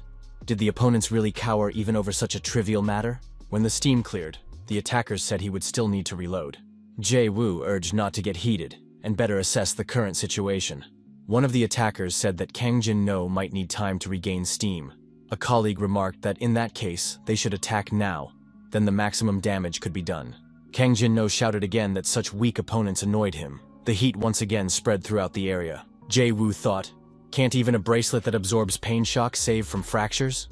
The opponent had accumulated the released steam in his hands and used it to attack. Jae-woo realized who might be in front of them and shouted that it was urgent to rescue the injured. Kang Jin-no asked the girl, is she really going to save those weaklings?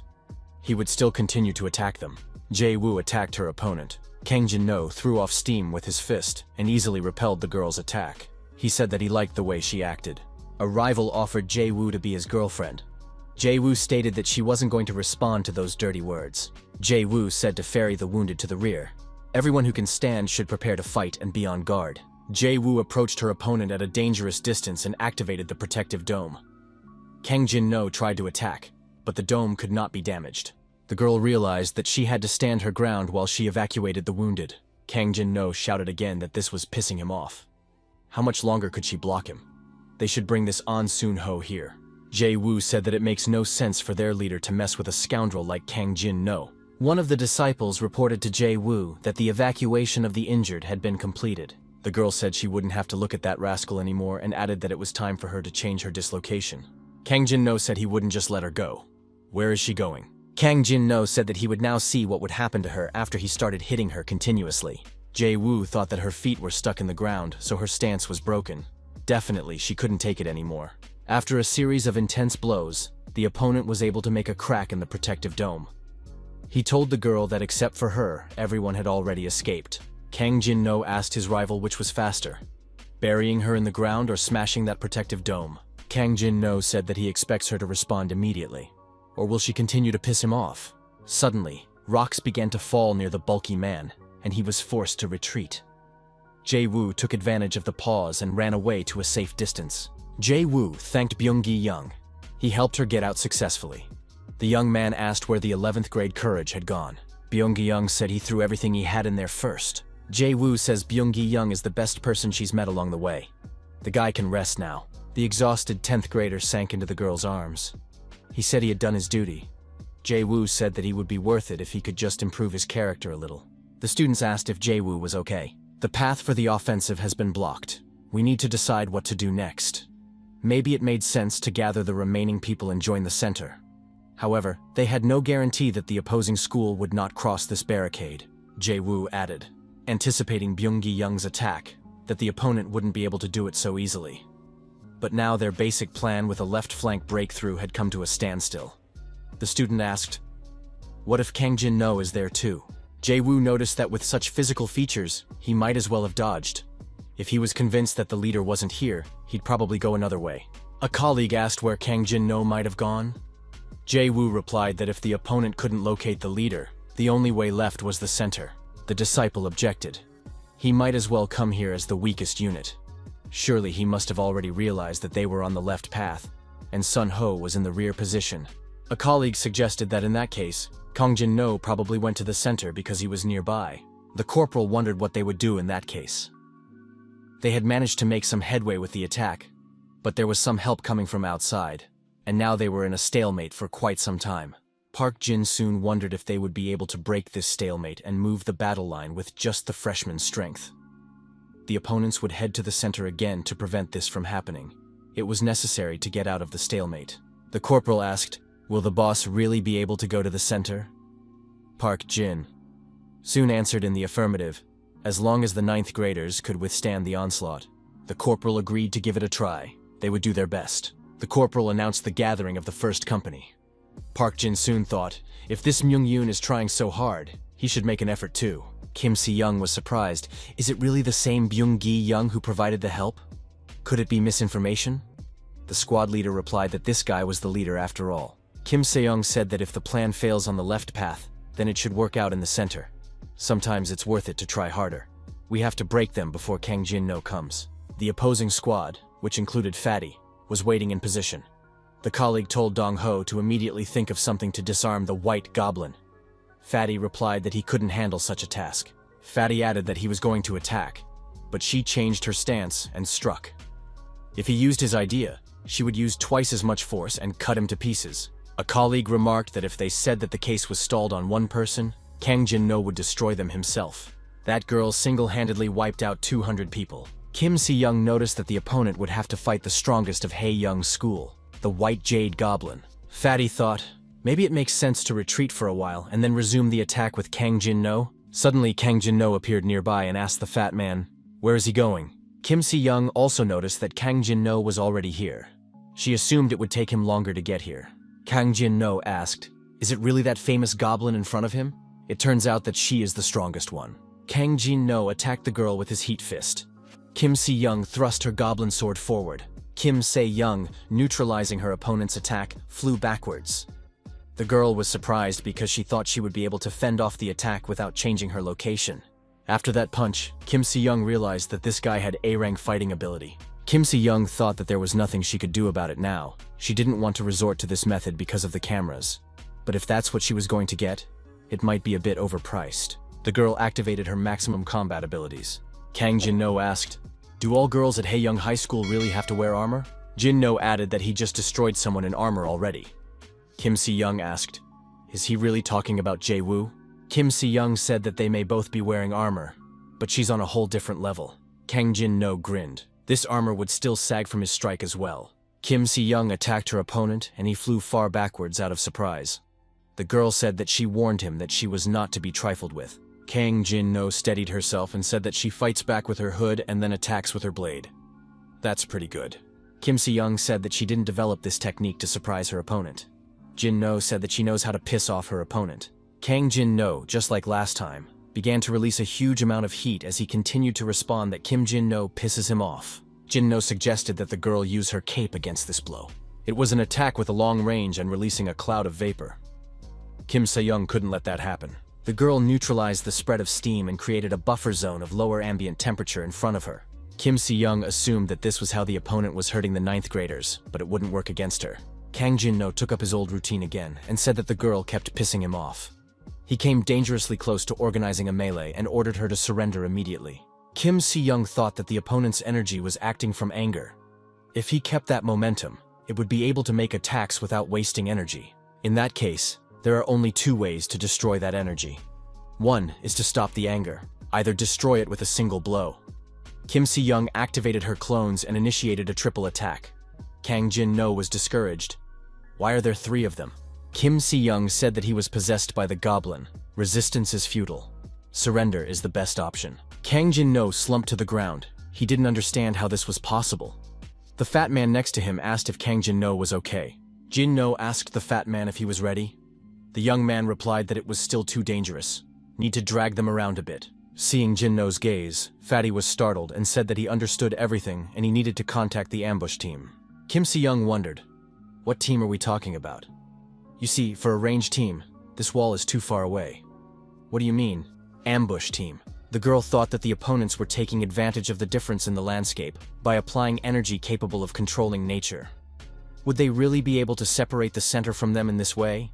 The squad leader of Haeyoung School said that it was necessary for everyone to flee. The enemy must not be allowed to get to the rear. Kim Se-young determined that the speed at which they were descending was too fast.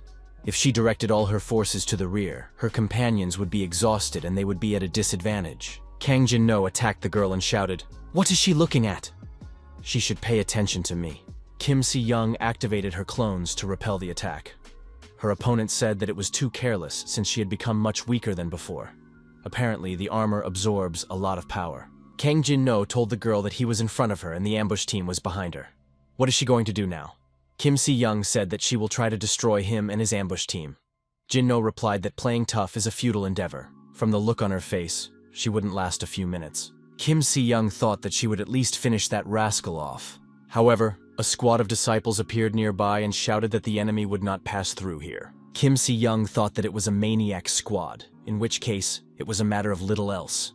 Jin-no wondered, what kind of wimps are these? Kim Si-young told her opponent to choose her words. This is the team of her potential fiancé who is now on the front lines. Jin-no said that the high school girl decided to play adult and found a fiancé. Kang Jin-no said he's had enough. The girl seemed nice, so he'll feel sorry for her. But he just wasted his time. Jin-no said that there was nothing to be done. It was time to end it all. Kim Se-young felt the atmosphere change, the steam turning to ice. Kang Jin-no threw a leg kick. The girl noticed that the opponent had changed tactics. The strength and speed were also different now. Jin-no announced that he would soon be done with it. There was no point in fiddling with this robe. It was better to try to block the blade. Kim Si-young admitted that she should practice more in armor. It's pretty clear right now as it is. Jin-no asked his rival if she would admit defeat. He won't let her escape. Kim Si-young raised her sword high up and said that she wasn't going to give up. Kang Jin-no wondered, is she really going to launch a full-fledged attack? Does she really expect him to be hurt by such a blow? Kim Se-young smiled. Her rival turns out not to learn anything. He had already seen it. Kang Jin-no kept thinking, why is she so confident? Turns out Kim Si-young was hiding this trick all along. The girl told her opponent to get ready to get hit hard and go to the hospital. A triple punch using clones was activated. The students ran up to the girl and said that she was the best. She had just dealt with the main strike force of the rival school with just one punch. Kim Si-young said that they are wrong. If Kang Jin-no had blocked the punch, the guys behind wouldn't have been hit by the shockwave. Kang Jin-no would never worry about his buddies. He would just jump off to avoid being hit. Given his physical stats, jumping from that height wouldn't do anything to him. The disciples thought that this guy was a real rascal. Their leader would put his life at risk, but would definitely repel such a blow. Kang Jin-no was actually able to jump down. He said it was quite dangerous. Now you just have to deal with this opponent and press on as planned. Kang Jin-no wondered, what is Fatty doing here? Why is he still here? After all, so much time has already been won for him. Park Jin-soon, who was sitting nearby on a rock, inquired, is Kang Jin-no already here? I already thought that type would never show up before the end of the competition. Kang Jin-no thought, is this really the F-rank guy? Does he really want to avenge his co-workers? Jin-no admitted that he was surprised that his opponent guessed that they were going to attack through the gorge. Park Jin soon asked, is the opponent really tired?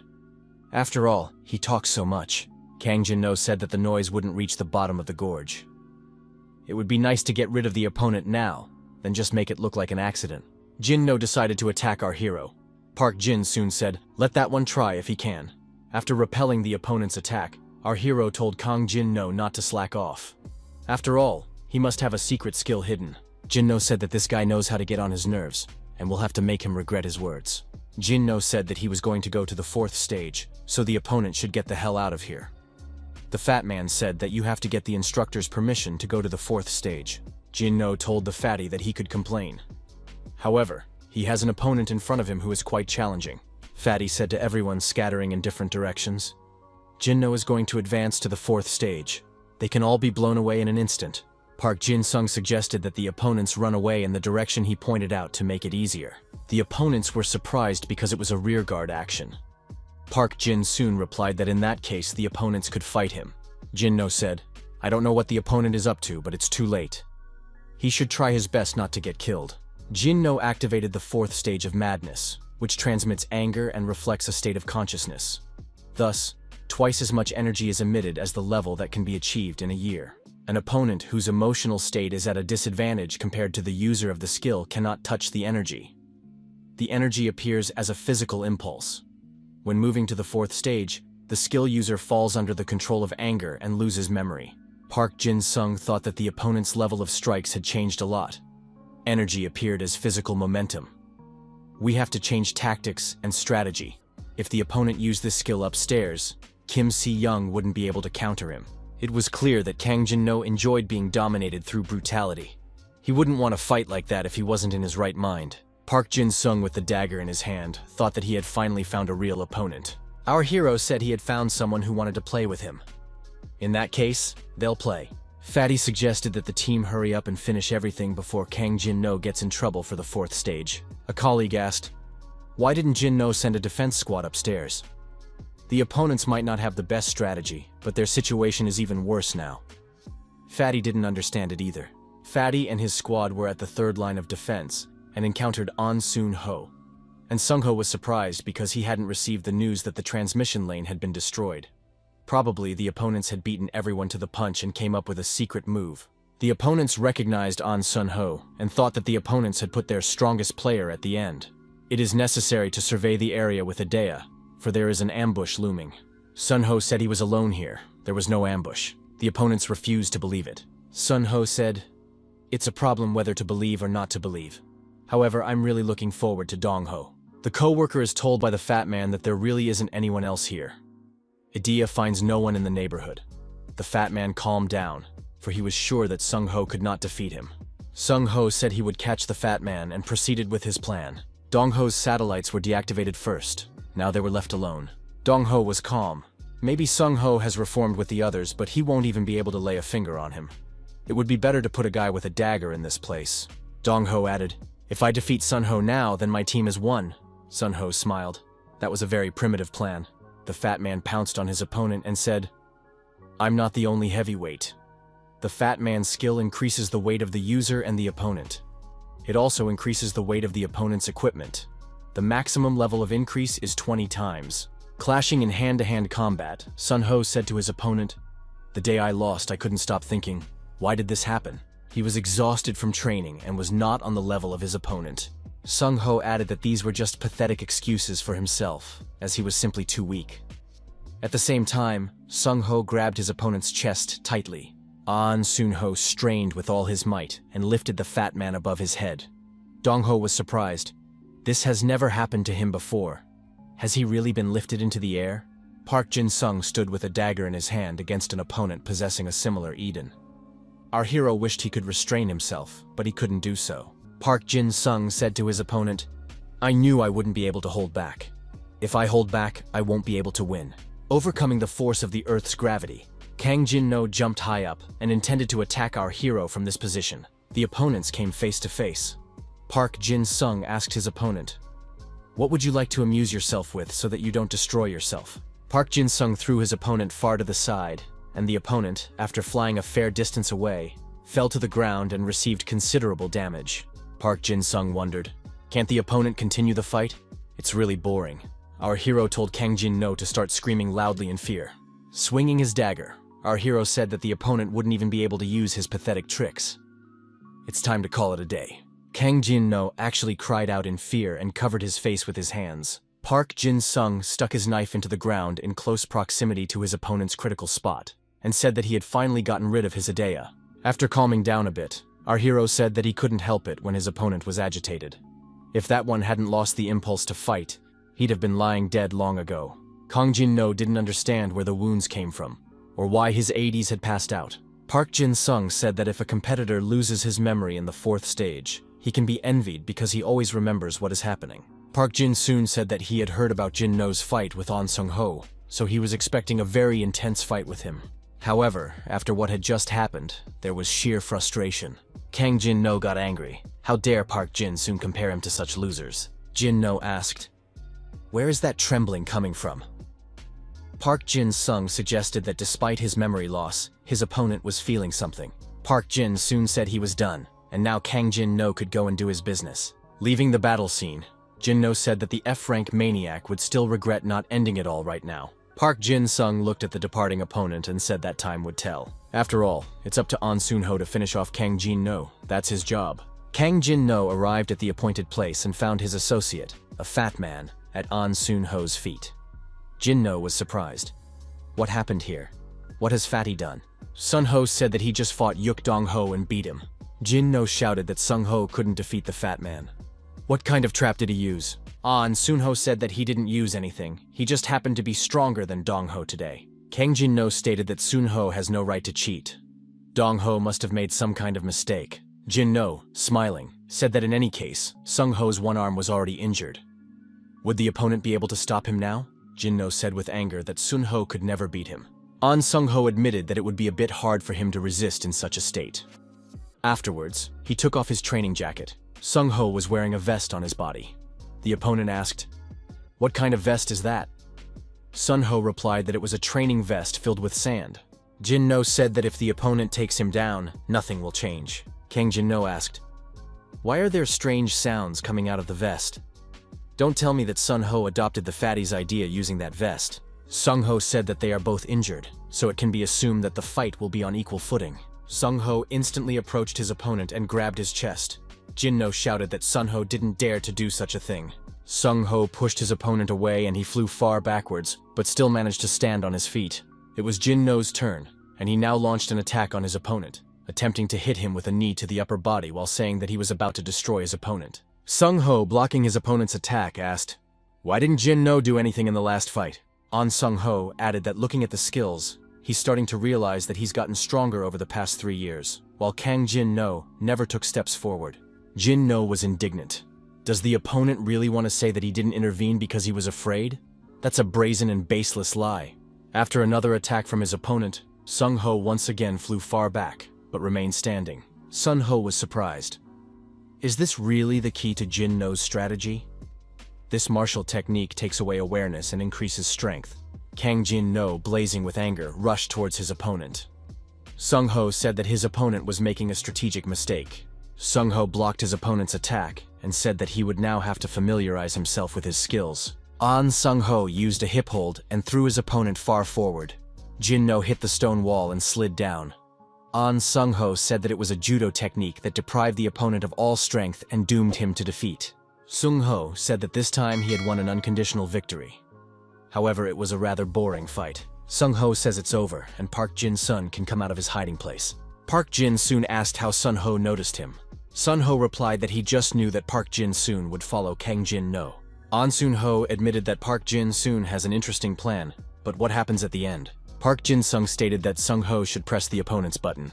Sunho said that judging from Park Jin-sun's actions, it was clear that he wouldn't do it. Sungho noticed that according to the rules of the game, he had to drop out because of the injury Yuk Dongho had left him. If Kang Jin-no had shown up here with a whole bracelet, Sunho stated as he backed away. The leader added that it will be up to Park Jin-sung to finish. Park Jin-soon smiled and said that he had no choice but to end things quickly and come back. The confrontation between the Maniac Squad and the students from the 998th school continued. The opponents said that if they can handle these maniacs, all that will be left is stuff. Suddenly, our hero appeared in this part of the war zone and said that all the little things were already here. He had a knife in his hand. Park Jin-soon said that he was very happy about the fact that his squad had held out so far. They had actually done a good job. Park Jin-soon asked what had happened here. The leader was informed that the lady had retreated and they were moved back a bit. If they could hold out for another half an hour, then they had won. Park Jin-sung wondered if he would be able to break through the dense ranks of the opponents in front of him. Park Jin-soon says that An Sun-ho ordered him to end everything, so an offensive is imminent. Park Jin-sung thought that if they had more time, maybe this attack would succeed, but there was only half an hour left. Park Jin-sung thought that without bloodlust, there was nothing that could be done in this case. Wouldn't it be better to think of something else to do? The range of control needs to be expanded, but is it worth accelerating? There is an option to use the left hand to increase the power of the punch. However, our hero decided that now he needed eyes that could foresee the outcome of the battle. The guy activated partial destruction. By focusing on one opponent, he can determine life points and energy. The skill allows him to get information on the best way to take down an opponent, but he picks the most difficult method. The opponents noticed that the students from Haeyoung High didn't move from their seats. They would win if they just waited another half hour. The students said that without Jin-no and Dong-ho's help, they would definitely lose. If defeat was inevitable, it was worth at least trying not to get hurt. Someone was rapidly approaching them. Is this really the crazy guy? Why is he freaking out? The elder and the young man watched the screen intently. The old man asked what the interlocutor thought of him. The young man expressed his confidence that he could win the victory. The weapon Park Jin-soon uses is a simple dagger. There's no way to lose to this guy. The old man said that he must realize that he could trust the interlocutor with his daughter. A sword alone is not enough. Armor is not serious. The white jade goblin family is no match for this guy, the young man replied, so that the gentleman would not worry. It is reported that the point of school 998 has been captured. Young High School's squad becomes the undisputed winner of this competition. The young man said that he would take responsibility for Ms. Kim Si-young. The 998th school began the training to infiltrate the school circles with a surprise attack on An Soon-ho. Byun-gi-young showed his abilities to the fullest. Jae-woo has excellent defense skills and the ability to boost the morale of his squad. The students repel the enemy's attack despite unequal forces. Kim Si-young, the White Jade Goblin, is the favorite as always.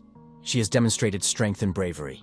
An Sung-ho was able to win the rematch and regain the title of the strongest man. A complete victory was recorded over a force outnumbering the champions 3-1. However, the highest level of attention was attracted by the army of maniacs, which included D-rank warriors.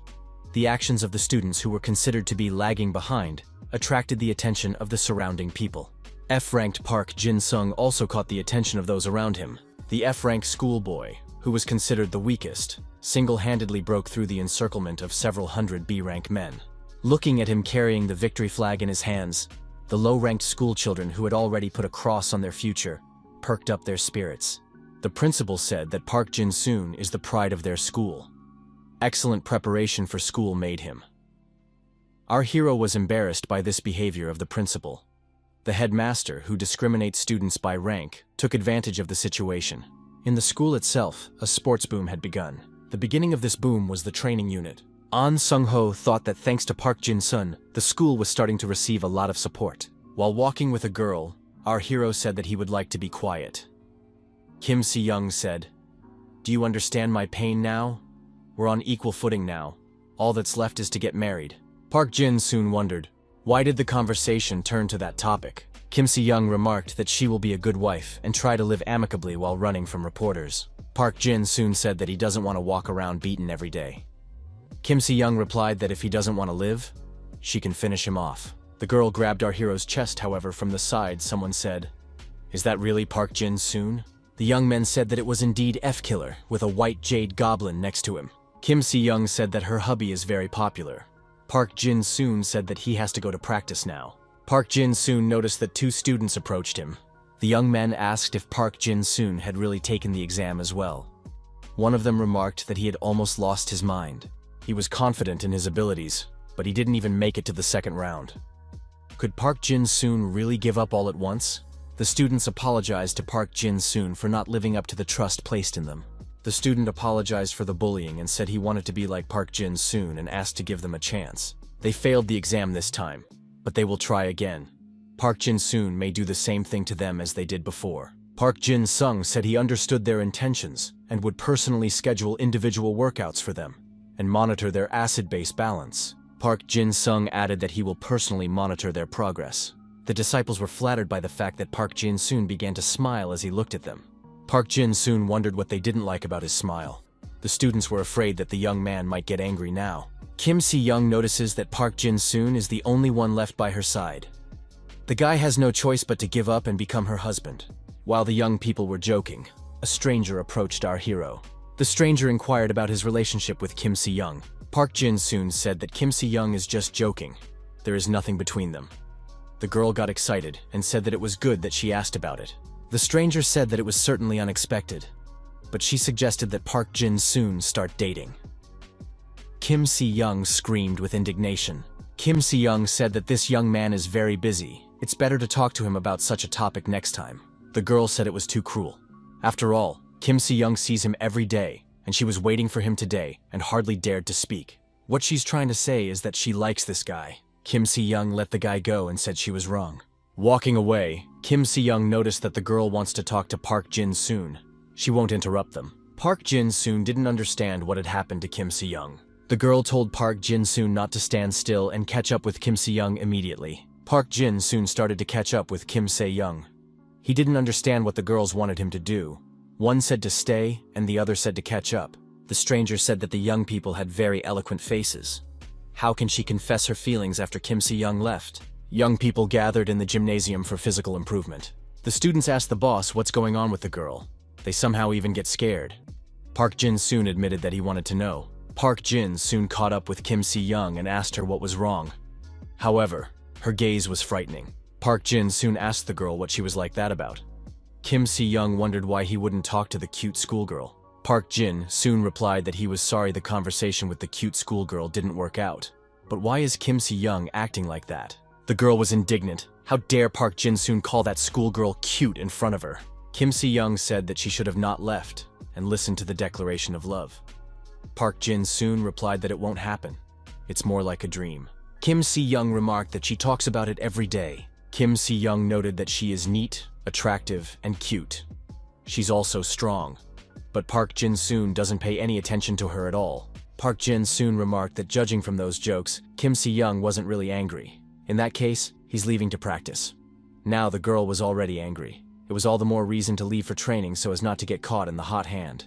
After telling this to his boys, our hero added that he didn't understand what he had done wrong. The pupils, having reasoned, decided that their commander was at fault after all. Kim Si-young was surprised when she received a message from her grandfather.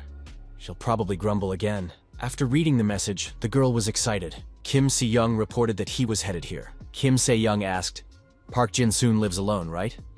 Can she stay with him for a while?" Park Jin-soon and his team were very surprised to hear such a request.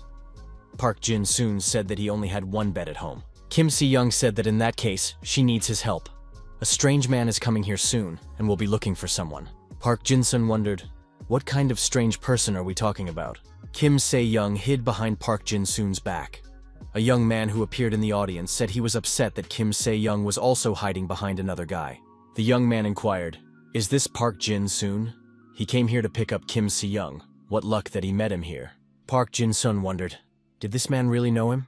The young man said he forgot to introduce himself. His name is Bratislav Pecht. You can just call him Pecht. He had heard a lot about Park Jin-soon from the Jade Goblin family. Park Jin-soon wondered, why is this family talking about him? Pecht asks if Park Jin-soon wants to fight him.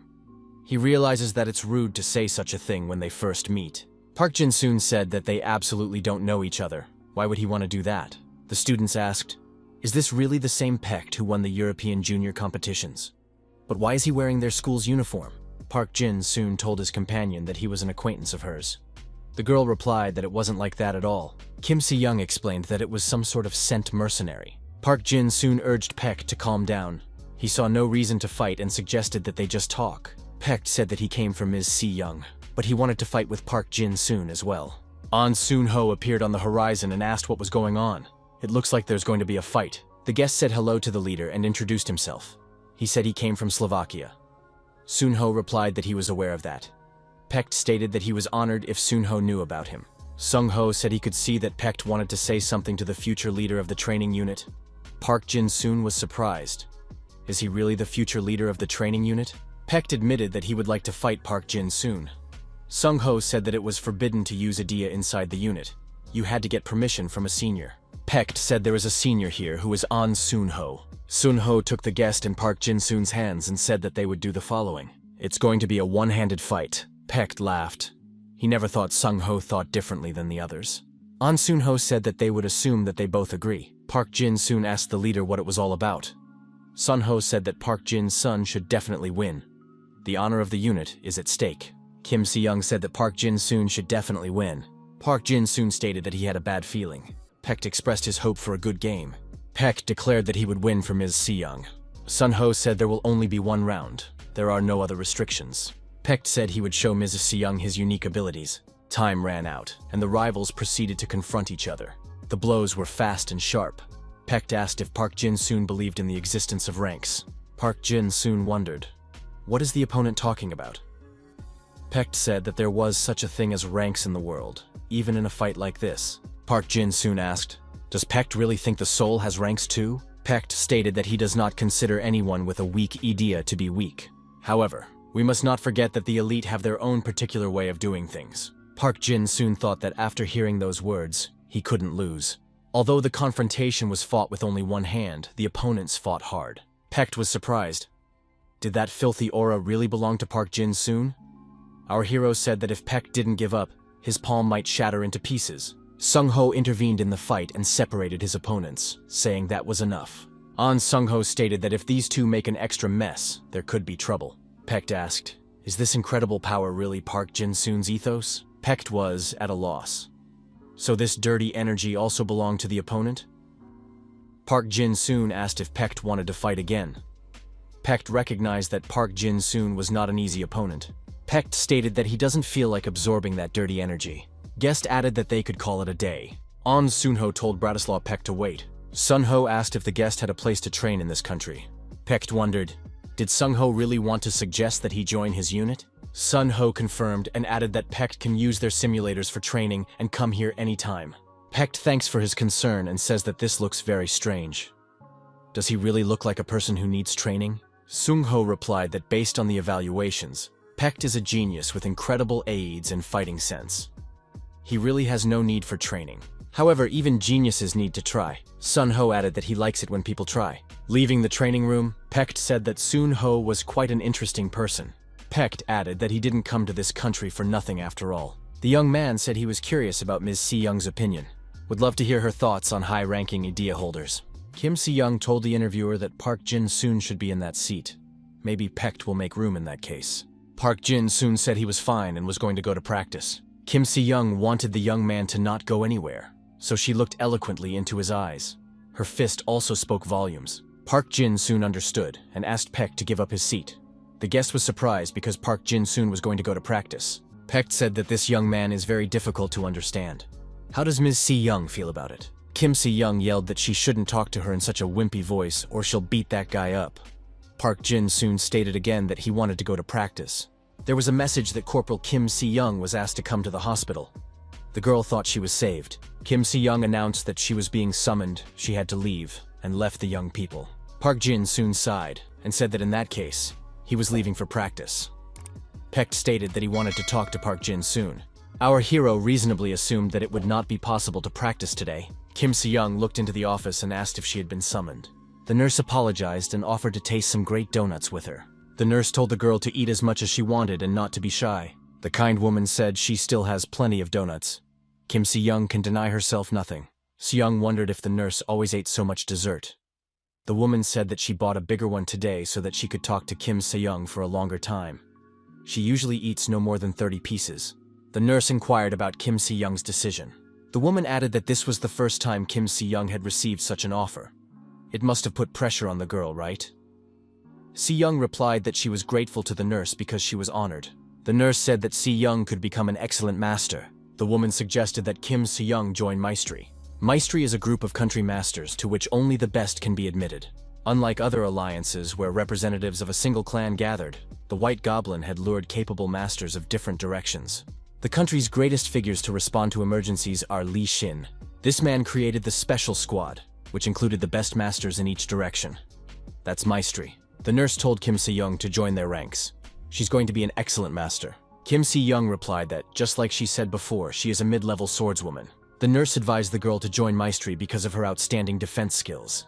These skills are rated higher than swordsmanship. Kim Si-young replied that she wanted to succeed as a swordswoman. The woman said she realized something when Si-young asked her for advice on aura. Kim Si-young can only be made into a better person if she wants to be. Si-young stated that she is a goblin bound with a sword, and she needs to become a better swordswoman.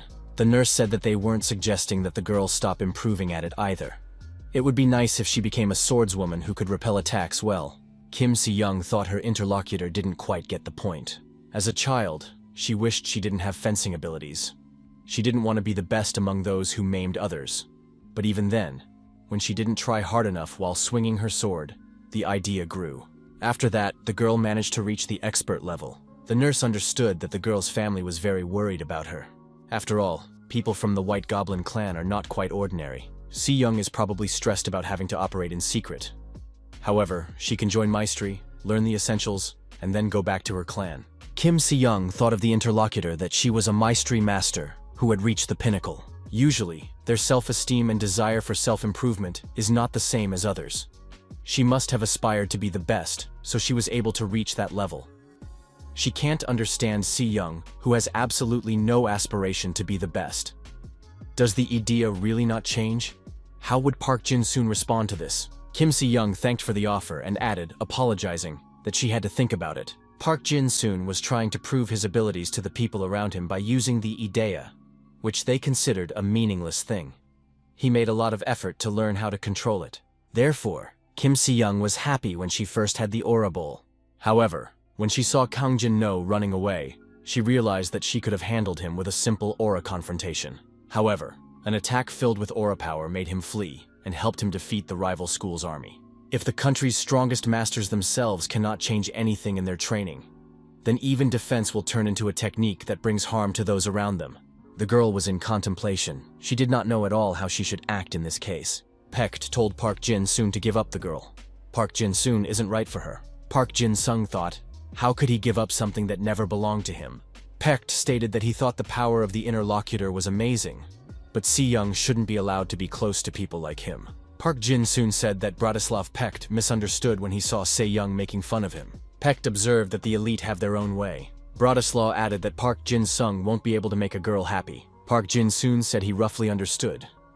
He should have guessed earlier when Paect first brought up the ability. The young men looked intently into each other's eyes without averting their gaze. Park Jin-soon thought that for Paect, it's not the person who comes first, but his skills. Paect thought that for Park Jin-soon, it was the person who came first, not his skills. Park Jin-soon asked the traditional question. Does Paect think that souls have ranks? The interlocutor nodded affirmatively. Park Jin-soon asked, then how should a person whose rank is lower? Does he have to grovel all his life? Paect stated that descent is an obligation. There are certain obligations behind high social status and power. You have to take care of the elite. Park Jin-soon stated that it was not enough. Our hero said that souls don't have ranks. How can a particle of the ranking system with a long name talk about the future? Paect said that there's no way a girl like Kim Si-young could be a girl with his abilities.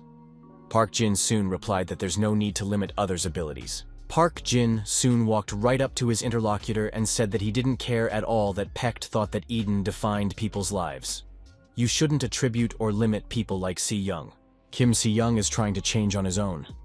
Paect thought he couldn't look at it silently. Paect remarked that the role should be entrusted to someone with as outstanding aptitude as Ms. Si-young. Park Jin-soon wondered, would it really be necessary to ignore her own preferences in doing so? Paect remarked that Ms. Si-young's aura achievements are amazing. However, she shouldn't waste her strength on the F rank. Park Jin-soon said that Kim Si-young has her own life. It's all up to her. Paect said that abilities are predestined from birth, and Se-young was chosen to become the strongest swordswoman. Park Jin-soon told his interlocutor that they were completely different.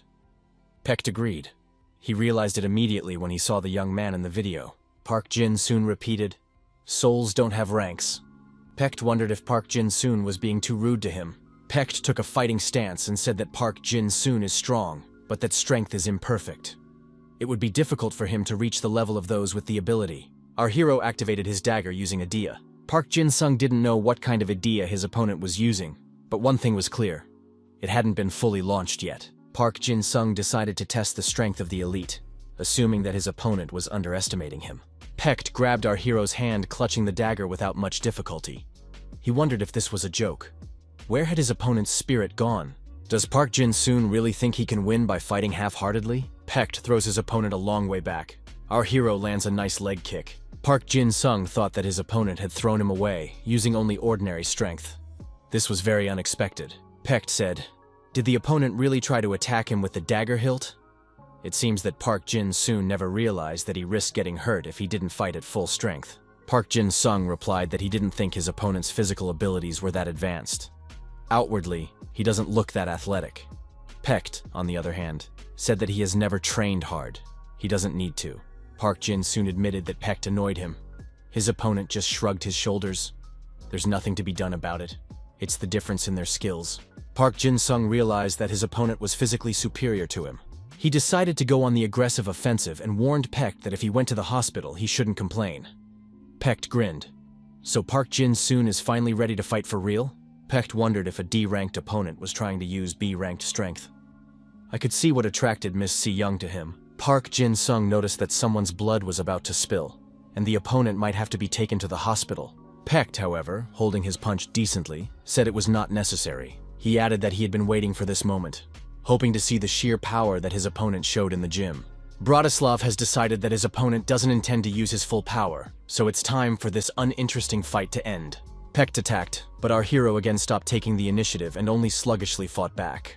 Park Jin-sung realized that his opponent was excellent at blocking attacks, and his attack tactics were truly unique. Pecht reiterated that he was disappointed. His opponent truly has no fear. Bratislav attacked aggressively, and our hero was forced to retreat, but continued to control the situation. Park Jin-sung noticed that his opponent was purposely copying his attack technique.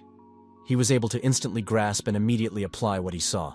Pecht thrust his sword forward and offered a quick end to the fight. Park Jin-sung thought, it would be nice to win using just one dagger. Pecht assumed that his opponent had finally decided to put up a real fight. He felt Park Jin-sung's aura and noted that it was even more poisonous than last time. Park Jin-sung grinned. Among the two of them, Pecht is the poisonous one, since he's trying to repeat his own techniques. Pecht replied that if he did that, he might be able to shake up Park Jin-sung. Pecht only remarked that it was too presumptuous. Pecht wondered, did he really look presumptuous? Looking at his opponent, Park Jin-sung thought that they were completely incompatible.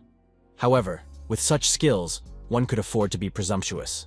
He added that the opponent has the physicality to control that skill. Pecht frowned. Park Jin-sung speaks as if he knows what skills we're talking about. Park Jin-sung realized that his opponent possessed a noble power. Judging from the fact that he wasn't affected by the power of annihilation, his life wasn't that simple either. However, the protagonist was determined not to back down. Pecht assumed his opponent didn't like being copied.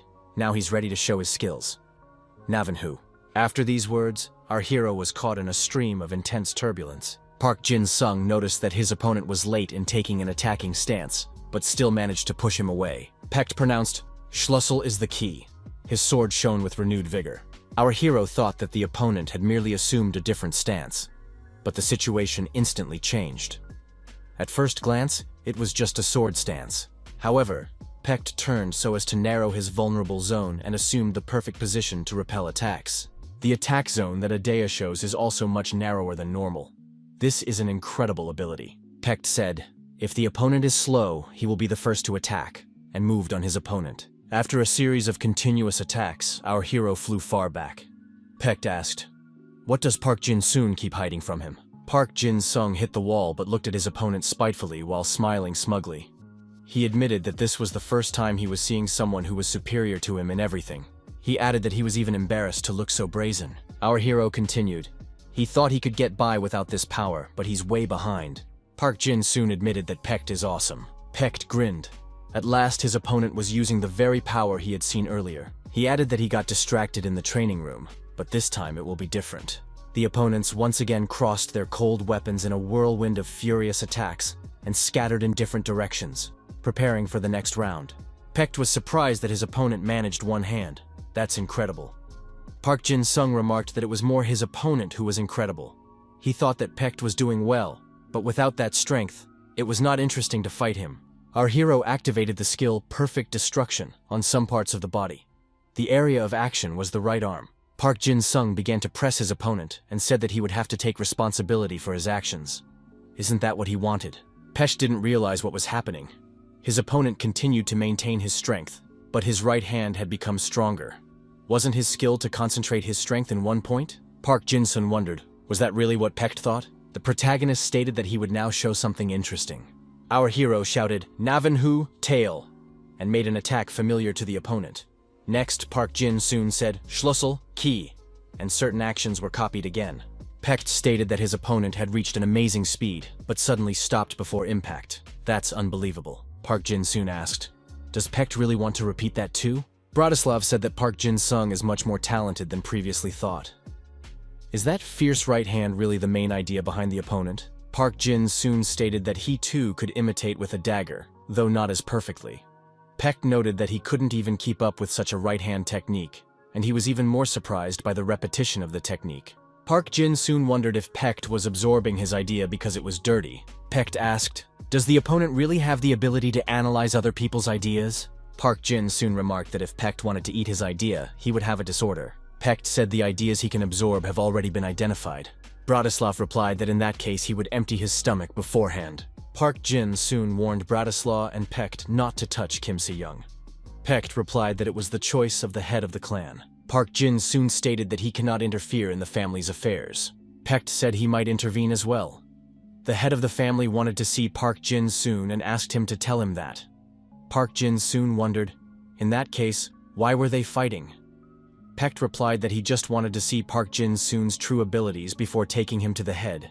Pecht said that since Park Jin-soon had won, he would give him one piece of advice. It would be impossible for the young man to persuade the head of the clan. Park Jin-soon thought, are the clan elders even more arrogant than Pecht? Park Jin-soon wondered why Pecht listened to the head of the family. Bratislaw replied that the old man would teach it to Park Jin-soon personally. Park Jin-soon wondered, would he really have a meeting today? But he was going fishing. Incheon International Airport. A huge bloodthirsty bear with glowing eyes destroyed an airliner. The bear yelled that the man himself had told him to get up and eat as much meat as possible. He yelled again that he needed meat. The man thought, is the idea talking? The man pondered. There are those who can summon an idea in the form of a monster, but this creature is simply huge. And it also talks. The man thought, Pecht? Or is it another faction? We must hurry. The people fleeing from the monster saw this man and recognized him. It's military counselor Ishin. Then they are saved. The man approached the beast.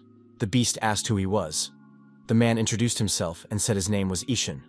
The beast said that the man smelled strange.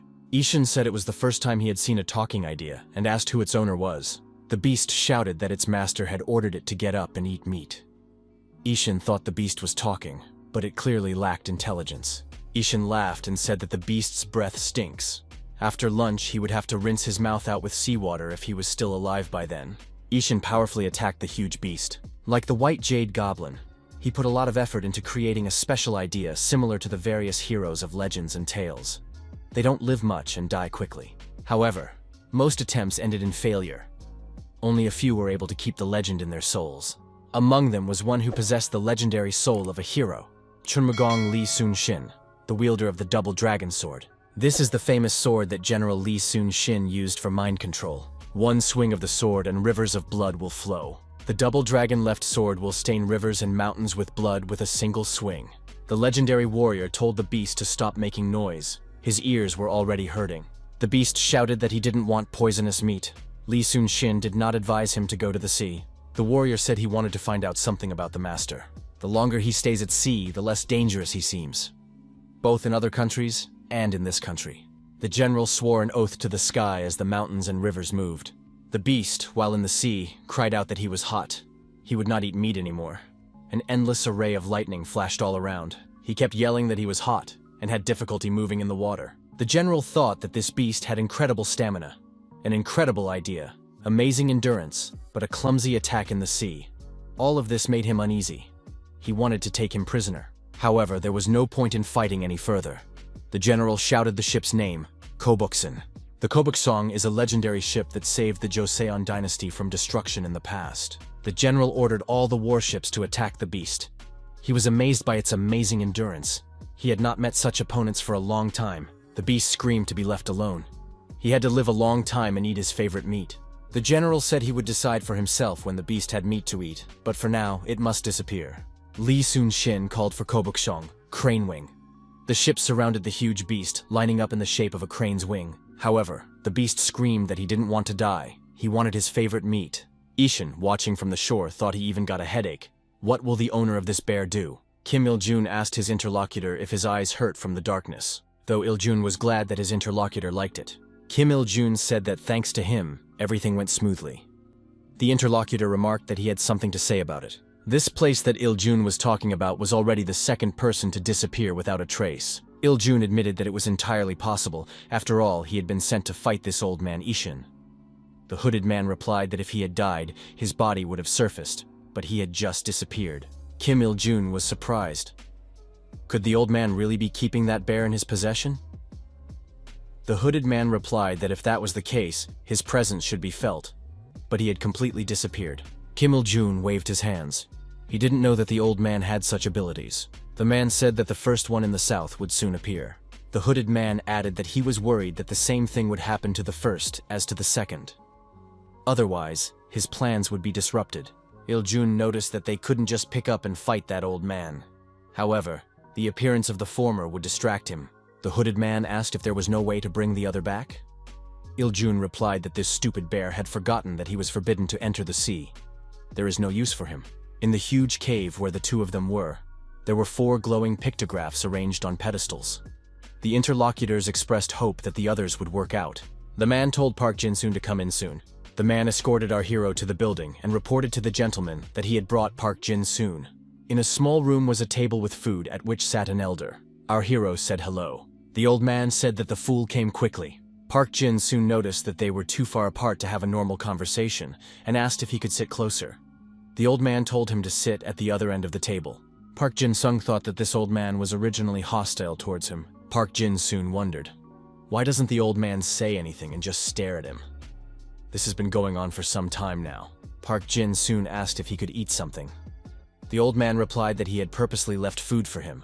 The old man wondered if this guy was the reason his granddaughter had gotten her empty hopes. Park Jin-sung wondered, what empty hopes are we talking about? The old man shouted that because of that boy, Se-young had gone down the wrong path. Park Jin-soon asked if the elder was referring to the aura bowl. Se-young had gained that ability through his efforts, so why doesn't he like it? The old man said that the young man didn't understand anything at all, so he was the one who pushed the girl to do it. Park Jin-soon stated that there's no need to be angry. There's something he wants to ask his grandfather too. The old man replied that he would let the guy talk when he was done. Park Jin-soon inquired what the elder wanted to know from him. The old man stated that he was not comfortable with the boy hanging around his granddaughter. However, he heard that the young man was also at the scene of the attack. The elder asked what his granddaughter was doing there. Park Jin-soon replied that if the question was about the bank, the news showed that the girl was trying to save people. The old man said he's not interested in what everyone knows. Did the girl manage to nail Kim Il-jun? The old man added that the best always prove themselves. Was her victory worthy of the title of Sword Goblin? Park Jin-sung replied that Se-young's battle with Kim Il-jun was the longest. The old man demanded that the young man answer his questions properly. However, Se-young did fight Kim Il-jun for a very long time. But only he, Se-young, Byung-gi-young, and Lee Seon-hwa know that it was Park Jin-soon who defeated the villain. Our hero thought that if he told the truth, Se-young might get in trouble. So he said that Se-young had chased the culprit away and saved him from danger. The old man stated that if Se-young lost, he wouldn't be able to call her his granddaughter any further. Park Jin-soon wondered, wasn't Grandpa going a little overboard? After all, Kim Se-young might have died in that battle. Even if she possesses A-Rang's idea, she's still a schoolgirl. The old man was surprised. The young man spoke as if he was not the one in danger. Even if his granddaughter is only a schoolgirl, she is different from ordinary people. The old man added what he had said before. The best are always and everywhere the strongest. Park Jin-soon repeated again. It was his granddaughter. She was in danger. The old man was angry. How dare the boy say that Se-young could have died at the hands of some rabble? The huge white tiger depicted in the drawing suddenly projected and appeared above the old man. The tiger ran lightly across the table and approached our hero. Park Jin-soon told the tiger to move aside so he couldn't see his grandfather. The old man was surprised because he had worked so hard to create this tiger. That boy didn't even flinch in fright. Park Jin-soon and the beast looked into each other's eyes. The old man thought that this young man was still so young, and he was already giving off the acrid smell of blood. Park Jin-soon once again told the tiger to get out of here. The tiger retreated. The old man was surprised. Was the tiger afraid of him? But he had created him to be so resilient, so unyielding. This boy is pretty good. The tiger bounced to the side. Park Jin-soon asked if Grandpa was okay. Our hero added that there were rumors that the old man was very annoying. The elder said that the young man's energy was not in line with his age. The old man wondered, why was this guy looking at him so intently? Park Jin-sung thought, could an old man really fight with such a good Eden? Is there any point in using something that was created with so much labor in battles? The old man called the young man a fool. Looking at his face, one could immediately understand what he was thinking. The Jade Goblin clan has a duty to create stronger goblins. The old man added that he was a man, so he was not a goblin. However, as the head of the clan, he had reached that level. Park Jin-soon asked the old man if he really cared about Se-young. The old man replied that there was no point in talking to him about it anymore. Park Jin-soon asked what was more important to the old man, his granddaughter or the good of the goblin world. The elder said this boy is very sharp-tongued. Park Jin-soon asked, if Se-young wasn't a sword goblin, would the old man love the ordinary girl Se-young? The Kim clan existed precisely to possess the creature called a goblin. There's no way an outsider could understand what's been accumulated over the years. It's hard to imagine how many years they've been waiting for someone like Se-young to show up. Park Jin-soon thought that the family treated the girl like a thing. He remembered Se-young telling him that she didn't want to stay at home for long. The old man called the young man funny and asked if he wanted to run into him once. Park Jin-soon replied that he could do it a few times. The old man liked that attitude. Park Jin-soon said that he now wanted to ask a question. He inquired why the old man had brought Pek to the country. Why would a man from Slovakia obey an elder? The old man replied that this was not submission. He showed Bratislava Idea Se-young and proposed to marry her. Our hero assumed that the old man hadn't even asked the girl about it. He wondered why it was Pekt. Park Jin-sung remembered that in order to maintain the purity of the clan, the Jade Goblin clan does not accept outsiders. So what kind of idea capabilities does Pekt have? The boy asked how long the elder would wait before Pekt used the idea. The old man was surprised. Did the young man know about his abilities? The old man added that if Se-young doesn't reach the desired level before graduation, he will feed the goblin to Bratislava Pekt.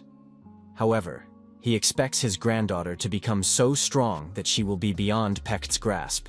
Park Jin-soon now understood why Kim Se-young was so reluctant to return home. And that was why the old man was so angry about the Aura Bowl. The old man said that if you protect others, you will never achieve the status of the strongest. Their clan has waited many years for the strongest goblin to appear, and it is his granddaughter Se-young. Park Jin soon realized that the old man couldn't be dissuaded. Now it's clear why Se-young wants to run away from home. The elder noted that this boy was getting closer and closer. He added that their conversation had dragged on because he sensed an unusual aura in the guy. But in the end, he has only one thing to say. Park Jin-soon should leave Kim Se-young. He is an inferior being who will be of no use to the Kim family. Park Jin soon replied that he had no intention of helping that clan. The old man's drawings of various warriors and animals came to life and swirled around the hero. The elder noticed that the boy was showing an idea he had not shown before. A pitiful boy with no abilities, with an obscure origin and idea. He's no match for Se-young. The doors opened and Kim Se-young appeared on the doorstep. She was determined. The girl made her way to her grandfather and asked why she was with Pekt and the patrol squad. The elder replied that that was his decision. The girl reminded him that she didn't want that. Park Jin soon waved at the girl and greeted her. Kim Se-young wondered, "What is this guy doing here?" Park Jin soon replied that it just happened. Se-young looked up and asked if Park Jin soon had finally decided to propose to her. If he wanted to meet her family, he should have brought her along. Park Jin soon replied that this was no time for jokes. The girl leaned over to the young man, apologized, and said she would make it up to him in a moment. Se-young asked her grandfather in surprise why he had called Park Jin-soon. A woman appeared on the doorstep of the room and told Kim Se-young to stop it. She said that Se-young is a next-generation goblin, so one must keep honorable. Se-young saw the woman and called her aunt. Park Jin soon wondered if it was an aunt. She wasn't much older than Se-young. The old man said as he finished speaking, "The young men can be let out of here. Let them draw their own conclusions." The woman told them to leave the premises. Kim Se-young told the guy that they should leave.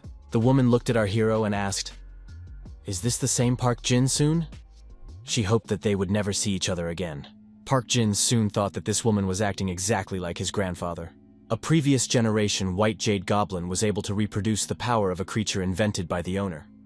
The guy realized that the goblin in front of him was a previous generation White Jade family goblin. The woman told Kim Se-young to change her clothes and look around District 3 with Pekt. Se-young felt like she didn't want to do that with Pekt. The woman stated that this was no time for jokes. An hour ago, the strongest Ide had destroyed Incheon. It was dealt with, but a national alert was issued and the government appealed to their family for help. These are the duties of the White Jade family. Park Jin soon wondered, was there really an attack on Incheon? The woman noticed that the combat counselor had dealt with everything, but the damage was quite severe. A mental hospital was almost destroyed, and some patients were missing. The state is searching for the missing. The woman noticed that the young man was very confident, but now he suddenly turned pale. Does his family live near Incheon? Park Jin-soon lowered his eyes and remained silent. The woman said it's his personal business. She won't ask questions. Se-young should silently follow the instructions. The girl agreed. This was the first time Park Jin-soon had seen Se-young so sad and submissive. So there's nothing to be done. Park Jin-soon said he wanted to speak up. The woman looked into the young man's eyes and said that there was no place for an extra. The matter only concerns the White Jade Goblin's family. The boy should leave. Park Jin-soon said that he will be patrolling with Kim Se-young from this day forward. Se-young apologized to her boyfriend for what happened. Park Jin-soon reminded her that there was nothing between them. The girl stated that she didn't expect him to stand up for her in front of her aunt. Park Jin-soon replied that he thought it was more appropriate.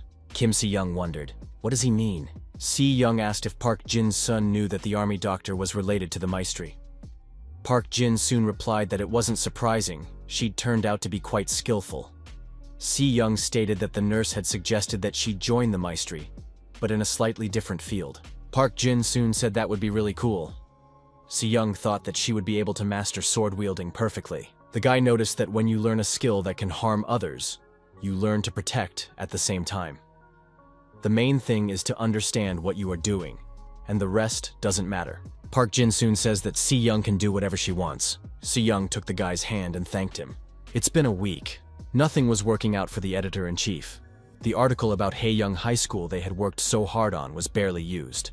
Who would have thought that something like this would happen in Incheon on the same day? In the end, the article on the confrontation between the two schools was simply included in the overall summary. The editor-in-chief didn't think it would be so difficult to gather information about one student. Studying the information, the editor thought that this guy, who survived the incident at the bank, had a pretty tumultuous life. Besides, his only relatives, his uncle and his wife, were missing.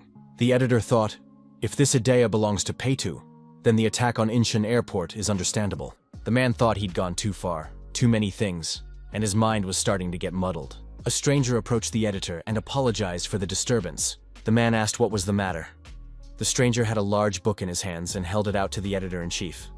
The man thought it had something to do with religion, worth accepting, and then just getting rid of it. The cover of the book was of pretty good quality, and it had a picture of a cross on it. Polishing the book, the editor even saw the illustrations. The winged lion illustrations were of pretty good quality. A man saw an Idea in the drawing that was spotted at the airport. The editor became alarmed. What kind of book is this? If he could translate it, he would know something. The man jumped up from his seat. He needed to study everything immediately. The editor saw a huge shadow appear above him. Raising his head, he saw a huge clawed paw. From that day on, street patrolling began every day for 3 hours, starting at 8 in the evening. Passers-by paid a lot of attention to our hero, but he took it calmly. Looking at her watch, Si-young thought it was almost time. Looking around, the girl saw Pecht and wondered why he had come. Pecht said he was glad to meet him, and added that Si-young would be patrolling with him today. Si-young wondered where Park Jin-sun was. Did Auntie interfere again? Pecht told the girl not to get angry. Si-young asked what was the matter then. Pecht said that he asked Park Jin-soon for a favor. Pecht added that he had something to say, and he had tried to do it many times before. Si-young says she heard that Pecht came to the country to absorb her Adayu. She's willing to share if he returns to his homeland afterward. Pecht said he has no plans to return anytime soon. Pecht said that for Kim Si-young's sake, he's willing to put up with anything. Si-young remarked that they hadn't even met before. Pecht replied that he fell in love just by watching the video. The girl picked up her smartphone and said she needed to check something. There was an emergency notification. There was an outbreak of terror in the city center, and everyone should assemble immediately. Pecht noticed that he, too, had received the message. Pecht said they would discuss personal matters later. Si-young wondered, what could it be? The young men decided to leave immediately for their destination. Park Jin soon came to the training session. His squad asked how the boss was doing since they hadn't seen each other in a long time. Park Jin soon said that he was happy to meet him too. One of the students asked if the leader enjoys meeting the all-time idol. What do they do in their free time? Park Jin soon replied that they were on patrol every day, and added 20 more push-ups to the students for inappropriate questions. Park Jin soon received a message on his smartphone and looked away from his students. A look of intense surprise appeared on our hero's face. The disciples, watching their leader, became alarmed. An Soon-ho walked into the gym room and said that practice was over for today. In the center of the city, the military took a wait-and-see position and were a fair distance away from the huge monster. Whose idea was this? The winged lion was a talking point, and he said he regretted what had happened. The lion said he needed to head north. He wasn't going to hurt anyone. The military maintained their assault formation and prepared for a long-range interception. The officer announced to his subordinates to prepare to begin the assault. The attack on the winged lion began. The lion roared and began to disperse the military men who were obstructing its movement. There was a command to evacuate the assault squads. That was part of the idea too. The elder of the Kim clan turned to Sejin. The old man said to let Sejin take over the main job. We need to deal with the monster. The old man added that Si-young and Pecht were on their way. Recognized that the situation was rather dire. He called on his painted animals and warriors to help. Elder Kim stood in front of the winged lion, trying to block his path. The lion told the man to get out of his way. Se-jin asked where his master was. The winged lion replied that his master was sleeping in a distant dimension. He was the only one who had come to this world. You could consider him the first. Se-jin said there's a lot of talk about the idea, but he's a terrorist's toy that needs to be gotten rid of. The winged lion roared again and said that this woman was very stubborn. Lev said that these people should understand him. Se-jin approached the beast. She thought it was big and strong, yet it was nothing without sight. Se-jin decided to attack the animal, however. The lion turned its head just before it struck. How did he do that? The lion asked. Does man really crave pain so much? Se-jin thought that this beast must have its own wild instincts. Se-jin attacked the beast from a different angle. However, the next attack was also defeated. Se-jin didn't reach the target. The lion determined her location without looking. The white tiger, the idea of the head of the Kim clan, was able to keep Se-jin from an imminent fall. Thanks to him, the woman survived. The winged lion said that this tiger could not outrun him and stepped on the tiger with his huge paw. At this, the huge beast said that he was sympathetic and even upset. Watching from the sidelines, Elder Kim said that it was all vanity. The old man said that they needed to deal with the winged lion quickly, and he was counting on Se-jin's help. Elder Kim unfolded his scrolls and urged his masterpieces to attack the hostile idea. They must protect Se-jin. The drawings from the scroll materialized and synchronously attacked the winged lion. The beast declared that this old man wouldn't be able to stop him. The elder shouted that in war all means are good.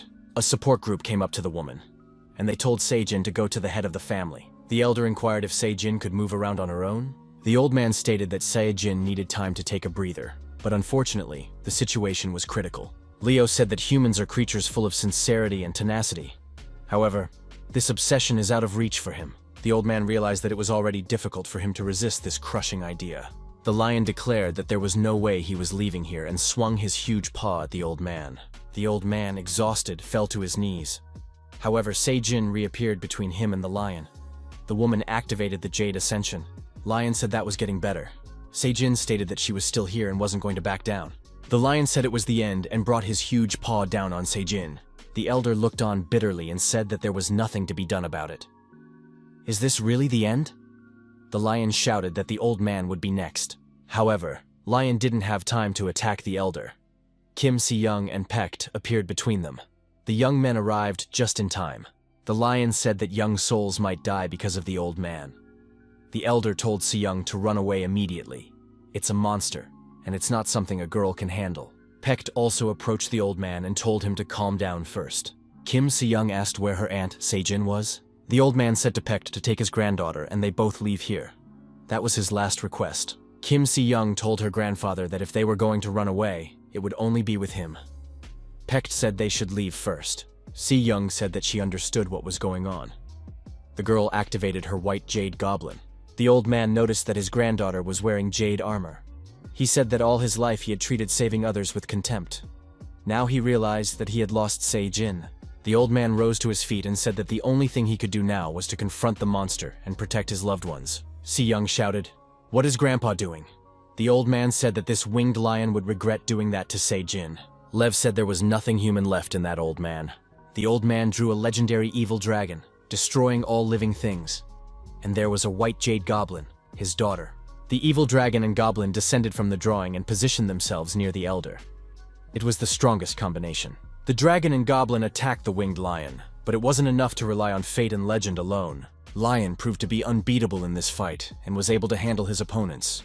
The old man with the brush in his hand said he thought he had already reached the top, but it seems he didn't put in enough effort. The lion raised his paw over the old man and said he would send him to his kin. Elder Kim said that this rotten thing is too talkative. Park Jin-soon thought he was starting to go crazy. Our hero asked Sung-ho if he'd seen the deputy. We should try to contact him. It turned out that everyone's smartphones were not connected to the mobile network. Park Jin-soon said that it's not for nothing. There's something wrong. Sun-ho suggested that the connection was broken on purpose. It's quite possible that a battle has broken out somewhere, hence the noise. The infantryman isn't here either. He's probably fighting a monster. However, Paect and Si-young are the best, so no need to worry, but the excitement didn't go away. Park Jin-soon was worried. What if they didn't have enough strength? What if something happened? An Sung-ho said that Park Jin-soon should not leave his post. Sun Ho added that their squad is tasked with protecting the movement of civilians, and it is not an easy task at all. Because of the communication outage, you need multiple scouts, and it's not an easy task either. Sun Ho said that Park Jin-soon is best suited for the role. We'll have to alert the management about it. Our hero thanked the sergeant. Sun Ho said for Park Jin, soon to move out faster and remember to come back to deliver the information. Park Jin-sun quickly moved out in the right direction, hoping that everything would be all right. The winged lion thought, what makes this old man so cool? Why is the youth willing to sacrifice himself? Pecht wondered if he could just call himself Lion. No one had managed to penetrate his hide, so it was better to use his power to save him. Pecht grabbed the elder and tried to carry him out of range. The old man asked what the young man was doing here. Pecht warned that he would take care of Se-young. Pecht left the old man within range of the lion and said he wanted to prevent his dear one from crying. Se-young was already running to her grandfather. Pecht crumpled the old man's scroll of drawings in his fist and apologized. Pecht absorbed the idea, improved and developed it into his own. Pecht decided to try to confront the winged lion. Pecht approached the beast and said that, as expected, he was just trash. The winged lion asked why the human felt that way. Didn't the humans attack first? Pecht said it wasn't true. Lev was surprised. Did the man have any sympathy for him? Pecht responded that Leo was not originally going to pass. He was intentionally destroying streets and injuring people. The winged lion said he was the only one who got the heart of a human, and that deserves empathy. Pecht said there's no room for sympathy. That's just a silly excuse. The winged lion is trash that feeds on making himself look good and noble. Lev said that the city was now completely isolated. No one would come to the rescue. All the people would die anyway. The lion said he was willing to spare the man. Pecht reached for his sword and said he needed no mercy. The young man activated an absolute talent. The absorbed Idea becomes flesh. Pecht said that everything was unfolding much better than he thought, but it would have to wait a little longer. He wondered if the powers were only for the right hand. Lev told the man to leave and not to provoke him. Bratislav Pecht activated a weapon that could be devastating to his opponent. The spear pierced through the huge lion's paw with great speed. The lion roared in pain. Pecht thought he was going to need all the energy he could get and would have to try again. The lion grabbed the man in his paw and told him that the man had a rare talent, but he would know what to do with it. Pecht asked if the promise to spare him still stood. The lion confirmed it. Pecht looked at Se-young and her exhausted old man. The girl didn't know what to do. Should she run away? But she couldn't leave her grandfather. Could everyone die? Kim Se-young was crying, not knowing what to do. Her eyes were full of confusion and fear of the future. Pecht said he'd like to save someone else, to which Lev asked if this was the woman he was looking at. Pecht promised that if the lion spared Se-young, he wouldn't fight back anymore. Leo was surprised, saying that this woman had nothing to do with him, and her life wasn't worth preserving. Pecht reprimanded, calling the lion scum for its callousness. The young man tried to use his idea one last time, but realized he needed a powerful weapon. The blood dagger, Park Jin-soon's weapon, appeared in Pecht's hands. Leo remarked that this man had extraordinary talent, so he deserved to die despite the promise. The lion brought his mouth close to Pecht and declared that he would destroy him. Pecht fell to the ground, and Leo declared that it was the fate of a talented man to lose his amazing abilities. The young man apologized to Se-young in his last strength, saying that he wanted to protect her. Lev noted that this guy had given his soul to protect the girl and sympathized with her. Se-young shouted with rage for the monster to close its mouth. Leo said he couldn't hear the girl well and offered to speak louder. Kim Se-young stated that it was all the lion's fault, calling him a despicable traitor. Se-young thought that it wasn't about her, but her weakness, because if she was strong, she could solve everything. If she had powers, she could help her aunt and destroy the lion. The lion was amazed to see such rage in the girl, realizing that all of her goblin energy was focused on strength. Se-young activated a current generation goblin, a top-level swordmaster, which stunned the lion. Kim Se-young attacked the lion and stated that it would be destroyed. Lion said that if he attacked everyone at once, the losses would be huge. But Se-young didn't want to listen to him. The lion said that people gain enlightenment through cruelty, and this time cruelty will befall the girl. The lion noticed that a pointless fight would end in defeat for the girl, and suggested that she spare herself. A young man appeared in the distance, offering to fight together. Park Jin-sung was surprised at the many conversations during the battle. Kim Se-young grabbed Park Jin-soon's chest and asked him why he came so late. The young man replied that no one had warned him. Our hero thought that the situation was much worse than he expected. There are many victims around, and Pecht may already be dead. Park Jin-soon apologized for being late, and Se-young tearfully asked why he only came now. Se-young lowered her head onto Park Jin-sun's chest. saying that it would have been better if he hadn't come at all. The winged lion said he could smell an interesting odor, and Park Jin-sung asked him if he was the reason the city was in such a state. The lion said that insensitive people deserve despair, and Park Jin-soon stated that he didn't understand what the lion was saying, but he wasn't going to be ceremonious. Park Jin-sung thought that he should first figure out who was in front of him and what his abilities were. The lion said that the smell was getting stronger, and Park Jin-sung realized that the beast from the Book of Daniel was in front of him. Lion asked why a person exudes a similar odor, to which Park Jin-sung said it's like the smell of a mixture of a bird and a dog. Park Jin-soon was frustrated as he was unable to study the lion's aids. Leo said the guy was different from other people and had an unusual odor coming out of his mouth. Park Jin-soon replied that this is a lie, as he regularly brushes his teeth after eating.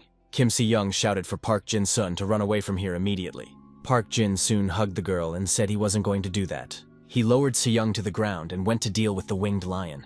Park Jin-soon activated the idea, and the blood dagger appeared in his hand. He applied partial destruction. Lion said it was a disappointment and asked if that was it. His rank is far below those who have fallen before him. Park Jin-sung thought that he didn't expect to win if he didn't take a chance. He realized that he needed more bloodlust to win. Park Jin-sung strengthened his partial destruction skill by engaging his right hand and eyes. The desire for blood swept over new parts of my body. My right leg, my stomach, my left shoulder. Park Jin-sun was overwhelmed with delight. He didn't want to show his obsession with destruction to the commander. Park Jin-soon thought he was going crazy, because the obsession had taken over every part of his body except his heart and head. Leo asked why man doesn't give himself complete freedom. Park Jin-sung said that because of people like Lion, he needs to let go of the last thread of self-control. Lev advised him to do what his soul told him to do. He himself was experiencing the thirst for destruction that was bursting out of him. Park Jin-sun laughed, wondering if the lion understood him. Could he really empathize with him? Lion wanted to know why the man had that odor, and if it was related to the disappearance of the other. The beast offered to help Park Jin-soon get rid of the last strings of self-control. Park Jin-soon realized that there was no need to agree, and directly told the lion that.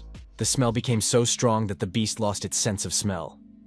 Park Jin-soon concentrated, raising his fighting ability to S-Rank. The lion laughed, considering that the man believed he could destroy him. Park Jin-soon saw the old man who was being supported by his granddaughter, and felt obsessed with destroying that person. Lion asked where Park Jin-soon had gone. What? Did he choose to ignore him? The beast was angry and threw the passenger car under his arm and shouted for Park Jin-soon to come back. Park Jin-soon asked, "Did the winged lion dare to die first?" He put out his dagger and attacked the lion, aiming his fury at the huge monster. The lion fought back, but scratched Park Jin-sun's left arm. The guy realized that dislike was blocking attacks below A rank, but the D rank dagger still broke through the defense. Park Jin-soon noticed that even plush toys bleed. This lion was not so invulnerable. The beast once again smelled a horrible odor, and Park Jin-sung approached the monster again. He asked the lion if he could guess what happened to his uncle years ago. After another attack, Lev said that this man was definitely crazy. Park Jin-sung was dizzy with the desire for annihilation, his thoughts confused. Lev said he sympathized, but he didn't expect this young man to go to such a confrontation. Park Jin-soon asked the lion, "Did his aunt ever scratch his shoulder?" He said his aunt used to make him crawl like a dog. He raced over the lion's body, wounding it, and said Auntie received scratches from her arms to her head. Lion asked if the guy knew why his aunt did that. Park Jin-soon wondered if Lion felt sorry for her. The beast threw him off of him, and Park Jin-soon found himself in a vortex. The lion thought that despite the odor, it was just a human body.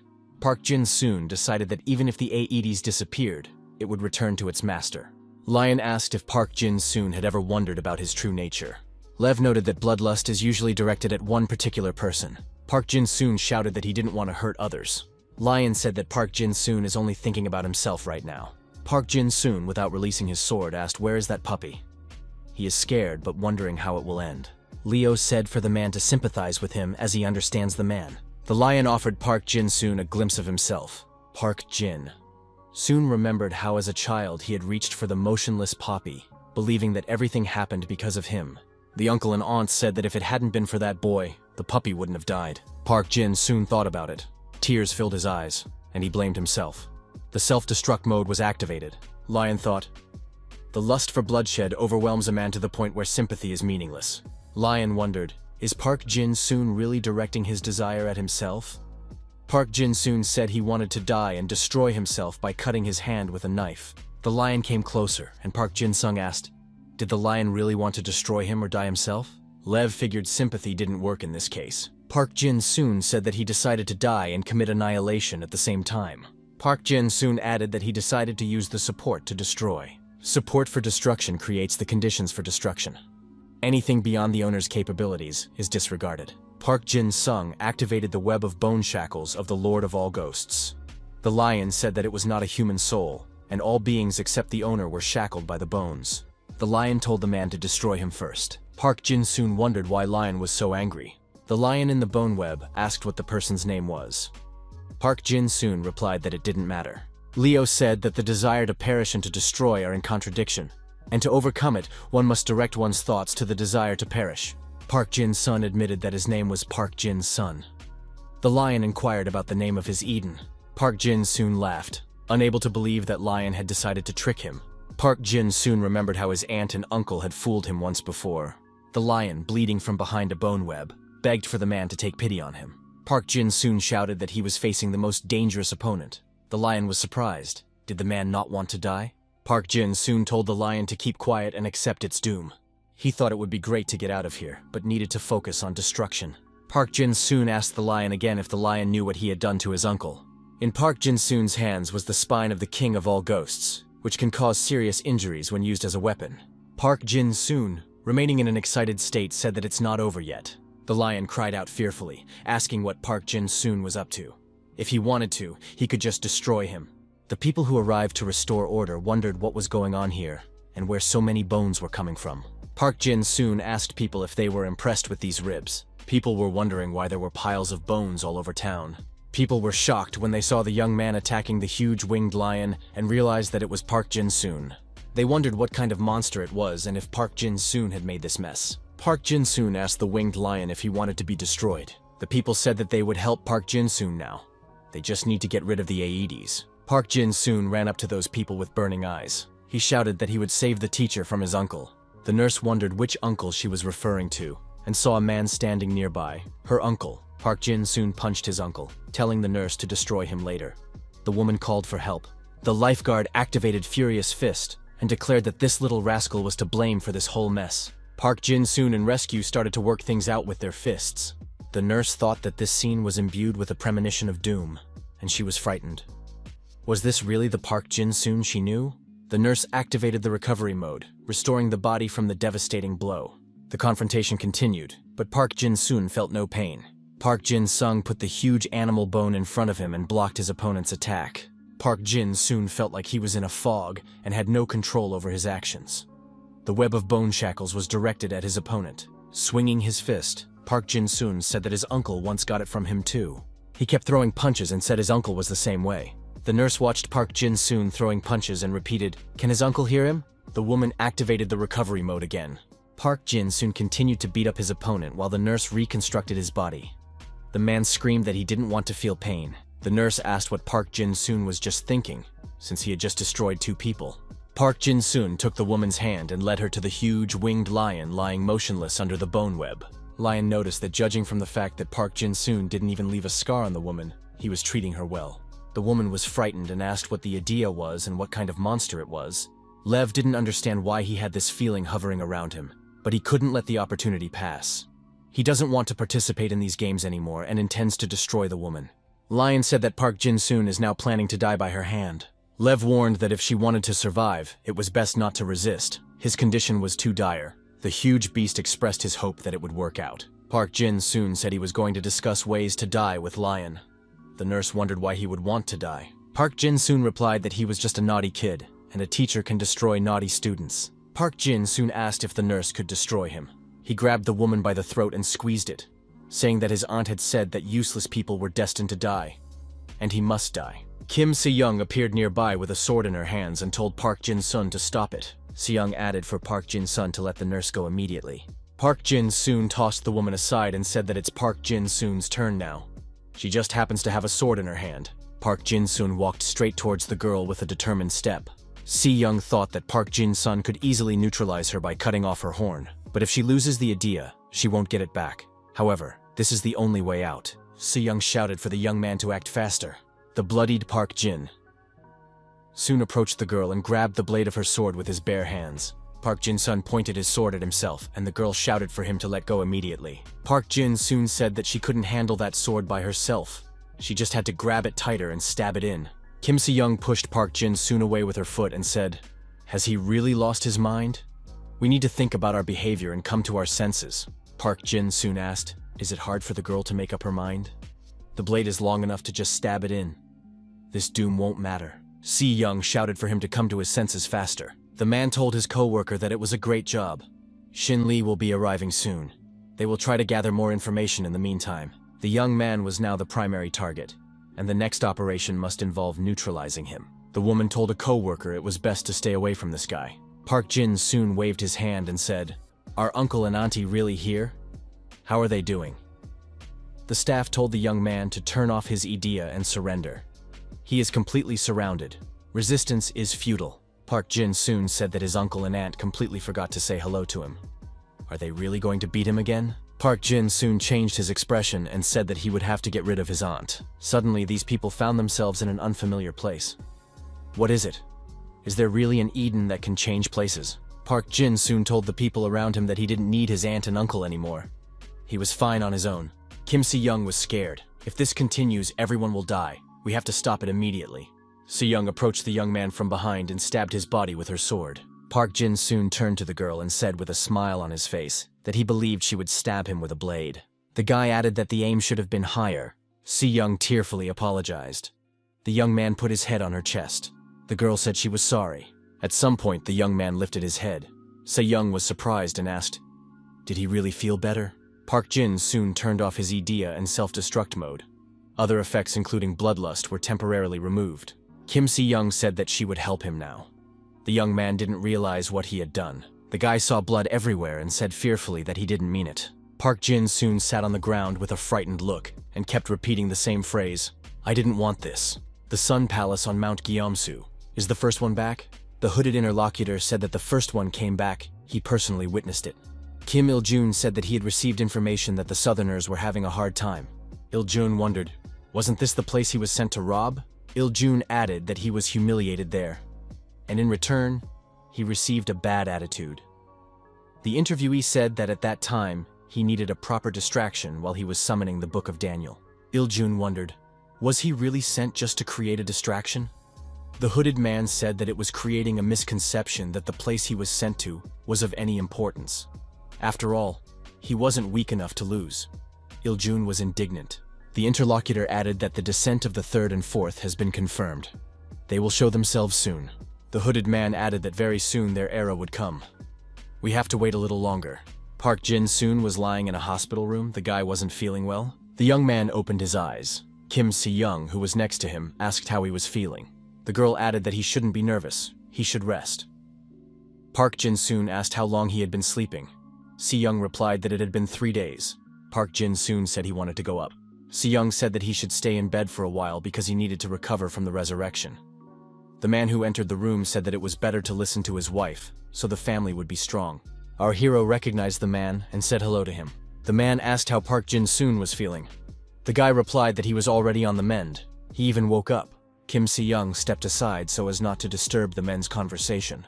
The man said the young man has been assigned a national threat level 1. That is why his room is under 24-hour guard. The government has determined that Park Jin-sun is a threat to residents, property, security, economy, and many other aspects. He was determined to be more dangerous than a hurricane or a terrorist attack. However, only high-ranking people know about it. The interlocutor added that no one else knows about it. He has cut off all sources of dissemination of this information. The man said that Park Jin-soon is the only SS-ranked idea holder in the country. He's been hiding quite well all this time, and that's understandable. The interlocutor added that Park Jin-soon will not be able to use his Eden again. The world is going through the toughest times. Things are not so peaceful and calm. Crime rates are rising every day. Problems such as discrimination are worsening. The man apologized for jumping to conclusions so quickly.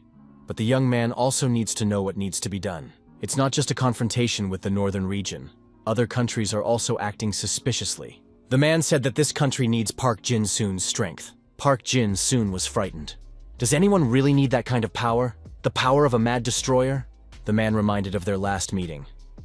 Park Jin-soon shouldn't give up on himself. The country needs people who believe in soul growth. Kim Si-young thought that the White Goblin family was taught to follow the prepared path of the soul. She had to follow her idea all her life. The girl decided she would no longer let her soul dictate terms. Park Jin soon wondered, what kind of soul growth are we talking about? After all, he has the soul of a maniac. What could such a soul grow into? The interlocutor asked if the guy knew the total casualty figures. There are about 12,000 victims. The damage is estimated to be enormous. Ordinary citizens could not even dream of such losses. However, the guy managed to stop this catastrophe. The man added that Park Jin-soon is the salvation for this country. Park Jin-soon was still flustered, but sincerely thanked for such trust. Everyone present bowed to Park Jin-soon in unison. Park Jin-soon continued to cry, saying that he was a maniac who had destroyed many people. The man said that Park Jin-soon protected the city. If it wasn't for him, the city would have been destroyed. The guy saved the lives of everyone who lives here. You need to stop blaming yourself and move forward. Park Jin-soon was surprised that everyone was sincerely thanking him. This was the first time the guy had been treated like this. He was sure it was hard to thank someone who destroyed loved ones. Instead of getting angry or cursing, they held out their hands. Our hero has decided that he will never turn a blind eye. He will not let the guilt break him and will move on. Park Jin-soon told the interlocutor that he had no intention of using Idea again. Young added that it doesn't mean he will stop. The man thanked Park Jin-soon and said that he was a strong man. He was just about to ask the young man not to use Idea for a while. Park Jin-soon wondered what would happen to him now. The interlocutor replied that he planned to send the young man overseas for a few months and promote him to the rank of sergeant. Sun-ho told Park Jin-soon not to be lazy. He will be given an endurance test when he returns. Kim Si-young and Park Jin-sun hugged and promised to call each other and not forget each other. Park Jin-soon promised to come back even stronger. At the airport of arrival, our hero saw old acquaintances. Park Jin-soon met up with Byung-gi-young. The young people greeted each other silently. Fatty Yuk Dong-ho was here too. He said it's been a long time. Lin Sung-hwa said hello to an old acquaintance. Lin Sung-hwa said that Jin-soon seems much cooler now. Maybe because he took off his glasses? Byung-gi-young thought that he should have stayed in his homeland. Does he really have to socialize with these people now? Park Jin-soon noticed that he could socialize with everyone informally now that he was a sergeant. Byung-gi-young inquired about what is known about their schedule. The fat man said someone has been watching them constantly since they got off the plane. Park Jin-soon watched the students arguing amongst themselves for a while longer. Park Jin-soon noticed another person who had come here for the guests. The man said he came from the protection unit. You can call him Teddy. Teddy said he's only been working here for a short time. He will accompany the guests, help with translation and other small tasks.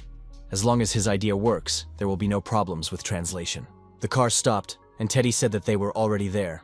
You have to be careful what you say. Park Jin-soon looked around and assessed the people present in this room. The guy assumed that high-ranking officials and people in uniform were here. It seemed to our hero that there was a gloomy atmosphere. The speaker says they don't have much time. Their brilliant guests are in place, so they can get started. Just 2 hours ago, a woman died in the northeast part of the city. The cause of death was shock from a blow to the abdomen. The case was very similar to the previous one. Park Jin-soon asked, "What about the other case?" 4.5 hours ago, something else happened. Some crazy person in a clown costume threw the victim's body into the river. The officer said that at least a dozen mercenaries are involved in the case. It should be noted that they use the same methods as other known maniacs. Since they use multiple aides, it's difficult to find suspects. However, one commonality has been noticed. A sect of 1,000 heavens from an Asian state is behind all this. Evidence was gathered that the sect leader used his mother tongue, intervening in several cases. Sung-hwa said that the leader of this sect brainwashes his followers with Idea. Has the White Jade Goblin family still not gotten rid of them? Park Jin-soon wondered. Why was this cult operating in another country? We should check with the captain about it later. It turns out that it's not just a crime. It's obviously part of some kind of ritual. Park Jin-soon pointed out that everyone was paying attention to the Asian newcomers. Of course, this is logical. People from another country commit crimes in their home country, and they are sent teenagers just to observe. The officer told them to stop pouncing on these kids. The woman who appeared in the room said to ignore her. A woman in uniform tried to explain to the man who these children, who came from another state, were. This woman was a vampire at the pinnacle of power in this country. Her name was Vladdy Chep. The woman said she was glad to meet him and introduced herself. Dong-ho would be delighted, for he thought Vladdy Chep smiled at him. Sung-hwa explained that Vladdy Chep is a lieutenant general who, at 28, is already the head of Delta. the Army's largest special operations unit known for its covert operations. Because of her abilities and charisma, she is recognized as a leader. Vladichep turned to Byung-gi-young. The guy asked what was the matter. The woman said she was annoyed by his face and hoped he understood what she was talking about. Byung-gi-young suggested that people like them shouldn't do anything at all. The general remarked that it was good that the young man knew his place. The lieutenant general said that if any of her people cast an angry glance at the guests, she would apologize on their behalf. But if it wasn't for Li Xin, they wouldn't have to do business together anymore. Park Jin-soon thought that Vladichep wanted to draw a clear line between them. Maybe to test her abilities? Park Jin-soon grabbed his head, and Sung-hwa wondered what was going on with the guy. The general leaned over our hero and asked what he was doing. Park Jin-soon had blood dripping from her eyes. Park Jin-soon told the general that he wanted to read her E-Day, but something went wrong. Vladichep said the young man was cheating. What was he trying to find out? The difference in power was too great, so the payoff was too great. He couldn't see anything but the name of the Idea. The general said if the guy cheats on her, she'll suck all the blood out of him. Park Jin-soon says that he can prove that he's not cheating. He can name the AEDs of the people present here. Vladichep said that this young man is very calm, even trying to negotiate.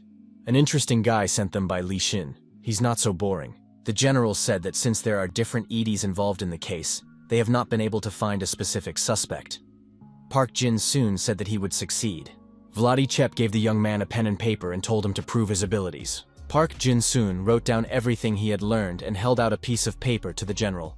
The woman said it's amazing. It could be very useful to them. The general said that she just wanted to teach the young man a lesson and kick him out. But things have changed. She will do something Li Xin doesn't expect. The general said that from now on, these young men would help them. Vladichep asked what the guy's name was. The young man replied that he was Sergeant Park Jin-soon, who came here from Haeyoung Special Training High School.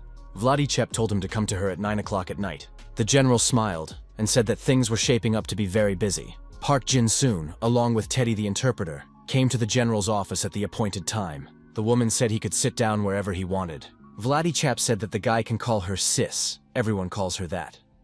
Park Jin-soon asked why the SES called him. Vladichep noticed that in the information that Li Xin sent, there was no mention of his skills. It's funny that he can read Idea. Park Jin-soon said that no one knows about it. He didn't even talk about it in his home country. Li Xin doesn't know it either. Vladichep called the guy a cheater and offered to join her. Park Jin-soon wondered if he had just heard that. The general repeated, "She said join Delta." The boy replied that he had already joined Haeyoung High. Vladichep stated that she is in charge of the Delta Division.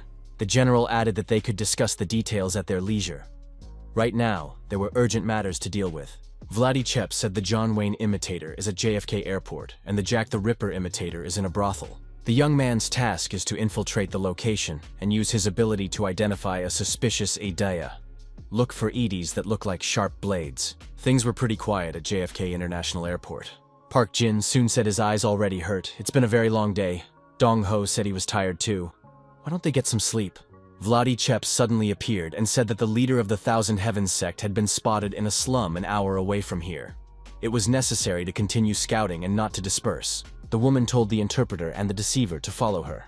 The general said that the cheater could take a little break. Park Jin-soon stated that he felt fine. The woman asked if his team had any news. Park Jin-sung replied that there was no news yet. Park Jin-sung asked, how did they manage to catch the leader?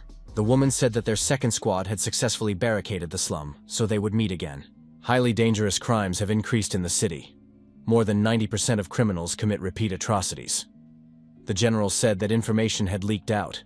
It seemed they had made enemies. It has been reported that most of the miscreants have been spotted at JFK International Airport. The local police are unable to handle the situation that has arisen. Park Jin-soon shouted that his guys were left at the airport. Vladichep said she would handle everything. The woman ordered that the first and third squads should catch as many criminals as possible. If necessary, the most dangerous methods could be used. The second squad should block the exits so that no one escapes. The general said they're on their way. The woman said it was the first time she had ever been stabbed in the back. That is why she prefers to work alone. Park Jin-soon saw a bat and wondered, where did these animals come from? Vladichep wondered if the guy had anything against it. Park Jin-soon replied that that wasn't the point. The general said that she was glad to hear that. Vladichep said that it was time for the hunt. The deceiver must find the leader of the Thousand Heavens sect. 4 squads will be sent to him. Park Jin soon saw a lot of bats and shouted that he wanted to go to the airport. At the airport, the situation got out of hand. The fat man shouted that the criminals were waiting for them on purpose. Airport visitors were shouting that they needed help. Young men from our hero's squad were not coping with the situation that had arisen. Byung-gi-young told his colleagues that they had no right to run away because they were on a combat mission. Jinshin said he would try to apprehend these criminals and deactivate them if possible. Byung-gi-young said that the C-rank scum in front of them are C-rank scum. They shouldn't be afraid of them. Sung-hwa added that he would also be covering. Byung-gi-young shouted for Dong-ho not to be afraid and moved closer to him. The fat man moving said that he was very slow. Dong-ho activated his Adia and multiplied in size. The young men methodically destroyed the criminals, but the forces were unequal. Byung-gi-young was injured while on a mission. His colleagues rushed to him and told him to hold on, as help was on the way. Sun-hwa wanted to look at the wound, but Byung-gi-young said he was fine. He was hanging in there. Sung-hwa activated his Adia, and his hands turned into scissors. Now he could stitch up any wound in a second and immediately healed his colleague's wound. Sun-hwa said he stitched up the wound, but it's still bleeding inside. You can't exert yourself too much. The criminals continued their bloody business, and the entire airport building was covered in blood. Byung-gi-young said that it would be difficult for him not to overexert himself in such a situation. He activated the extraction in battle option. Byung-gi-young tore off a piece of wall and lifted it above him, telling everyone to follow him. Sung-hwa assessed the situation and thought that the opponents weren't ending everything. Dong-ho said he was going to help until he won completely. Sung-hwa remembered Park Jin-soon telling him that he had a good idea. If he made an effort, it could be improved a lot. Sung-hwa decided at this moment that he needed to activate his idea and try to develop it. Byung-gi-young, moving a shard of wall, tried to ward off the criminals from the busy area. The young people heard strange sounds. Bats were circling above them. The Byung-yoshi realized that help was at hand. The mice were sent by Vladichep. Indeed, Lieutenant General Vladichep came to the rescue. She was the descendant of all the bloodsuckers who had become a true legend. Swarms of bats, mist, and shadows made up the true form of her body. The woman stated, "Who would have thought that these young men would stroll among my shadows?" Vladichep took a glimpse and determined that there were about 300 criminals. That didn't deter her. The criminals attacked the general and stabbed her body through. The woman wondered, what are they doing? The villains did not know that she was a vampire. Those with non-human bodies cannot be injured by humans. They could only die if someone pierced their heart with a sacred spear or the edicts of a non-human civilization were used against them. Vladichep grabbed the villains by the throat and said that such people can't beat her. The general added that she will have a good lunch today. The woman destroyed her opponents and cast them aside. She said she had hoped for better, but it was just as pitiful. It was too late to regret her decisions. There was an uprising of the dead at the airport. Zombies were everywhere. The general used the absorbed blood to revolt the dead. Vladichep said she recently worked with the Mexican government, and the catch was pretty good. The woman said they weren't good enough to be part of her army. Park Jin soon inquired about the current situation at the airport. The driver said not to worry. The lieutenant general is a real monster and knows his business. Park Jin soon asked if they should join the fight. Teddy replied that they should follow directions. There could be another disaster if they didn't catch the leader. Park Jin soon looked at the city. It seemed to him that the surroundings were somehow very quiet. Teddy said he had the same impression. It's been reported that Vladichep's car has been located. Teddy said to get out of the car and move to the left with about 30 seconds left. Teddy added that they would meet at the site and said goodbye. The driver said he has a bad feeling. He should go back. Park Jin soon said his men are fighting hard. He should do something too. Teddy told the young man to wait for him, and Park Jin soon headed off in the direction of the airport. Park Jin soon said again that the atmosphere is kind of weird. Something is not right here. Park Jin soon sped up and started running. Teddy shouted after him, telling him not to leave alone. Our hero realized that it was a hoax. The criminals specifically called themselves the 4th Squad of the Delta. Park Jin soon remembered the general saying that information had leaked out. It seemed they had made enemies. The Stooges were clearly talking about Vladichep. She was their target. Park Jin soon realized that this was a trap and the general might fall into it. He had to save Vladichep at all costs. Our hero saw men who may have been posing as the 4th Delta Squad. They couldn't miss this opportunity to get rid of a troubled organization. They were already working for Vladichep. The man told the girl to destroy them. It is this experience that prevents them from judging the red-haired girl. Redhead was a serial maniac from 20th century England. Her influence continues to spawn copycats. Park Jin-sung thought that the difference in strength was too great, and he wouldn't be able to handle it. Park Jin-soon thought that too many enemies had appeared in his path and needed to retreat. Where is that red-haired woman? Is she behind him? The opponents surrounded the girl and decided to attack her at the same time. The red-haired woman declared that she could see through all the movements of her opponents. The criminals shouted that they should retreat, for they had made a mistake. Park Jin-soon thought that if she was the one who was emptying the brothels, she was estimated to be stronger than 50 people put together. Park Jin-soon said he would deal with her himself, and his bloody knife appeared in his hand. The red-haired girl wondered, is this guy really the same? Park Jin-soon said that there were still enemies on the way, and they needed to deal with them and their leader. Guy saw unknown reinforcements and their ringleader, who's committed hundreds of crimes. We need to report this to the captain. We've received a command to retreat. We need to regroup. Park Jin-sung thought that the worst outcome had been avoided. The only thing left was to deal with this red-haired woman. The red-haired woman shouted loudly, and everyone was inside the protective dome. This protective dome was beginning to cause breathing problems for those present. The red-haired woman wondered if this guy was still alive. Better not to drag this out too long. The group's leader said this Asian visitor was interfering with the plans. The villain said he's seen a lot of maniacs, but he's never met one as bloodthirsty as this guy. The man raised his hand up and shouted that he would destroy the young man. He decided to reverse the 10 Commandments. This villain can put people who are dissatisfied with society or humanity into a trance. Those who are fully immersed in the trance find themselves under the control of a pernicious idea. Park Jin soon thought that he should deal with his opponent's idea first. Park Jin-sung attacked the red-haired woman, but she dodged every one of his punches. The cat knocked the opponent down and ran away to the side. The leader approached our hero and asked how he was feeling. Is the guy losing his former fervor? Park Jin-soon told his opponent that he is always dissatisfied with everything. The man said that the young man has two options. He can work for him or become Jack's fun toy. Park Jin-soon asked the man if he would make a serial maniac. The man said, "Did this guy really follow up on my idea? That's pretty curious." Park Jin-soon said that he always wondered how he could change. The man took our hero by the shoulders and said that the boy had great potential. He could overtake all humans. We need to go beyond the moral framework created by mankind. The man said he would help this guy solve all his problems. The leader of the villains activated the 10 reverse commandments. The villain says that now the guy can destroy everyone he longs to get rid of. Park Jin-sung wondered, was this really all that his opponent was capable of? The man wondered, why doesn't brainwashing work? Are there really people free from dissatisfaction with the world? Park Jin-sung thought he was full of resentment. He had always been proud of his strength, but he was only causing trouble for the others by being unable to protect them. He's not sure if he can control the partial destruction skill. He doesn't like the fact that he has doubts at all. Our hero asked his interlocutor, "Can't you see that he is full of discontent?" The man yelled to Jack that things weren't going according to plan. Park Jin-sung thought that if he could use the desire to destroy to create a physical aura around himself, he was afraid that he might lose control again. He was scared. The red-haired woman laughed and said there was no way out of here.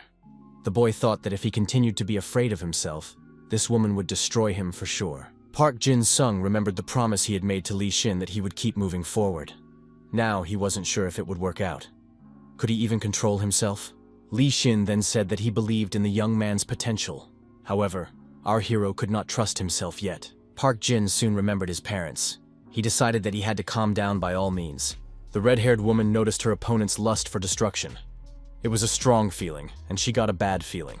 The woman decided that this young man needed to be destroyed immediately and rushed to attack him. As they approached, the red-haired woman lost her thirst for destruction. The man was screaming for Jack to destroy this guy. The woman thought that a little more, and there would be nothing left of her. Park Jin soon shouted that it was the end, but he didn't want to die. He was scared. Park Jin soon tried to banish his lust for destruction and continued his intensified internal struggle. He didn't want to imagine the fountains of blood from the victims' bodies. He felt himself being consumed by the lust for destruction again, and it was hard to control it. Park Jin soon stabbed the blood dagger into his leg with all his might and cried out in pain. The sky overhead began to clear. In his hands was a destructive blade of darkness. The darkness absorbed the enemy's thirst for destruction to use as energy. The blade can absorb any nearby intent to destroy, and whenever the user attacks, the attack characteristics are doubled. The blade began to growl. Our hero was frightened and dropped it from his hands. The blade absorbed all intent to destroy, but what comes from it? The all-consuming blade of darkness was omnivorous. The absorbed destruction intent turns into spikes that increase the attack power. It could attack all living creatures except the user. The man shouted that Jack had to protect him, and that it was imperative to get out of here quickly. Park Jin-soon wondered, is the sword itself willing to do this? What on earth is going on? What is this omnivorous ability? Park Jin-sung thought that this sword had a mind, a will, perhaps a part of his soul. It's even funny. The red-haired woman shouted that she would destroy this monster and approached our hero from behind. At that moment, the sword roared again. Park Jin soon heard the warning and turned around and fended off the red-haired girl's attack. The guy said it was a great job. This blade could absorb the intention of annihilation. Park Jin-sung thought that it absorbed not only his annihilation intent, but also the annihilation intent of all the crazies around him. Against opponents, you can't think of a better weapon. Park Jin-sun remembered how Peck did in such cases and activated the key. The red-haired woman said, "Does the opponent really think he can repel her strike with the strength of 50 people? He must be a devotee of the Thousand Heavens sect." The woman's attack had failed once again, and she figured it would now be more difficult than previously planned. Park Jin-soon said he hadn't forgotten about the leader of that sect. The young man added that the leader, while retreating, hadn't run that far after all. The villain, retreating, shouted that he needed protection and legal support. The criminals shouted that they were compelled to support their leader. It was not against their beliefs. Park Jin-sung waved his snarling sword and asked where the sect leader was going. Our hero listened to his senses and decided that the intent to destroy was over. Park Jin-sun pushed away the red-haired woman who was holding onto his leg, and the woman flew far back. I got out in the driveway and thought I had to find Vladdy Chep, or there would be a scandal. Park Jin soon thought that Teddy was already dead. He should have taken care of the translator first. However, he ran forward. The guy tried to keep himself in check because this wasn't the first time this had happened. Our hero decided that it is necessary to find the Lieutenant General and report everything. But how to contact her now? I don't even know her number. Park Jin-sung decided to think of something. After all, it was better than just standing around doing nothing. Park Jin soon raised his sword up and told him to shout loudly, for that he would be well fed. One must shout loud enough for Ms. Chep to hear them. After a double scream, bats began circling around the young man. Ms. Vladdy Chep soon appeared. The woman hugged the young man and said she was glad he was alive. Vladdy Chep said she was very sorry. When she was told that the fourth squad had been gotten rid of, she thought the young man had already died. She thought it was all her fault. Park Jin soon replies that it's okay, and he should apologize because he couldn't save the guys. And he missed the sect leader. The general said that although she was sending the young man, she had few expectations. She's very glad he survived. He's got a pretty interesting idea. Park Jin soon inquired about the situation at the airport. The general said that things are not good at the airport right now, but the main thing is to stop the cult leader. Park Jin soon thought that the leader of the Thousand Heavens sect had fled after losing many followers. Was he really up to something?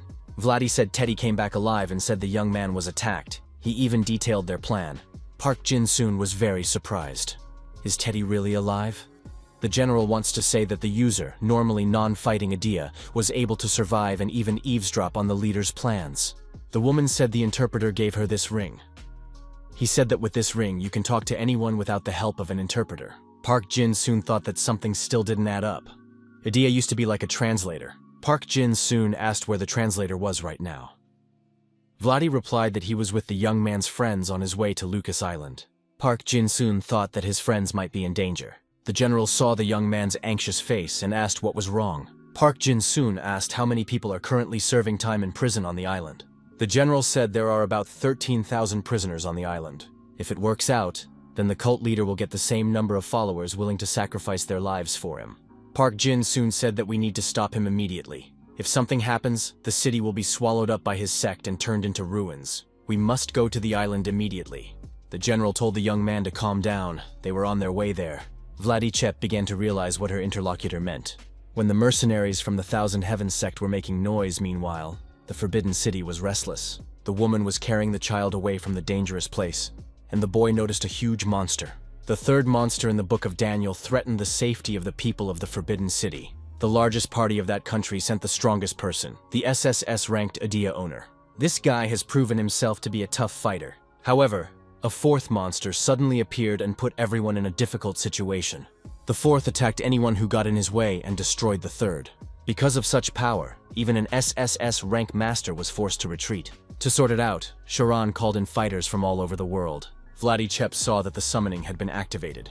It is a law passed by international organizations in case the world faces a serious danger.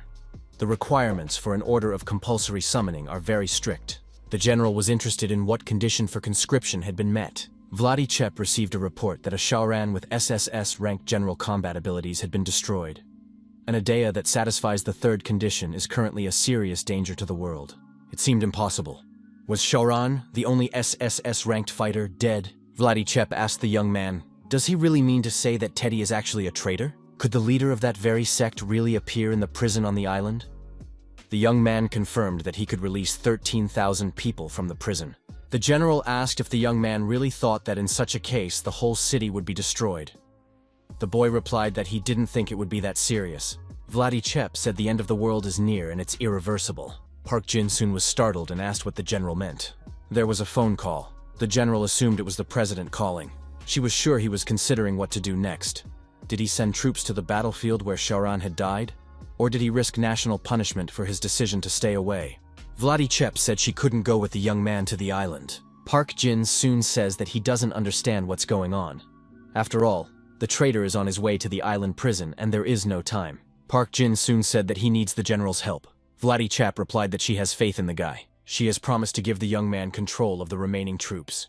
He must go to the prison, stop the leader, and save his friends. Also, our hero received from the general a ring of the destroyer. The general reported that she needed to go to the capital urgently. Vladichep stated that she will return, and they will still win for the fourth squad. The enemy will be defeated. Victory will be theirs. Park Jin-soon said that he will not fail and will justify the trust placed in him. Lady Chep said that she now understood why Li Xin sent this particular guy here, because he could be relied on in times of need. The general said that their lives now hung in the balance and once again wished them luck. Park Jin-soon arrived at the prison on Lucas Island and met with the management. The officer said that Vladichep had already briefed him. Our hero said hello and introduced himself. The officer said that the general had ordered to continue sticking to the plan when the young man arrived. Park Jin-soon asked to be brought up to speed. The commander suggested that our hero take a look at the video camera footage himself. Park Jin soon saw that the sect leader was already in prison and doing his dirty deeds. Our hero assumed that those arrested had already been completely brainwashed. But why are they praying? On one of the cells, the protagonist saw the translator and his friends, who also began to pray. Park Jin-soon said he was going to the prison immediately and asked how to get there faster. The director asked, "Did the young man really have some kind of plan?" He had heard that the sect director possessed an idea capable of mind control. Park Jin-soon said that he planned to go in there himself. The director remarked that it was too careless. The officer added that the young man was too young. How could he be trusted?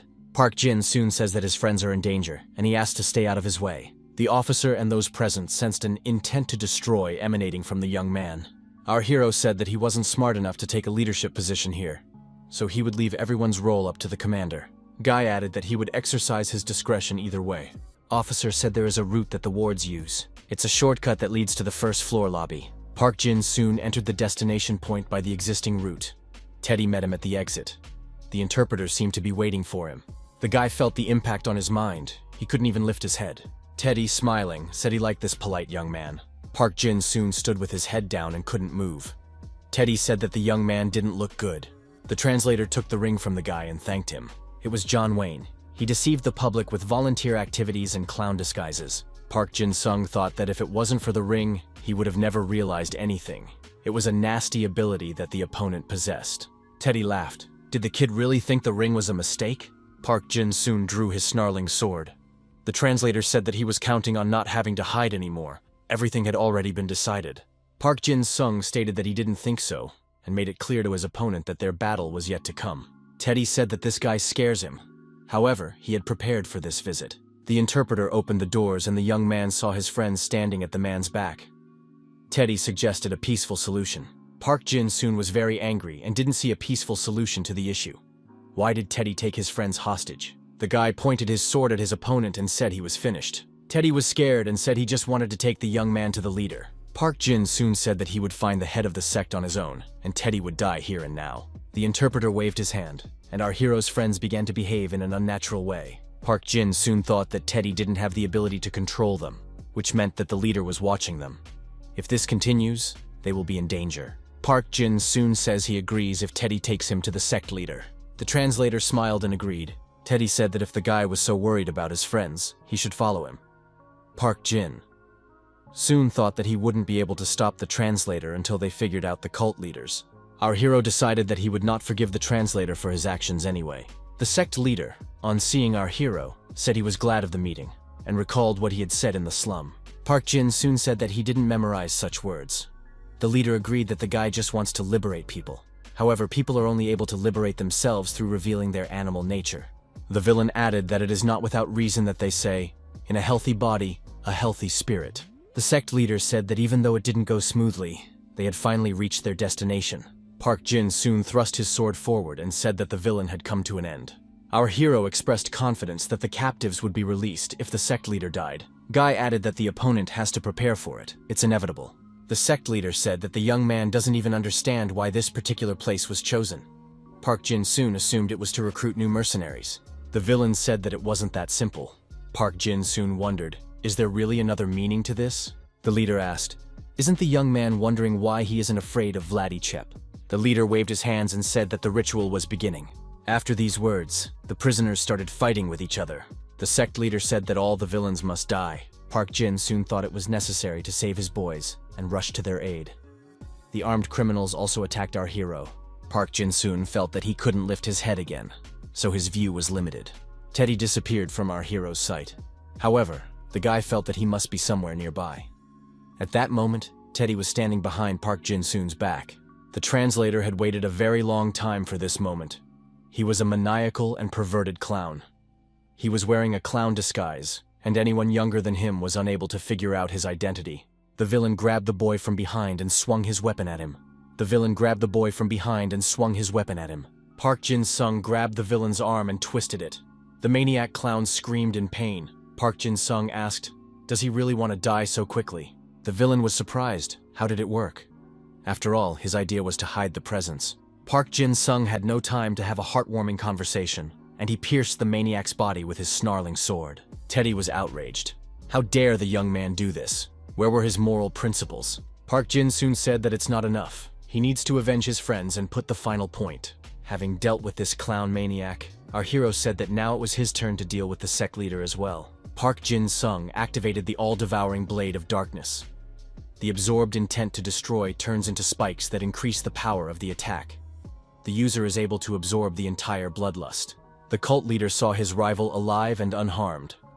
He realized that the boy had plenty of intent to destroy. All that was left was to release that intent. Park Jin soon told his snarling sword that it was necessary to subdue all the prisoners. Coming closer, our hero saw that his friends were alive. They had suffered minor injuries. Park Jin soon apologized and warned that he'd have to shut them down for a while. Park Jin soon decided to take his friends aside just in case, so they wouldn't get in the way of justice and order. Park Jin soon was up to the task. All the criminals were deactivated. Our hero thought it might hurt the criminals a little in the process of bringing order, but it was better than getting killed. The sect leader looked out from around the corner and saw that his plan had failed. In addition, he couldn't influence Park Jin soon. Park Jin-sung realized that he now had to tame the roaring sword's fervor, as it had become quite violent. The sword has absorbed too much intent to destroy. You need to control it and minimize the amount of damage. The sect leader shouted, why isn't this guy destroying the criminals? He has to free their souls. Park Jin soon told the sect leader to surrender, or else this madman would be in trouble. The villain shouted loudly for Adam to come out. A huge criminal appeared behind the cult leader's back. The leader said that he never showed the young man why he brought him here, because it was all part of the cult. Park Jin soon wondered, what's this all about? What will happen to the dead prisoners? Park Jin-sung thought that the sect leader wouldn't be able to brainwash everyone. He wouldn't fall for it. The intent to destroy will be the starting point for the saint. When it comes to Adam, he has something to show for it. Adam, with the eyes of a maniac, rushed to attack our hero. Park Jin soon used Pecht's techniques in the fight and destroyed Adam. The villain had no chance of winning. The sect leader wondered, could this guy really be able to destroy Adam with just one blow? Park Jin-sung pointed his sword towards the cult leader and said that it was time to end this. The villain didn't understand how a person with such a strong intention to destroy could refuse to participate in the ritual. Park Jin-soon said that if the opponent liked this ritual so much, he would help him participate. The villain was frightened and backed away. Does the guy really want to destroy him? Park Jin-soon wondered, is the sect leader really afraid of being killed? How could he do such horrors and then cover himself up? The villain said that he was not going to die, for it was his duty to free humanity. Our hero was surprised. Had the sect leader already forgotten how many people had died because of him? The sect leader said there is a difference between people who will serve for liberation and those who will enjoy it. Park Jin-soon swung his sword and said that his opponent was talking too much. However, there were no more doubts left. A warplane circled over the destroyed area. Lieutenant General Chep said she has a view of the city from above. However, there is no one in sight, so nothing is clear. Lee Sin was on the phone and told the general that he couldn't see anything either. However, they must first rescue the survivors and feed the hungry. Vladi Chep wondered, had anyone managed to survive? Xiaoliang did his best to save people. It was quite possible that everything had worked out because of his abilities. Along with his SSS-ranked martial abilities, he had also shown himself to be a valiant savior. Vladi Chep still couldn't believe he was dead. However, it was strange that the squad that had destroyed Xiaoliang had gone into hiding. What did you hear about it? According to the report I received, the one who had destroyed Xiaoliang had been looking at the sky for a while. After that, he mentioned the smell of blood and left the city center. Vladi Chep suggested that a chase had been organized. The general added that he had now gone to New York. It turns out that the guys who are in New York may be exposed to danger. Park Jin-sun felt an impact on himself on a mental level. What could it be? The shadow that appeared said, sensing a curious intent to destroy. It's not worth paying attention to her. If the guy doesn't continue, we'll have to destroy them all. The sect leader smiled and said hello. The leader said he knew this man would show up. Everything is exactly as he said it would be. Destruction is the only way to reunite. The cult leader said he was right. Humanity will move to the next level. The leader said they should be granted enlightenment. The leader said with joy in his eyes that he would take it to the next level. However, the huge monster that appeared at this place crushed the cult leader with 2 fingers. Beast said that if this guy wasn't going to resort to violence, then those 4 would be enough. Monster said this guy has a very good reaction, he should show true ferocity. Park Jin-soon said that he had already destroyed the first one. The monster can keep himself alive and get out of here. The monster laughed. Did the boy really claim to have disposed of the first one? Even though he was a weakling, there was no way this boy could destroy him. The monster said she was the 4th monster in the book of Daniel, a creature that honors cruelty. If the guy really did destroy the first one, he has to prove it with his cruelty. Park Jin-soon said that he has both strength and ferocity, only now a little tired. Our hero suggested that we postpone this demonstration to another time. The monster said that in that case he would have to destroy everyone. People have no future if they are unable to be cruel. Park Jin-soon thought, would he really have to use his skills now? He had never gotten the chance to release his energy. Park Jin-soon said he's refusing. Is there really no other way out? The monster replied that in that case everyone, including this guy, would be subject to his cruelty. Park Jin-soon grabbed his snarling sword and said that he would have to absorb everything and protect the people. The prison on the island was destroyed by the monster. Many prisoners did not survive. Park Jin-soon was frustrated and depressed after all. He had expected to use the roaring sword to cover all the people. Our hero didn't have enough energy to maintain his sword as well. Park Jin-sung couldn't stop him, even unleashing more intent to destroy. Fighting in such a state was impossible. Park Jin-soon was able to save his friends, but other people died. The monster wondered, did the man still continue to resist his cruelty? Park Jin-soon felt that it hurt to breathe. Was this really the work of a monster? Monster said that the man is still very young, but it's quite fascinating to watch. The monster said that as he grew older, this man nurtured more and more cruelty. He said he would let the young man live, but next time don't expect any indulgences. The monster says he'll go where there's more violence. He wants to see the height of dishonor before he meets the Lord. Park Jin-sung thought, is this monster really going to do it all again? Our hero thought that others with this monster will be difficult to cope with. He barely managed to save his friends. The young man decided that there was no time to think about the others. It couldn't be left like this. Park Jin-soon didn't think of himself as a hero who saves people. The guy picked up his phone and made a call. He didn't say anything, but listened to Se-young's voice. The girl threatened that they would live in separate rooms. She will raise the children and he will pay child support. Se-young heard Park Jin-soon's voice and realized that he was crying. The girl asked, "What's going on?"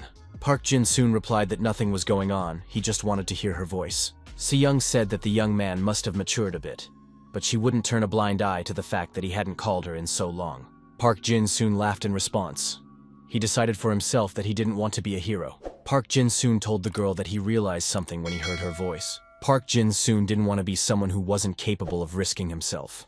He said as he hung up the phone, Si-young says she doesn't know what the guy is talking about, but he just has to stay alive. The protagonist with sword in hand looked up at the receding monster.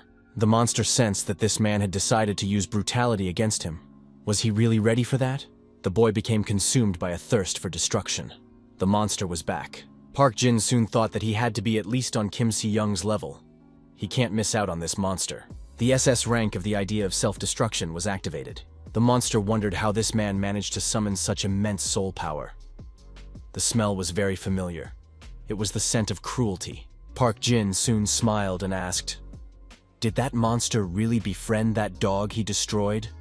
Did the monster really think it was able to handle it?" The fourth monster in the Book of Daniel honors absolute cruelty to the point where he is willing to crush the other 3 monsters in his path. The young man said that this monster is very strong and could be the one to destroy it. The monster said it was violence mixed with madness, but he still prefers ordinary violence. Park Jin soon impatiently pounced on the monster.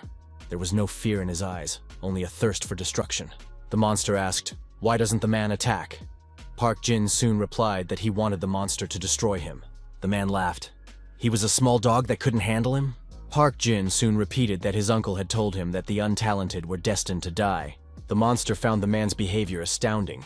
It was an amazing form of violence. The monster said that in terms of strength level, this person wasn't even next to him.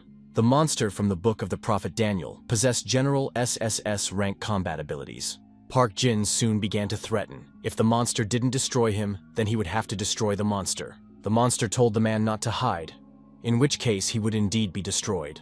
The huge beast said the man realizes he can't get out of here alive. Cruelty is always overwhelmed by much larger callousness. Park Jin soon cried out, would he finally die? Park Jin-sung added that he still doesn't feel like this is how his end will be. The monster stated that there was something unusual about this man's behavior, but very elusive. Park Jin soon continued to insist that the monster destroy him. Park Jin-sung thrust his sword forward and said that in that case, we would have to destroy this monster. Monster said that in that case, he takes it back. This man is quite interesting. He's awfully content to see all that man can do. Park Jin soon says he wants to see violence. Can Auntie pamper him? Park Jin soon asked that Auntie give the doggy a bone, because he's an obedient boy. The monster said that there was nothing more to see here. Park Jin soon asked if the monster finally wanted him to die. Park Jin soon says that he wants to die. He has decided so. He also wants to destroy everyone who wants him dead. The monster activated earth folding. Everything around him trembled. Park Jin-sung said that such stunts don't work anymore. They need to come up with something new. The monster activated earth stacking a few more times, and everything around it began to crumble. Park Jin soon asked, does the monster want to destroy him or be destroyed himself? The monster said the man might not even try to defend himself. The monster said he had run out of patience and would now show the man what he could do. One will see true brutality sweeping away everything in its path. The monster tried to attack, however. It was all to no avail. He shouted, how dare a human neutralize his skill? The beast raised a paw and intended to crush our hero. However, the guy hit the monster's leg with a snarling ball. The monster didn't understand what was going on. Why were almost all of his abilities sealed? The fourth asked in surprise, what has the man done to him? Why doesn't he recognize himself? Park Jin soon said that he doesn't want to die, but at the same time he does. Self-destruction, doppelganger, raises a spirit more powerful than the skill user himself to a similar level. If the object deals damage, the user takes the same damage. Monster said the guy used violence directly against his ability. Monster said it's really amazing, but a guy shouldn't think he has the power to make a difference. Park Jin soon said that violence is powerless in the face of more violence. The young man appeared to have a demon-cutting blade. It was a replica. It could weaken an idea of a higher rank depending on the wielder's ability. This sword belonged to General Kim Yu-shin, who played a significant role in the unification of the country's 3 kingdoms. This legendary item has stood the test of time. It was a self-destructive demon-cutting blade. Monster said the man acts like the whole world is on his side. Park Jin-sung replied that he had something else stashed up his sleeve. The monster asked, what is that monstrous sword? It reeks of something familiar. Where did the man get it? Park Jin-sung used his sword skills and the monster was bound and deactivated for a while. Park Jin-sung got close to the monster and said that he was now ready to play and see who would last longer. Park Jin soon attacked with his sword, and the monster thought that this man was leaving scars in the same places as him. The big beast was angry at the young man for restricting his strength. Park Jin soon wondered, was the monster really scared of him? But he wasn't going to stop his actions, and his intentions hadn't changed. The monster said that trying to resist violence is also violence. The young man could continue his attacks. Park Jin-sung attacked the monster, however. He received an equally strong reaction from the monster in return. Park Jin soon asked, "Why is the monster losing interest in this battle? Why isn't it stepping up its actions?" Park Jin-sung said that in that case, he didn't need this monster anymore. The guy activated a blood dagger that absorbed blood from the target. Our hero jumped on the monster's head and stabbed the snarling sword into it. The monster cried out loudly from the pain it received.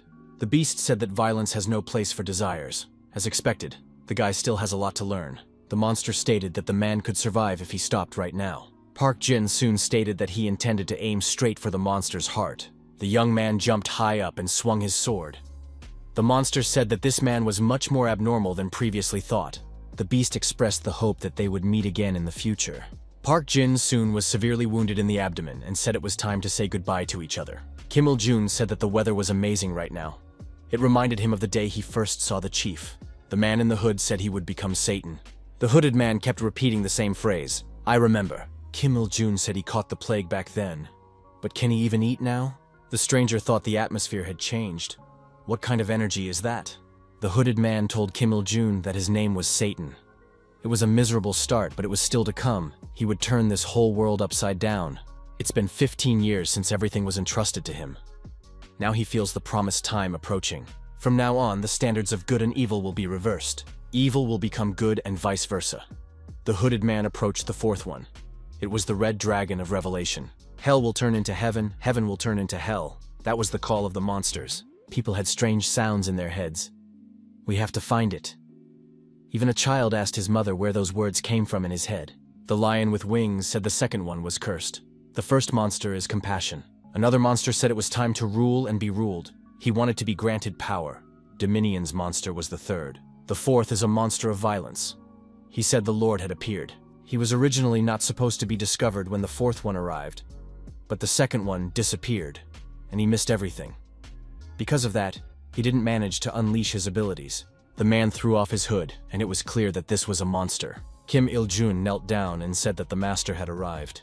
Kim Il-jun said he followed orders and gathered the residents. The leader placed his hand on Kim Il-jung's head and said that his entire body would now reincarnate into the former. Il-jun was scared, but there was no turning back. The transformation had begun. However, where did the second monster go? He has such a free spirit that he wouldn't take part in anything. You could consider it gone. People covered their noses and mouths with their hands. The head monster told the humans that the time had come. The Lord said that from this moment, this city is his holy abode. The people began to gasp and cry for help. The Lord said they should rejoice at the birth of the dragon. All creatures under protection will increase their combat strength by 1 level with each step into a designated area. The bear asked if his brothers felt this power. The wild beast replied that he felt it. He had been given the power. The Overlord told the Almighty that he was starting round 2. He added that it is time to forget the humiliating defeat of the past. It is time to rise up. The monsters must protect the holy city. The Lord said for Kim Il-jun to find his revelation. The Lord added that a holy war was beginning. The nurse and Li Xin were at our hero's bedside. Li Xin asked Officer Ayun Yi if Sergeant Park Jin-soon was okay. The woman said she wasn't sure. It's amazing how that young man managed to survive at all. Li Xin said it was a guy, all frantic, demanding that he be brought here immediately. When he was found, he was barely alive. Even now he uses a dia.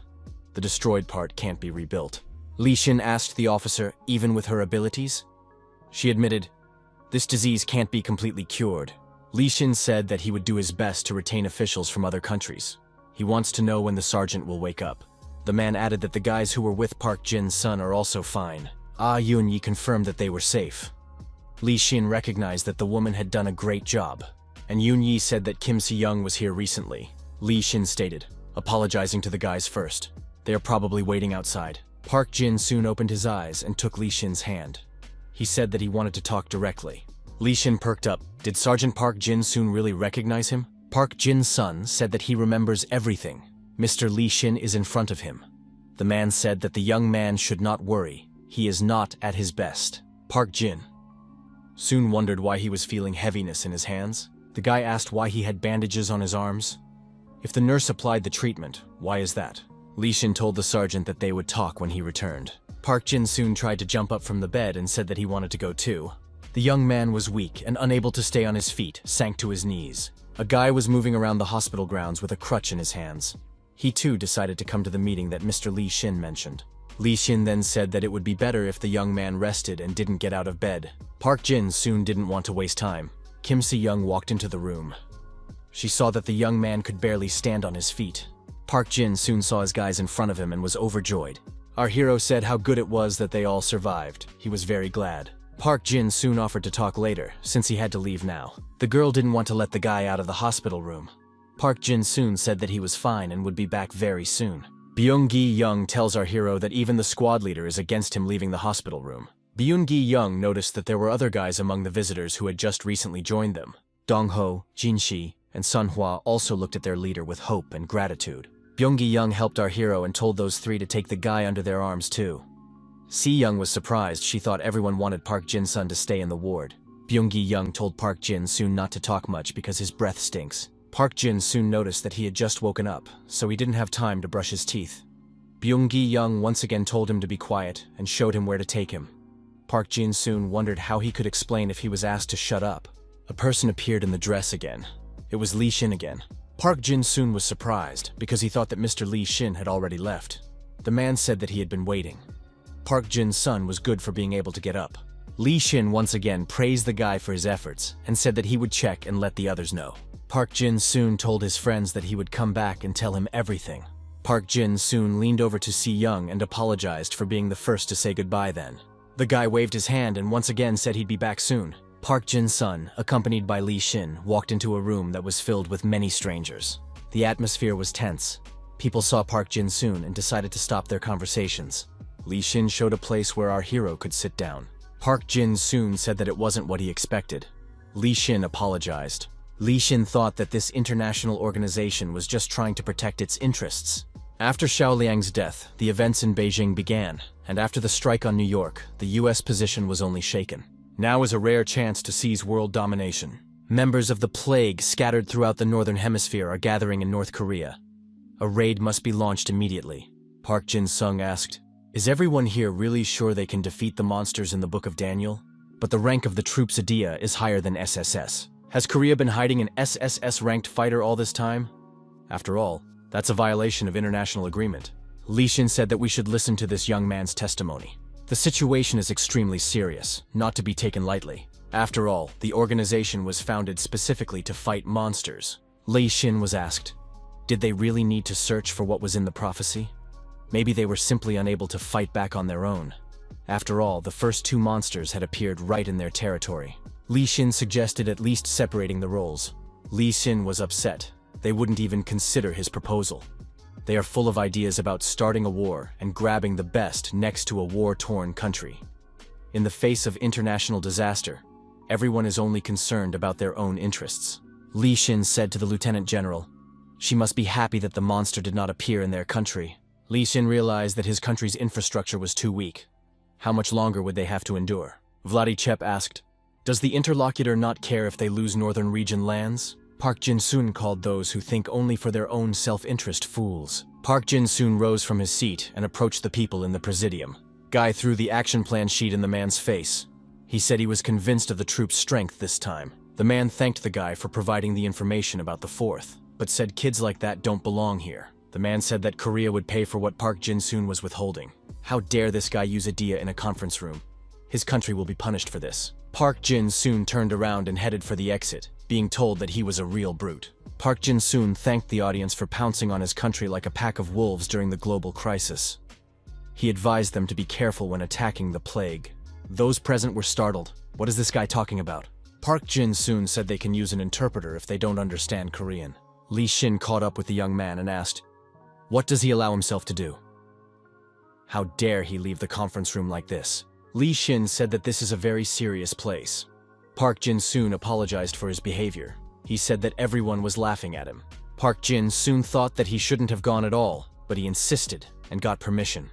But in the end, he only caused Mr. Li Xin trouble. Park Jin-soon thought that he had done a very right thing anyway. Li Xin and Vladichep smiled and added that the young man had indeed behaved very coolly. They must have quite anticipated this situation after the faction incident. They probably realized that Park Jin's son could pose a potential threat. They just couldn't ignore Korea anymore. Park Jin-soon was surprised. After all, they are behaving in an indecent manner. Lee Shin said that this is a global crisis, and also an excellent chance to gain world domination.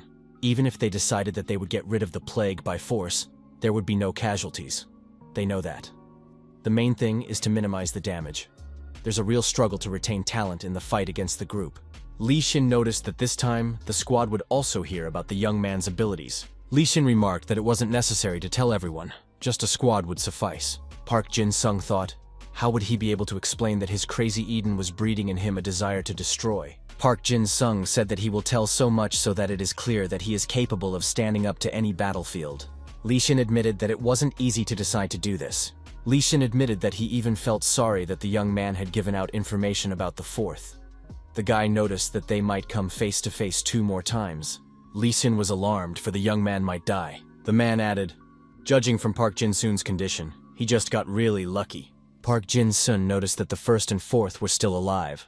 Lee Shin said that the guy had done his best, and now he needed to recover and rest. Lee Shin said that he understood everything, but fighting in such a state was simply ridiculous. Vladichep added that the young man will not be able to use his full strength and will be a real burden to others.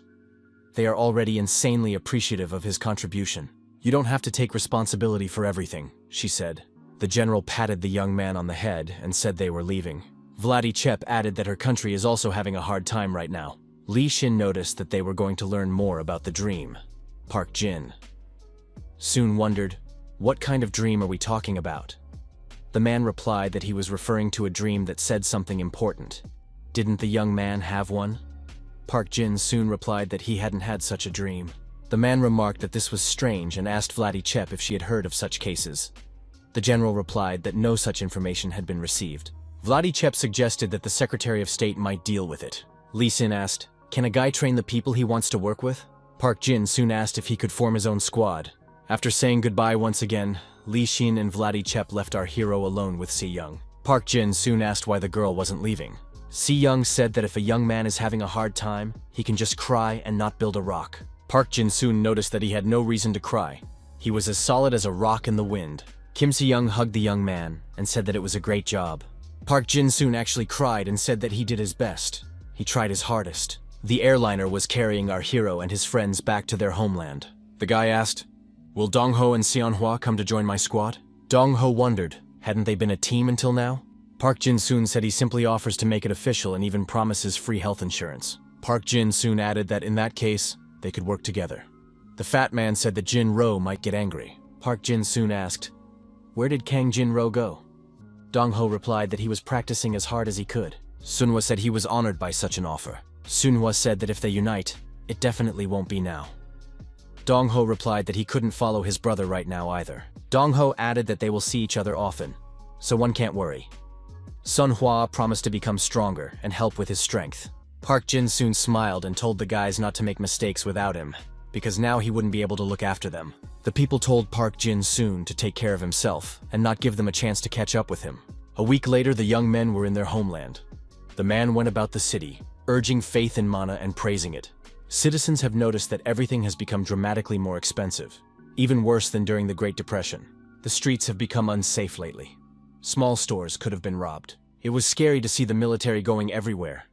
It wasn't because of the war, was it? However, the city was protected by the White Jade Goblin, so there was no cause for concern. A passerby recognized the young men and thanked them for their hard work. Si-young said, why does everyone think she's the one who defeated Pecht and not Park Jin-soon? The guy replied that he didn't see that as a problem. He'd also have a hard time believing that some former high school loser could beat Pecht. Park Jin soon asked his companion where they were supposed to be today. The young men went to the place of their patrol, in the neighborhood of the orphanage. The children saw our heroes and ran up to them. Many said they knew this beautiful aunt. The children asked, she was the one on TV, wasn't she? How did she end up here? Our hero didn't think he would end up here again. One of the children asked what that strange uncle was standing next to him. Se-young told the companion that the children were afraid of him. Could he please move farther away? Si-young suggested that the kids play together, and the little ones happily agreed. Park Jin-sung scanned these children's abilities and thought that they were much stronger than the current soldiers. Park Jin soon noticed that one child was heading towards him. The girl asked, what is that uncle doing here? Maybe he's having voyeurism. Park Jin-soon wondered, how did the girl know that word and who was she? The girl replied that her name was Jin Jong-ok. Park Jin-soon extended his hand to the girl and introduced himself. He asked why she thought he was being voyeuristic. Jin Jong-ok replied because all he does is watch from the sidelines. Park Jin-soon said he was just looking at them. It wasn't voyeurism. The girl called the guy a horny uncle. Park Jin-sun said that Kim Si-young is pretty good with kids. Jin Jong-ok asked, what kind of relationship does the horny uncle have with her? Park Jin-soon replied that he's not horny and he's not an uncle. The girl said that the uncle is cheating on her. The aunt is either his girlfriend or just friend-zoning him. Park Jin-soon wondered, how does this girl know such words? Jin Jong-ok said that uncle's face turned red. So is she his girlfriend or friend-zone? The girl pounced on our hero. She assumed that Si-young was his friend, but he wished she was a girl. Did he confess his feelings to his girlfriend? Did he take her hand? They probably hadn't even had dinner together yet. Park Jin-soon lightly smacked the girl on the head and told her not to say too much. The guy asked why the kid was bullying adults. He doesn't have to report his relationship to the first person he meets. Jin Jong-ok said she's going to tell that auntie that it was uncle who beat her up.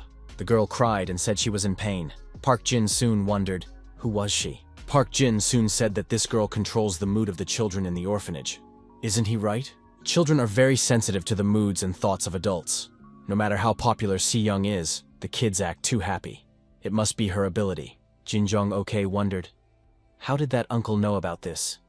The girl had bipolar disorder, allowing her to control the moods of objects. Park Jin-soon said that he used to live at the orphanage too, so he knows.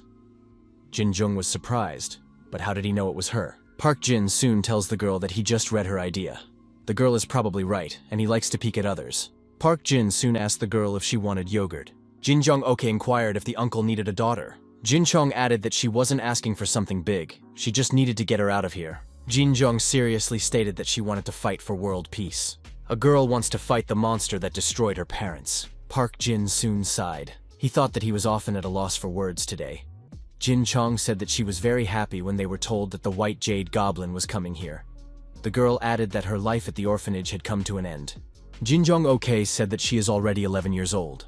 Our hero was surprised, because the girl is only in the 4th grade, and already wants to fight monsters. Jin Jong-ok stated that she had already made up her mind and her uncle could say whatever he wanted. The phone rang, and the young man apologized and said he had to take it. The guy was asked, is he with Si-young right now? The nurse told the young men to come to the medical office right away. Pecht secretly sent a message to different countries asking them to arrange negotiations. International Crisis Cooperation Agency, Central Office. The monster said he was glad to meet you and introduced himself. His name is Pecht. The people present saw the red scales on his body. Could it be Kim Il-jun? What's wrong with his skin? Is it definitely a human? The monster said not to scare people. That's the idea. As the head of the meeting of hostile organizations, he wants to make one suggestion. Those present were surprised. How can you negotiate with a terrorist? How can he call himself the head? It is necessary to bring Kim Il-jun. It is necessary to talk to him. The head said that these people were also to receive revelation. Lucifer, the morning star, Satan, the adversary, the red dragon, the old dragon, the father of sin. Those in attendance wondered, what does all this mean?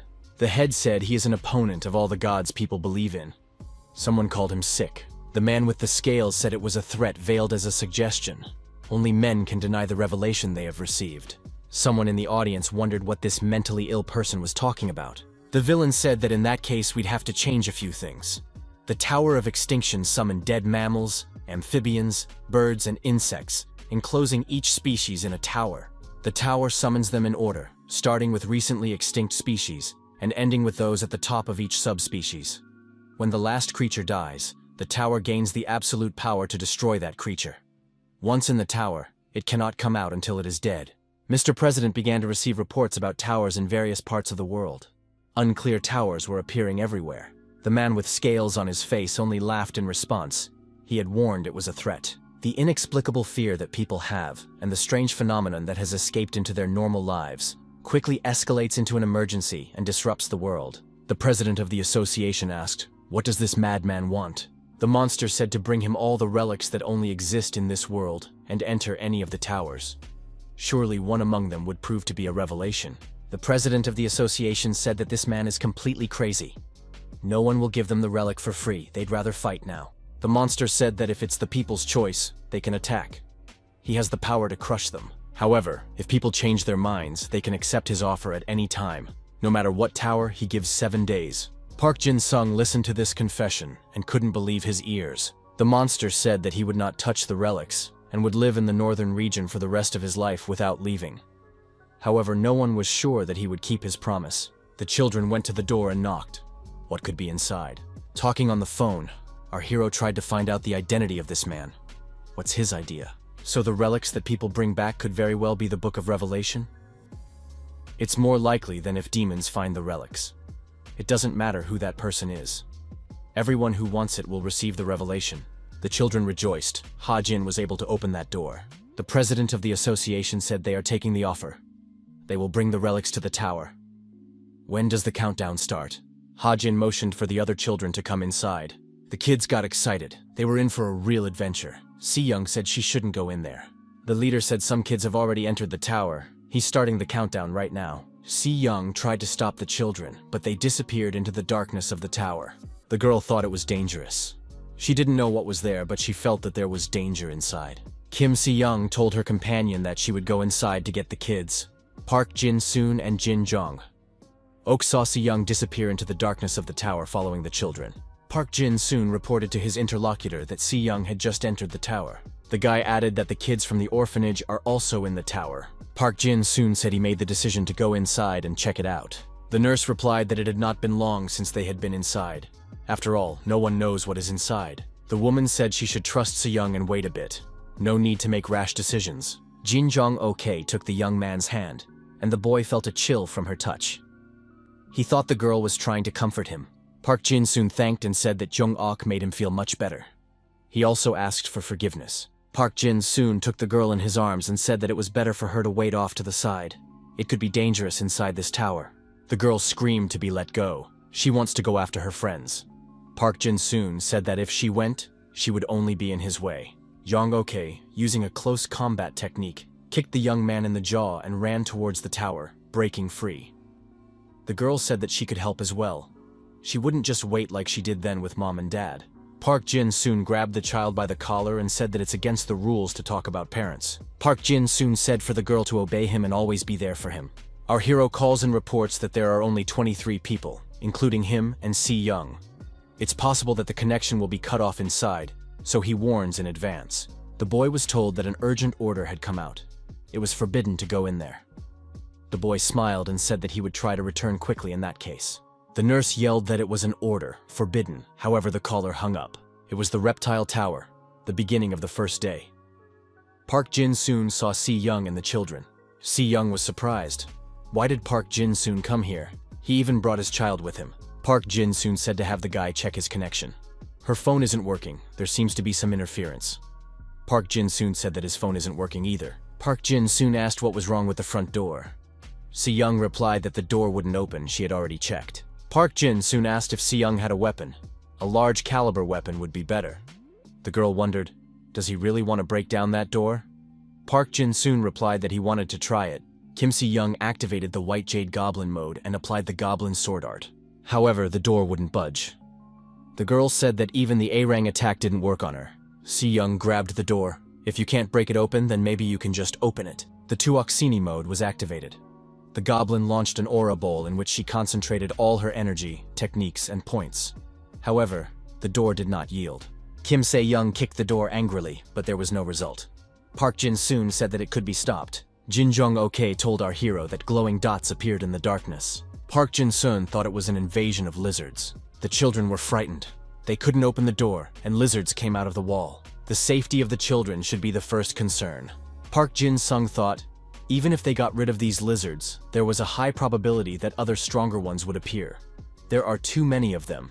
It's not even possible to set up a protective barrier right now. Park Jin-soon realized that it was time for his snarling sword. Now it would have to work. The kids huddled together. They were scared. Si-young said it was disgusting to watch. Jin Jong-ok wasn't scared and said, God-given bipolar disorder. Park Jin-soon tells Kim Si-young not to worry. He's been on the phone with Yang Ho. They'll make arrangements. Park Jin-soon felt uncomfortable in front of the children. Maybe he should have destroyed all the lizards at once. Si-young noticed that thanks to Jong-ok, the other kids had calmed down. Jong-ok waved her hand at the girl and called her stepmother. Jung Ok told the girl that it was her uncle who called her daughter. Park Jin-soon said that's not true. Young Ok asked to be her daughter. He didn't even give his consent. Si-young said that next time, important issues like adoption should be decided by husband after talking to his wife. The girl laughed. Park Jin-soon was surprised. What adoption, what spouse? Kim Si-young said that now they should all try to get out of here together. Park Jin-soon saw all the reptiles at once, an iguana, a cobra. There was also even a crocodile present. The pressure on the protective barrier was increasing. Park Jin-sun thought that it was already past 3 in the morning. Why isn't anyone coming? Se-young wondered if it was possible to scare them. Park Jin-soon replied that he had already tried it and it didn't work. This is the first time he has used this skill on beasts. Park Jin-soon looked at his watch. 4 minutes left. The protagonist figured out that the beasts appear non-stop for an hour, followed by a 10-minute rollback. Then they start to reappear, but scarier than the previous ones. Park Jin-sung thought how good it was that there was a 10-minute break now, because he was already at his limit. Our hero suggested that Yang Ho must be in some kind of trouble. What should we do if reinforcements don't arrive? Kim Si-young looked very tired, and the kids were tired too. After all, they hadn't slept at all. The boy wondered how much longer they could last protecting the children in this tower. Si-young and the children fell asleep. Our hero also started to close his eyes from fatigue. Si-young woke the boy up, asking if he was okay. The young man turned his attention to the protective barrier. Si-young said that Park Jin-sun did a good job yesterday, and now it was her turn to put in the effort. Park Jin-sung stated that he still has strength, he can handle it. Kim Si-young said that they need to hold out until the commander arrives, and now it's her turn to fight. Se-young said that hubby should rest after a hard day's work. Park Jin-soon replied that 1 hour was enough for him. Si-young asked the girl to give this uncle something that looked like fatigue. However, it was not needed. Our hero fell asleep very quickly on his own.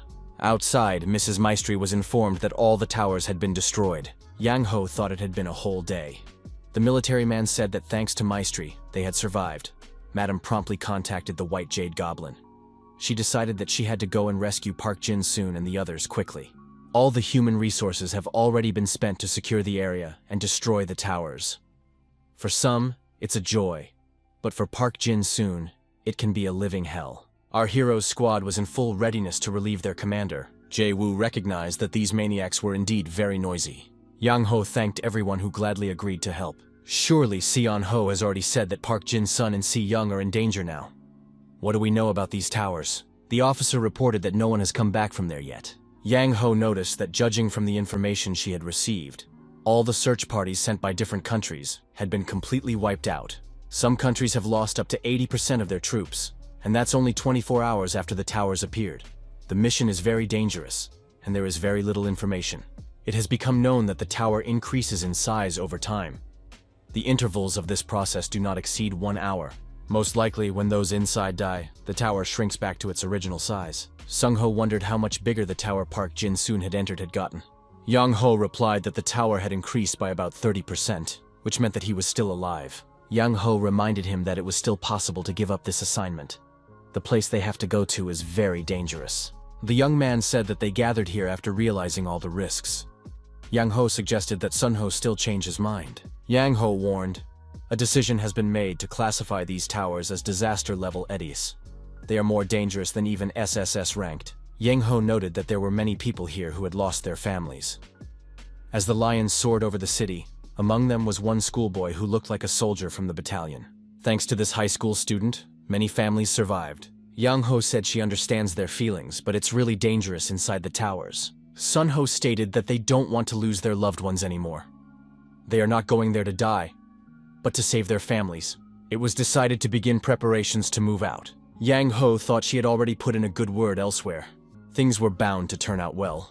Byung-gi-young suggested that they join forces because that way there would be a better chance of winning. Jin-shi noted that Sung Ho didn't show up today because he's from a different battalion. Byung-gi-young was surprised. He thought that An Sung Ho would definitely take part in this rescue operation. Park Jin-soon heard himself being told that it was time to get up. Jin Jong-ok tearfully asked for her uncle to wake up. Park Jin-soon opened his eyes and asked Jong-ok how long he had slept. The girl cried and apologized. Park Jin-soon jumped to his feet and asked what was wrong, why everyone was crying. Jong-ok said his mom asked him not to wake him up, but she couldn't help herself. She was scared. Si-young said it wasn't her fault. She asked me not to wake her up. Si-young was on a huge destroyed reptile. The girl said that if Park Jin-soon scolded her daughter, she wouldn't forgive him. Park Jin-soon asked Kim Si-young how many hours he had slept. The guy looked at his watch and realized that Si-young had been protecting him non-stop for 10 hours. The girl, having lost her strength, fell into Park Jin-soon's arms. The guy thought he had slept too long. Si-young told Park Jin-sun not to look at her with those eyes. The girl added that after all, she herself had said to entrust the matter to her. The young man had to sleep. Park Jin-soon said that they should have woken him up. Se-young asked him to keep it down. She's already having a hard time and he's swearing at her. Si-young said she wanted to rest. The girl was very tired and fell asleep. At that moment, another reptile appeared. It was a huge predatory dinosaur with sharp teeth. Half of his strength went into maintaining his wounded body, so our hero could no longer attack the Tyrannosaurus. The guy figured there was no way he was getting out of here in this condition. Park Jin-soon asked as Jong-ok changed his mood to one of extreme displeasure. The girl proceeded to fulfill the request and said it would work out. Park Jin-soon pumped with indignation and told Jong-ok to move and did so in one jerk. All was quiet inside our hero, as if body and soul had separated. Is this really the lust for destruction? Has she always been like this? The boy thought the whole thing irritated him. Reason, with its clear objectivity, froze even the will to destroy. The ability to forcibly control emotions allowed for a cold-blooded judgment of insanity. All physical features changed according to the thirst for annihilation. Jong-ok said that uncle had become cold. Park Jin-soon thanked the girl and said that he couldn't have done it without her. Kraken mode has been activated. Attribute, cold. S-Rank general combat ability. The Tyrannosaurus was pierced through with long, sharp spikes. Park Jin-sun thought that if this tower is an idea as well. Park Jin-soon said that they still had to wait at least 2 hours, 13 at most, until the peak was reached. Park Jin-soon told the snarling sword to guard the children and Kim Si-young. The protagonist has activated the web of bone chains. It should aid him in his destruction. A web of bone chains restricts and constrains the movement of all creatures, except the skill's wielder. The guy grabbed a rib. It was one of the many ribs of the king of all ghosts. Our hero has decided to activate premeditated destruction. The wounds the user is looking at are not healing and are getting wider and wider. The battle rib assisted our hero in accomplishing his goal and cleared the way. The protagonist, wielding a sharp rib, almost made it to the top. Park Jin-sung applied the Shrussel-key skill. The skill owner's momentum was proportional to the strength of the destruction intent. With web of bone chains, there is a doubling of recovery speed. With rib, there is a doubling of impact strength. Park Jin soon decided to himself that he would definitely get out of here. Outside, the squad of apprentice maniacs were advancing towards the tower and were getting closer and closer to their intended target. Byung-gi-young said that this tower would still grate on their nerves. Looking at the tower, everyone realized that the final stage had arrived. The transformation was in full view. Yang-ho wondered, had Park Jin-soon already gotten to the mop-up stage? Sung-ho didn't understand what he was talking about. The towers that had appeared in other countries and reached this level had returned to their original state again. No one had ever survived in them. Yang-ho said for Song-ho to hurry up. Need to accelerate twice as fast. Song-ho sped up and arrived at the entrance of the tower. Park Jin soon saw the hovering steps inside the tower. It was unclear why they were here. A warrior in armor was coming down the steps. Who could it be? It was the armored king Isaac, an SSS-ranked one.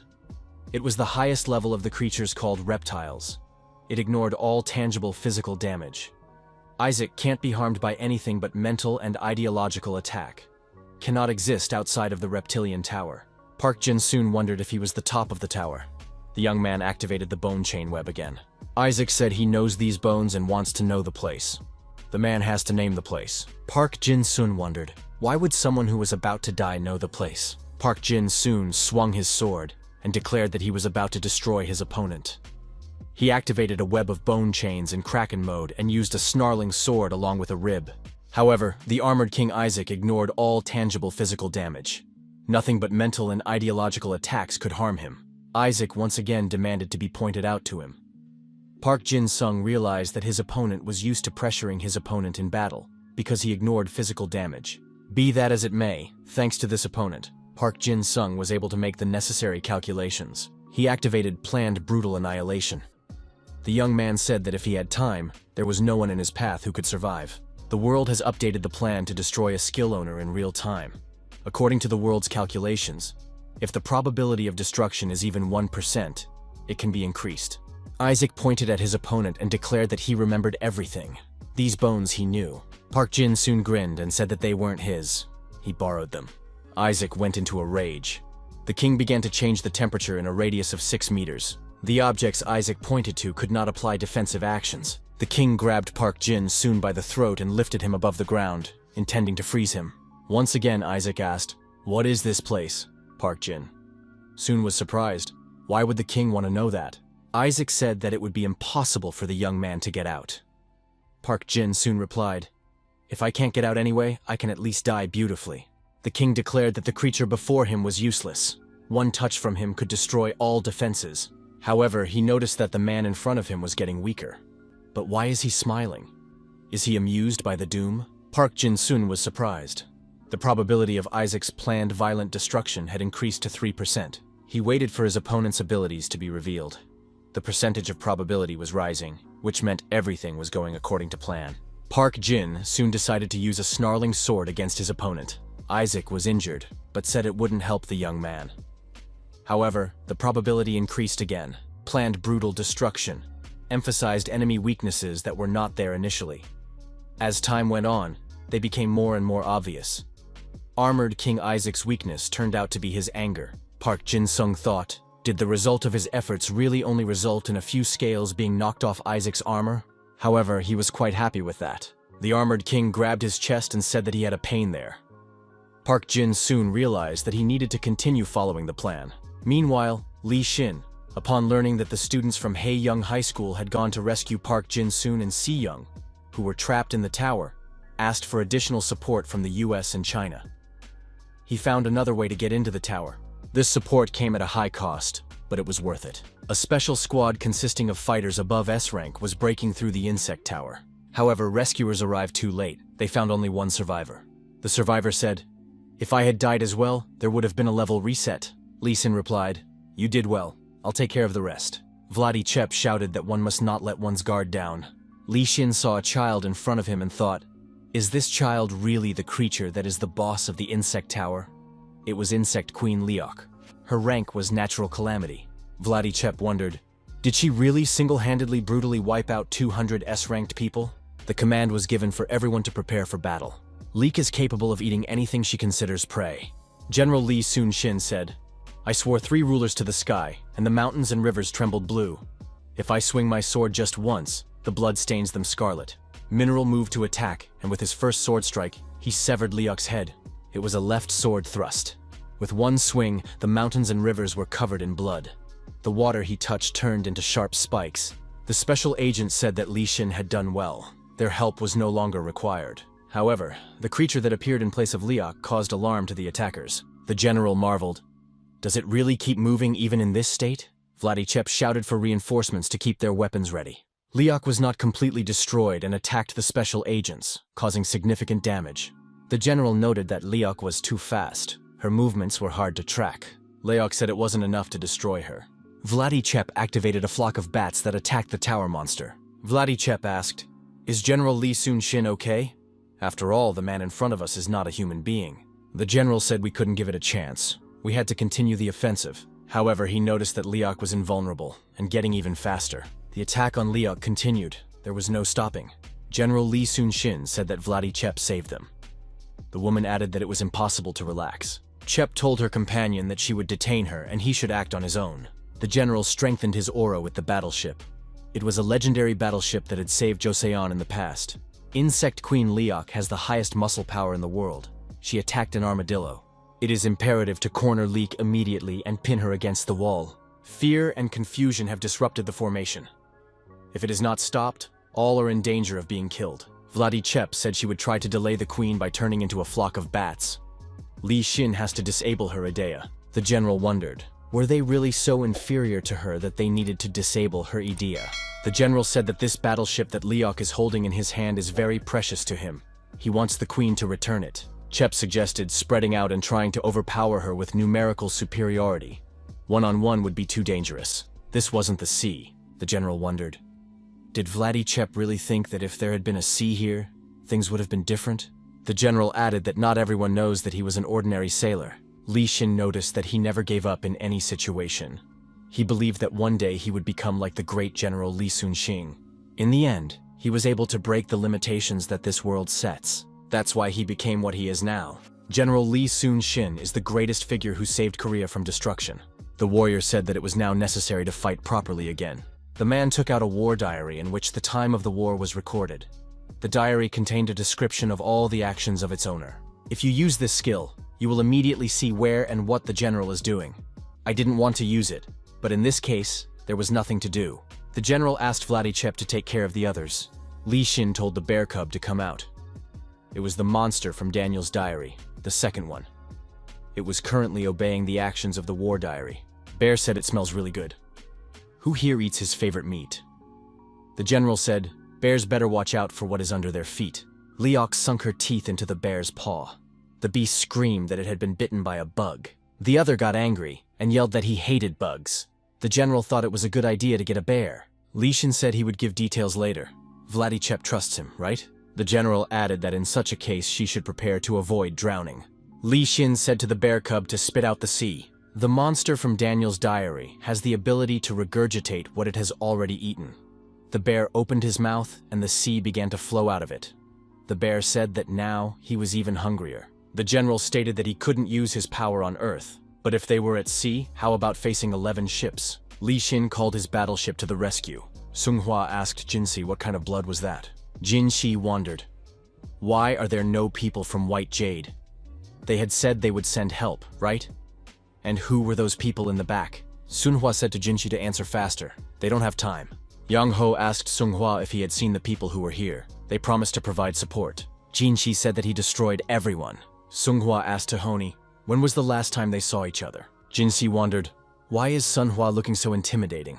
Sunghua replied that today was the first time they met since returning from America. Sunghua wondered why Tahanya was saying that. They had seen each other 3 days ago. Sunghua asked his interlocutor who he was. What happened to Taikon? Jinshai waved his hand, smiled, and said that they would meet later inside the tower. Sunghua shouted that it was necessary to capture this person. A salvo fire was fired from the battleship. Battleships are built in the shape of a crane's wing and surround the enemy. In order to completely destroy Queen Leok, a method that has never before been used for destruction must be employed. The general said that it was necessary to keep firing until all the seawater had dried up. Leok was exhausted and fell to the ground. There were many wounds on her body.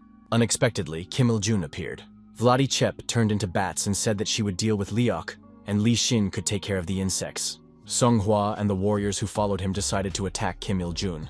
Kim Il-jun said that if so many insects were dying, the bats had no reason to fly in here. The bear turned to Li Shin and said that his body had become somehow strange. The general asked the bear what was going on. Vladichep was surprised. Why was Adia attacking her? Did Kim Il-jun really get super skills?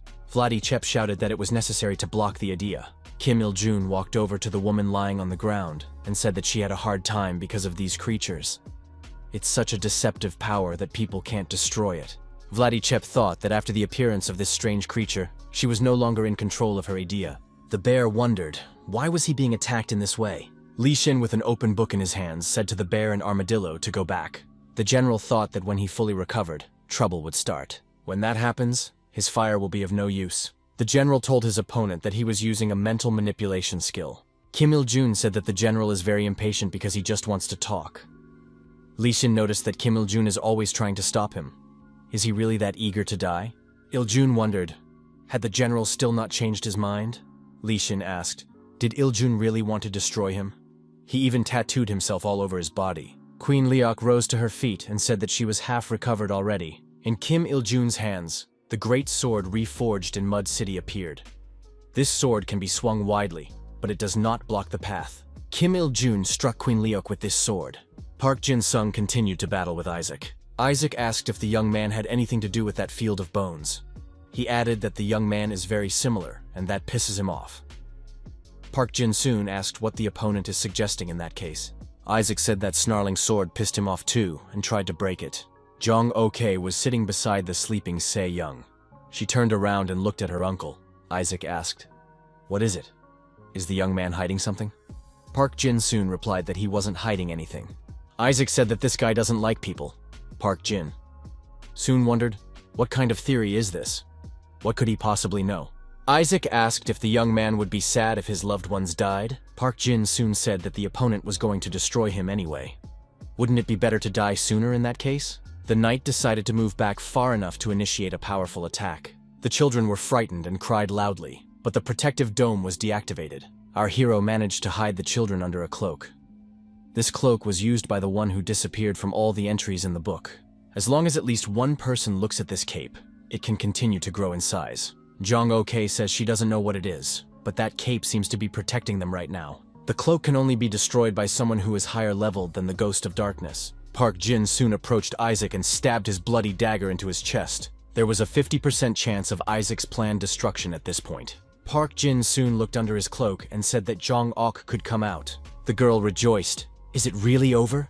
Park Jin soon said it was the girl's turn to end it all. Park Jin soon said that Jong Ok is the last part of her plan. The probability of ambivalence can only be limited to one number of cases. Park Jin soon apologized to the girl and said that he was already at his limit. The owner knows his limitations and can disable the Idea at will. As long as the Idea is active, it is impossible to stop the destruction. General Li Xin asked what Kim Il-jun was up to. Il-jun repeated that he had come to talk. Li Xin says he doesn't care what Il-jun wants to talk about. The general stated that they needed to get out of here right away. Il-jun wondered, where was the general in a hurry? Was it because of Park Jin-soon? Li Xin thought, did his opponent really know all of this? Il-jun asked as the general thought, why did the Lord order him to attack the tower? Li Xin inquired, which gentleman are we talking about? Is it really that Satanist? Kim Il-jun said that this is a wonderful discovery. Once you get hold of it, people won't be able to resist it anymore. Il-jun added that it's impossible to leave alive the one who defeated the strongest. He is referring to Park Jin-soon. Kim Il-jun said that his master warned, Park Jin-soon will be a big problem in the future. The general noticed that he was now inside the tower, and he still managed to get there. Isaac said that person wasn't the only one who was going to install a partition. Park Jin-soon swung the bloody dagger again. In the next moment, there was an overcoming of immunity and a sudden change in temperature. Park Jin-soon released Isaac from his arms and cried out loudly in pain. The people in light-colored cloaks stared intently at the events taking place. Kim Il-jun assumed that he had already met his master. The general replied that it was impossible, for if he had already moved into action, the World Crisis Response Organization would have taken action. Il-jun remarked that he had come up with two plans before being here. The first plan was when the old man fought the second bear. Did the general know his army was there? The other one destroyed everything and was in a mental hospital. Kim Il-jun revealed that he had kidnapped Park Jin-soon's uncle and aunt. The general was indignant. What had Kim Il-jun done? Il-jun added that they made up an excuse, so that's why he was running after them like a dog. That was his second plan. Li Xin noticed that those words still didn't prove that Xionghua had gone to see Park Jin-soon. Kim Il-jun told the general that he had too many things to protect, and it was impossible for him to be responsible for and protect everything alone. Il-jun added that his role was to delay time. Now it was time for him to go. They had already won the moment the general engaged the second. Xionghua wondered what had happened to the owner of that face. The opponent said he destroyed it and only took his face. The mask was removed, and Xionghua saw the main villain in front of him with red scales on his body. Isaac said they were of the same race. They can't get out, but there are still their descendants on Earth. Satanist said he shouldn't be compared to some reptile. Satanist added that he was the one who started the war with the Almighty. Isaac said they were of the same race. The main villain stated that he was going to destroy everyone anyway, and thinks it's possible to make those thoughts a reality right now. Isaac said he knows what his opponent did, and it will help them someday. The Satanist was outraged. How dare he use it? The main villain stated that he was in a good mood today because he had found the relic, so Isaac could expect to be forgiven. The Satanist added that along with the monsters in the Book of Daniel was a vision of one who would destroy everyone, so he tried to hold back. It ended up being a battle on Isaac's level. Our hero's face was stained with blood. Park Jin soon found himself lying on the ground. The Satanist grabbed the girl's hand and dragged her to the book with the covenant. The villain told the girl to use her skills and pull out the hidden side of this relic. Jong Ok cried and asked for her uncle to help her. The Satanist stated that a historic moment is coming. Isaac allowed those present to witness the moment. The villain pushed the girl toward the book and, laughing, said he had won. The Satanist said the girl would probably know what needed to be done. He warned the girl that if she didn't, it would end badly for her. He had seen her apply her skills to Park Jin-soon, and she should do the same. Jong Ok shouted, "Uncle, help!" The villain told the girl to hurry up. The people in white robes turned out to be Park Jin-soon's uncle and aunt. Yang Ho realized this, but wondered, what were they doing here? It's not like someone intervened when they went missing in Incheon. Sunghwa stopped our hero and told the commander that you can't go there. It's very dangerous, but he's sure that even that red-spiked monster can stop them. Shadows of grown men appeared, kicking the child and saying, "Can't Sonny talk this time?" The uncle and aunt laughed and said their son couldn't get up. The man remembered the moment when his son had broken his ankle. Park Jin-soon was curled up on the ground. The Satanist was holding Young-ok's hand. The girl lashed out and screamed for these people to stop kicking her uncle. The villain held the child's head and told the man to look closely. The Satanist told the girl not to dare turn away. It was because she didn't want to use her skills. Park Jin-soon lay bloodied on the ground, the villain repeating that it was all because of the girl's defiance. Jin-shi apologized to the commander. Sunghwa held the guy's hands and wouldn't let go. They couldn't come to our hero's aid. Si-young shouted who they were and promised she wouldn't just let them go. Yang-ho tried to hold the girl back. Park Jin-soon tells Si-young not to look at him. He doesn't want her to see him like that. Why do his friends who are not guilty of anything have to apologize? Why does he have to put up with all this? Park Jin-soon felt that this was all wrong. It was necessary to get out of the abyss our hero was in. Park Jin-sung realized that he had to wait for the state where the lust for destruction would come to an end. However, right now he wanted to destroy everyone. The aunt said that their dear son is smiling. In that case, you have to push harder until the smile disappears from his face. Suddenly, the aunt screamed and called her husband for help. She shouted that her leg was hurt. Yang Ho and Sayon looked at this with horror. They couldn't believe their eyes. Isaac saw Park Jin-soon with glowing eyes and asked what he was doing here. Park Jin-soon said that Isaac would be destroyed and cut off his head. Sung-ho said that Park Jin-soon has had a hard time. He needs to be healed. The nurse says that Park Jin-soon is dangerous right now and Sung-ho shouldn't go near him. Yang-ho tried to bring Sung-ho, who had just gotten hurt, to his senses. Park Jin-soon attacked Sung-ho, almost hurting his head. The Satanist looked at Park Jin-soon and was surprised at his change. At this moment, the guy was possessed. The girl said that the outside of the tower disappeared. That's never happened before. The Satanist said that the first beast comes when it hears a sound. Il-jun, overjoyed, remarked that at last the master had summoned him. The first beast possessed the rank of a natural disaster. Satan created his own beast that belonged to him and gave the title of the first beast. Kim Il-jun said that they haven't seen each other in a long time. Kim Il-jun wondered if he had become mute during their separation. Who had done this to him? Our hero appeared in front of Kim Il-jun with an activated and enhanced idea. He was definitely possessed. The Satanist ordered this man to be destroyed and everything around him to be burned. Il-jun clarified, "Did the master really think so?" Sung-ho shouted for Park Jin-sun not to let the past take over his mind. Park Jin-soon smirked, saying that this wasn't about the past at all. The thirst for destruction was embodied and became a habitual state. Waving a bloody dagger, our hero wounded his uncle and aunt. Kim Il-jun didn't expect this and shouted loudly, "Armageddon has been called to the earth." It is the first beast, pouring down a rain of fire and ravaging the earth. People began to look for a place to hide and deployed Protective Eden, the holy city. The most horrible devil has created a hell-like environment in this world. While in this area, the combat power of all creatures that receive the protection of Upside-Down Cross increases by 1 level. Idia, who failed to escape from human civilization, loses her combat power by 1 level. The villain stated that he had studied all the information that exists to become Satan. However, he had never met anyone like Park Jin-soon until now. Satanist said that if the opponent doesn't want to talk, it's not a big deal. The Satanist, while under the cross, shouted that he had already won anyway. The beast from the Book of Daniel, the Winged Lion, was called. Other AEDs appeared as well. There was also the Red Dragon of the Apocalypse, the monster from the Book of Daniel. Lev said they hadn't seen each other in a long time, and he even felt sorry for the lost time. The lion told our hero that he had reached a stage that was already difficult to accept. Wildcat said to Lion, "He took the position of Lord. Why is he fiddling with some ant? We need to seal Park Jin-soon faster." The Satanist kept whispering to the girl that it was all because of her. She made fire rain and monsters appear, she made people die. Now the girl must try to use her ability. The Satanist brought the child close to the Book of the Covenant again. The child continued to cry and call out to her uncle for help.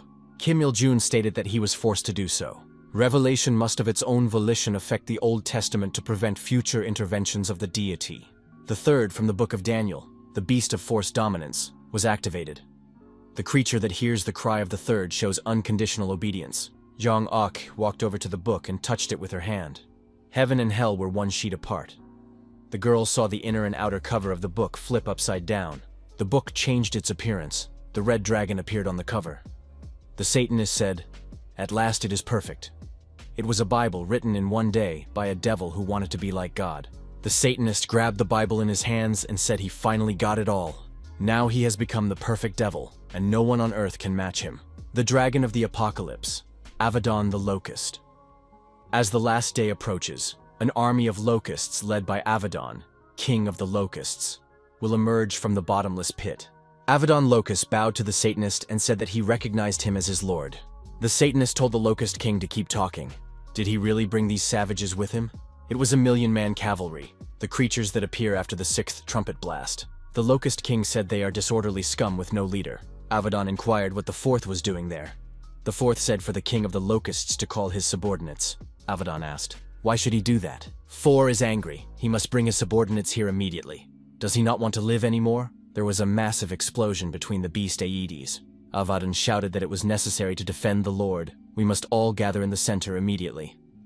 Our hero's attack was swift and purposeful. Satanist said that if there is no record, you can start leaving them right now. You need to record his appearance. The villain has stated that he will now start checking out everyone on this earth. Upon opening the book, the villain declared that men would judge themselves. Codex Gigas, a representation of the infernal seal, splits the target's body into atoms and sends its mind completely to hell. There will be no exceptions. All life on Earth will go to hell. Park Jin-sung tried to deal with his opponent and fend off his mental attack. In doing so, the guy used all of his energy potential. Once upon a time, there was someone who was born a mutant and destroyed demons and villains. He absorbed their power and became stronger.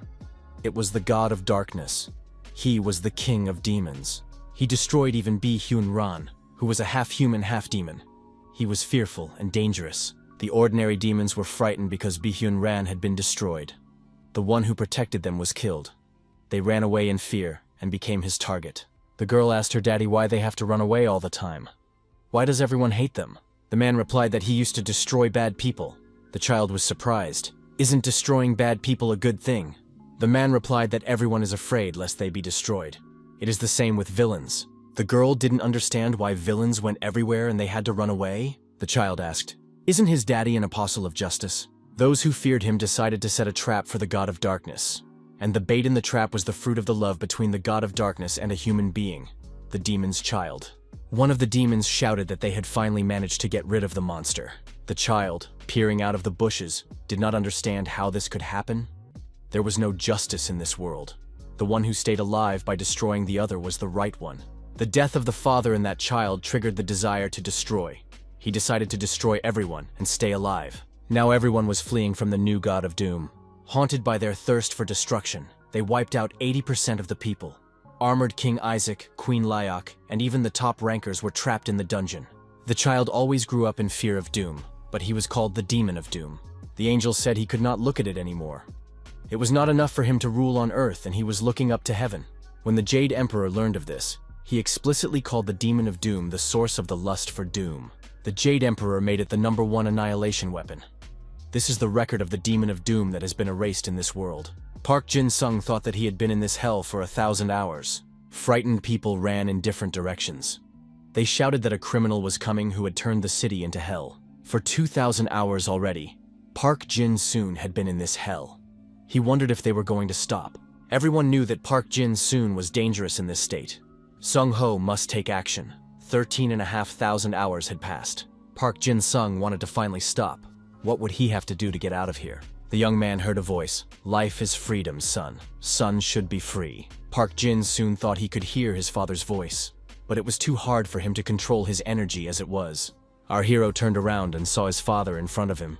The man reminded him, "A healthy body is a healthy spirit."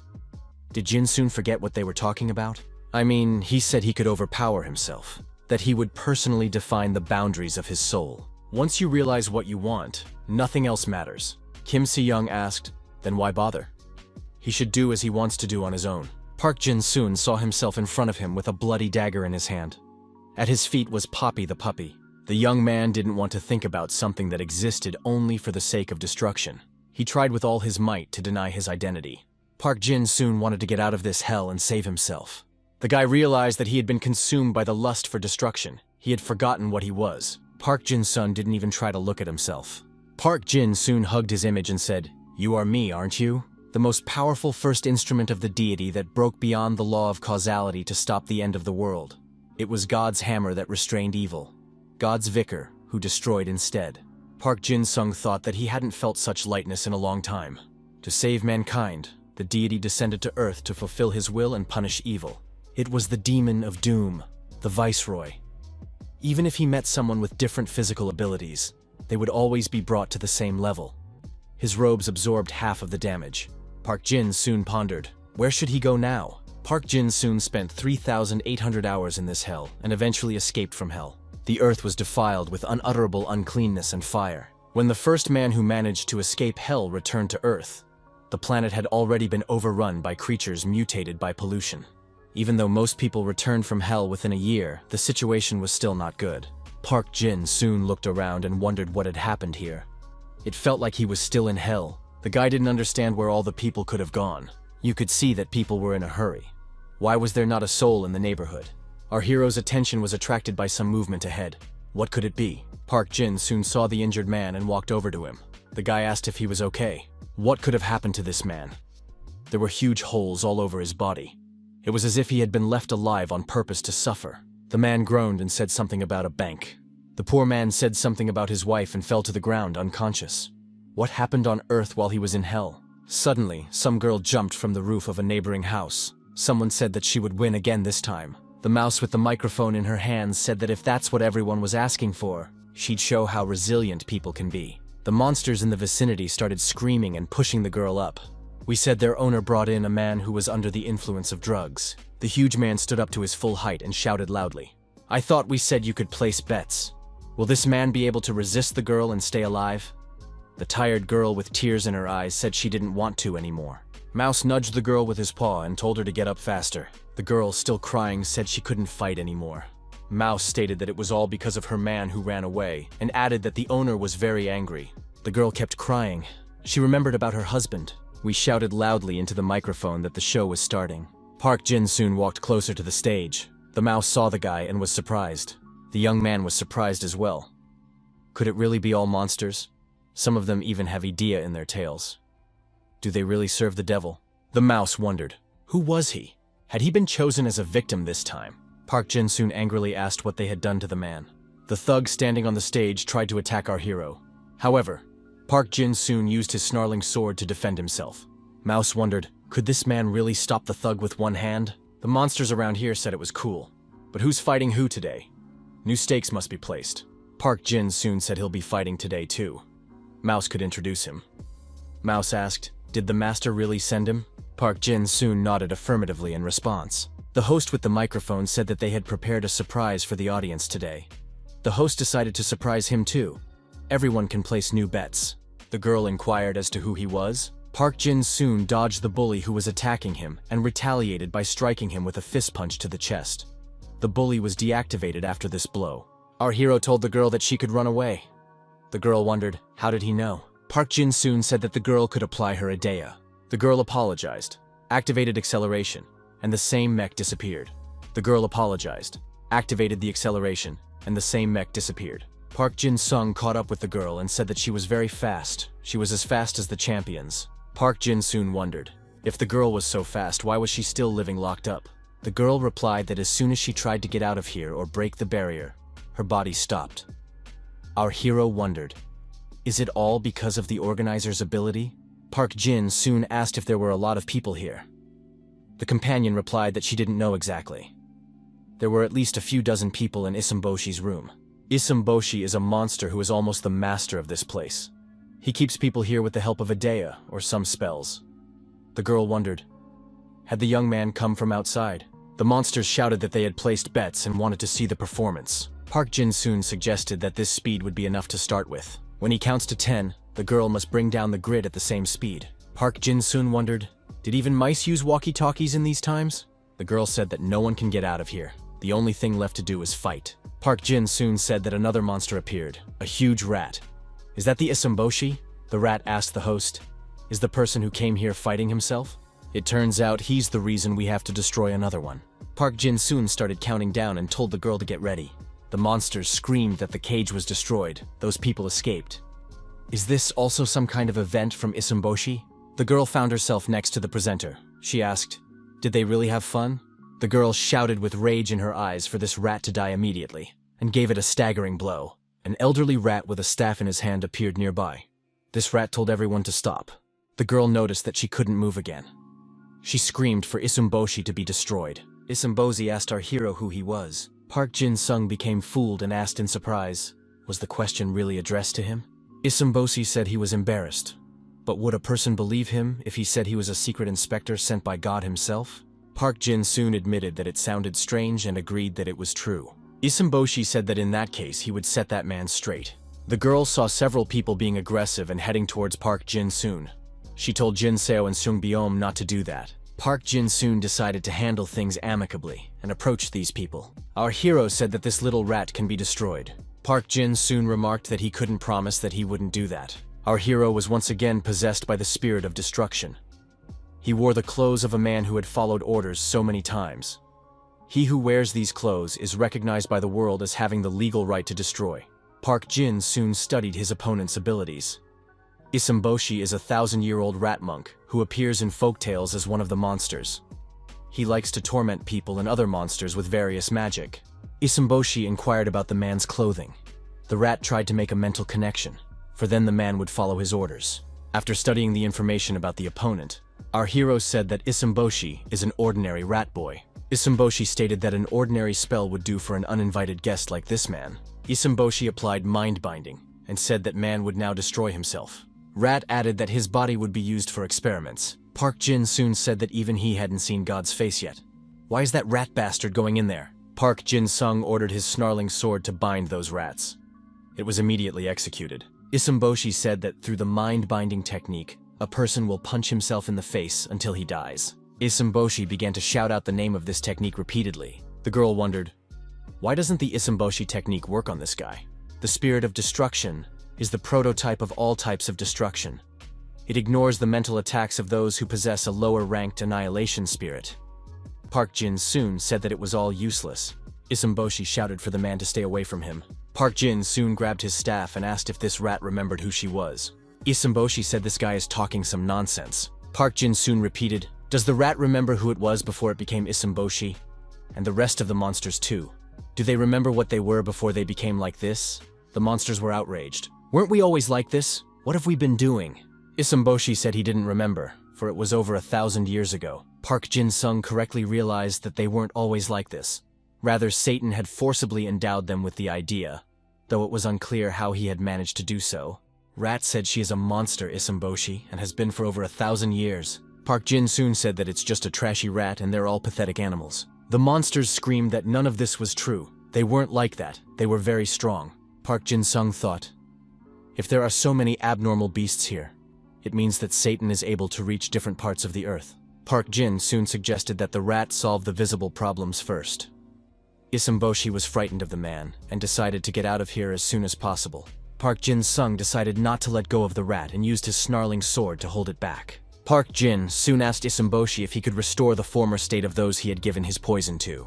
Isumboshi wondered, what was the big deal about them using humans for experiments? The guy wondered, isn't there a way to get them back to the way they were? Isumboshi, breaking out of the trap, asked what the man was unhappy about.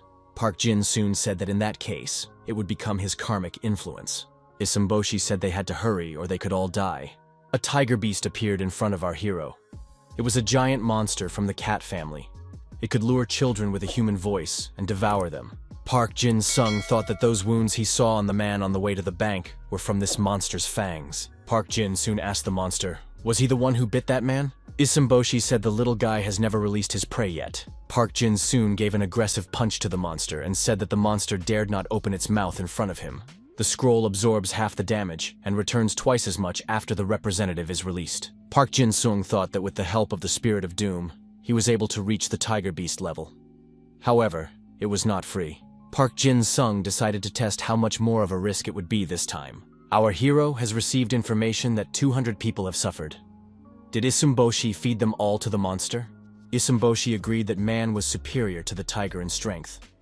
The rat shouted that the tiger should repay the tiger for the food it was receiving. The tiger beast had no chance of defeating our hero. With a roaring sword, the monster was deactivated. Park Jin-soon said that the monster should spit out everyone it swallowed. If the monster can't do that, it can't eat anything else at all. A strange object fell at the young man's feet, which the monster spat out. Park Jin-soon said that now it was Isumboshi's turn. The rat began to resist. The girl asked our hero who he was and where he came from. How did he manage to capture Isumboshi? The guy asked the girl, wasn't she here with her spouse? Brown hair, downcast corners of her eyes. The girl rejoiced, but how did the guy know that? Had he really seen it? The monsters wondered, why isn't Isumboshi fighting back against this man? Tiger Beast is dead. Is it their turn now? The monsters screamed for the man to let them go. They had only themselves to blame for simply watching from the sidelines. However, Park Jin-soon spared no one, and all the monsters were destroyed. Park Jin-soon thought that there would be no corpses left of them. Isumboshi asked the man to let him go. Park Jin-soon said to have the rat remove the spell from the girl. Isumboshi wondered why he had to do that. Park Jin-soon said to the girl, you were wondering how I knew about your husband, weren't you? I met him at a mall nearby. His whole body was scarred as if he had been bitten by a tiger beast. The girl was upset and said she would destroy him. Park Jin-soon said that he would help take revenge. The rat asked what the man was doing. Where is he taking him? Park Jin-soon assumed that Isumboshi's techniques only worked in the bank. The rat wondered how the man knew that. Our hero knew that Isumboshi was a mind-binding technique. A person who has fallen under the influence of this technique follows all the commands unconditionally. The girl thanked the young man for saving her. The guy replied that it was time for him to go back. Isumboshi shouted for the man not to leave him alone here. Park Jin-soon was surprised. Why not leave it? After all, Isumboshi is capable. It's worth it to see if it will work on a girl or not. Park Jin-soon left, and Isumboshi was left alone with the girl. She asked, is the rat about to run away? The girl was very angry and screamed that there was no way she would forgive Isumboshi. Park Jin-soon sat down on the floor. He felt a little tired. The guy felt that he was acting too emotional. He shouldn't have forcibly increased the tiger beast's strength. Half the damage is so strong, and if you turn it off, you get twice as much. However, the young man thought he was scared to turn off the skill. Only now our hero felt pain in his leg. Could it really be a fracture? Park Jin soon grabbed his sore leg. The blade has found its own will and utilizes its master's lust for destruction. The lust for destruction can be used as a material substance, a source of life or energy for action. The young man was in a lot of pain, but he could move his leg.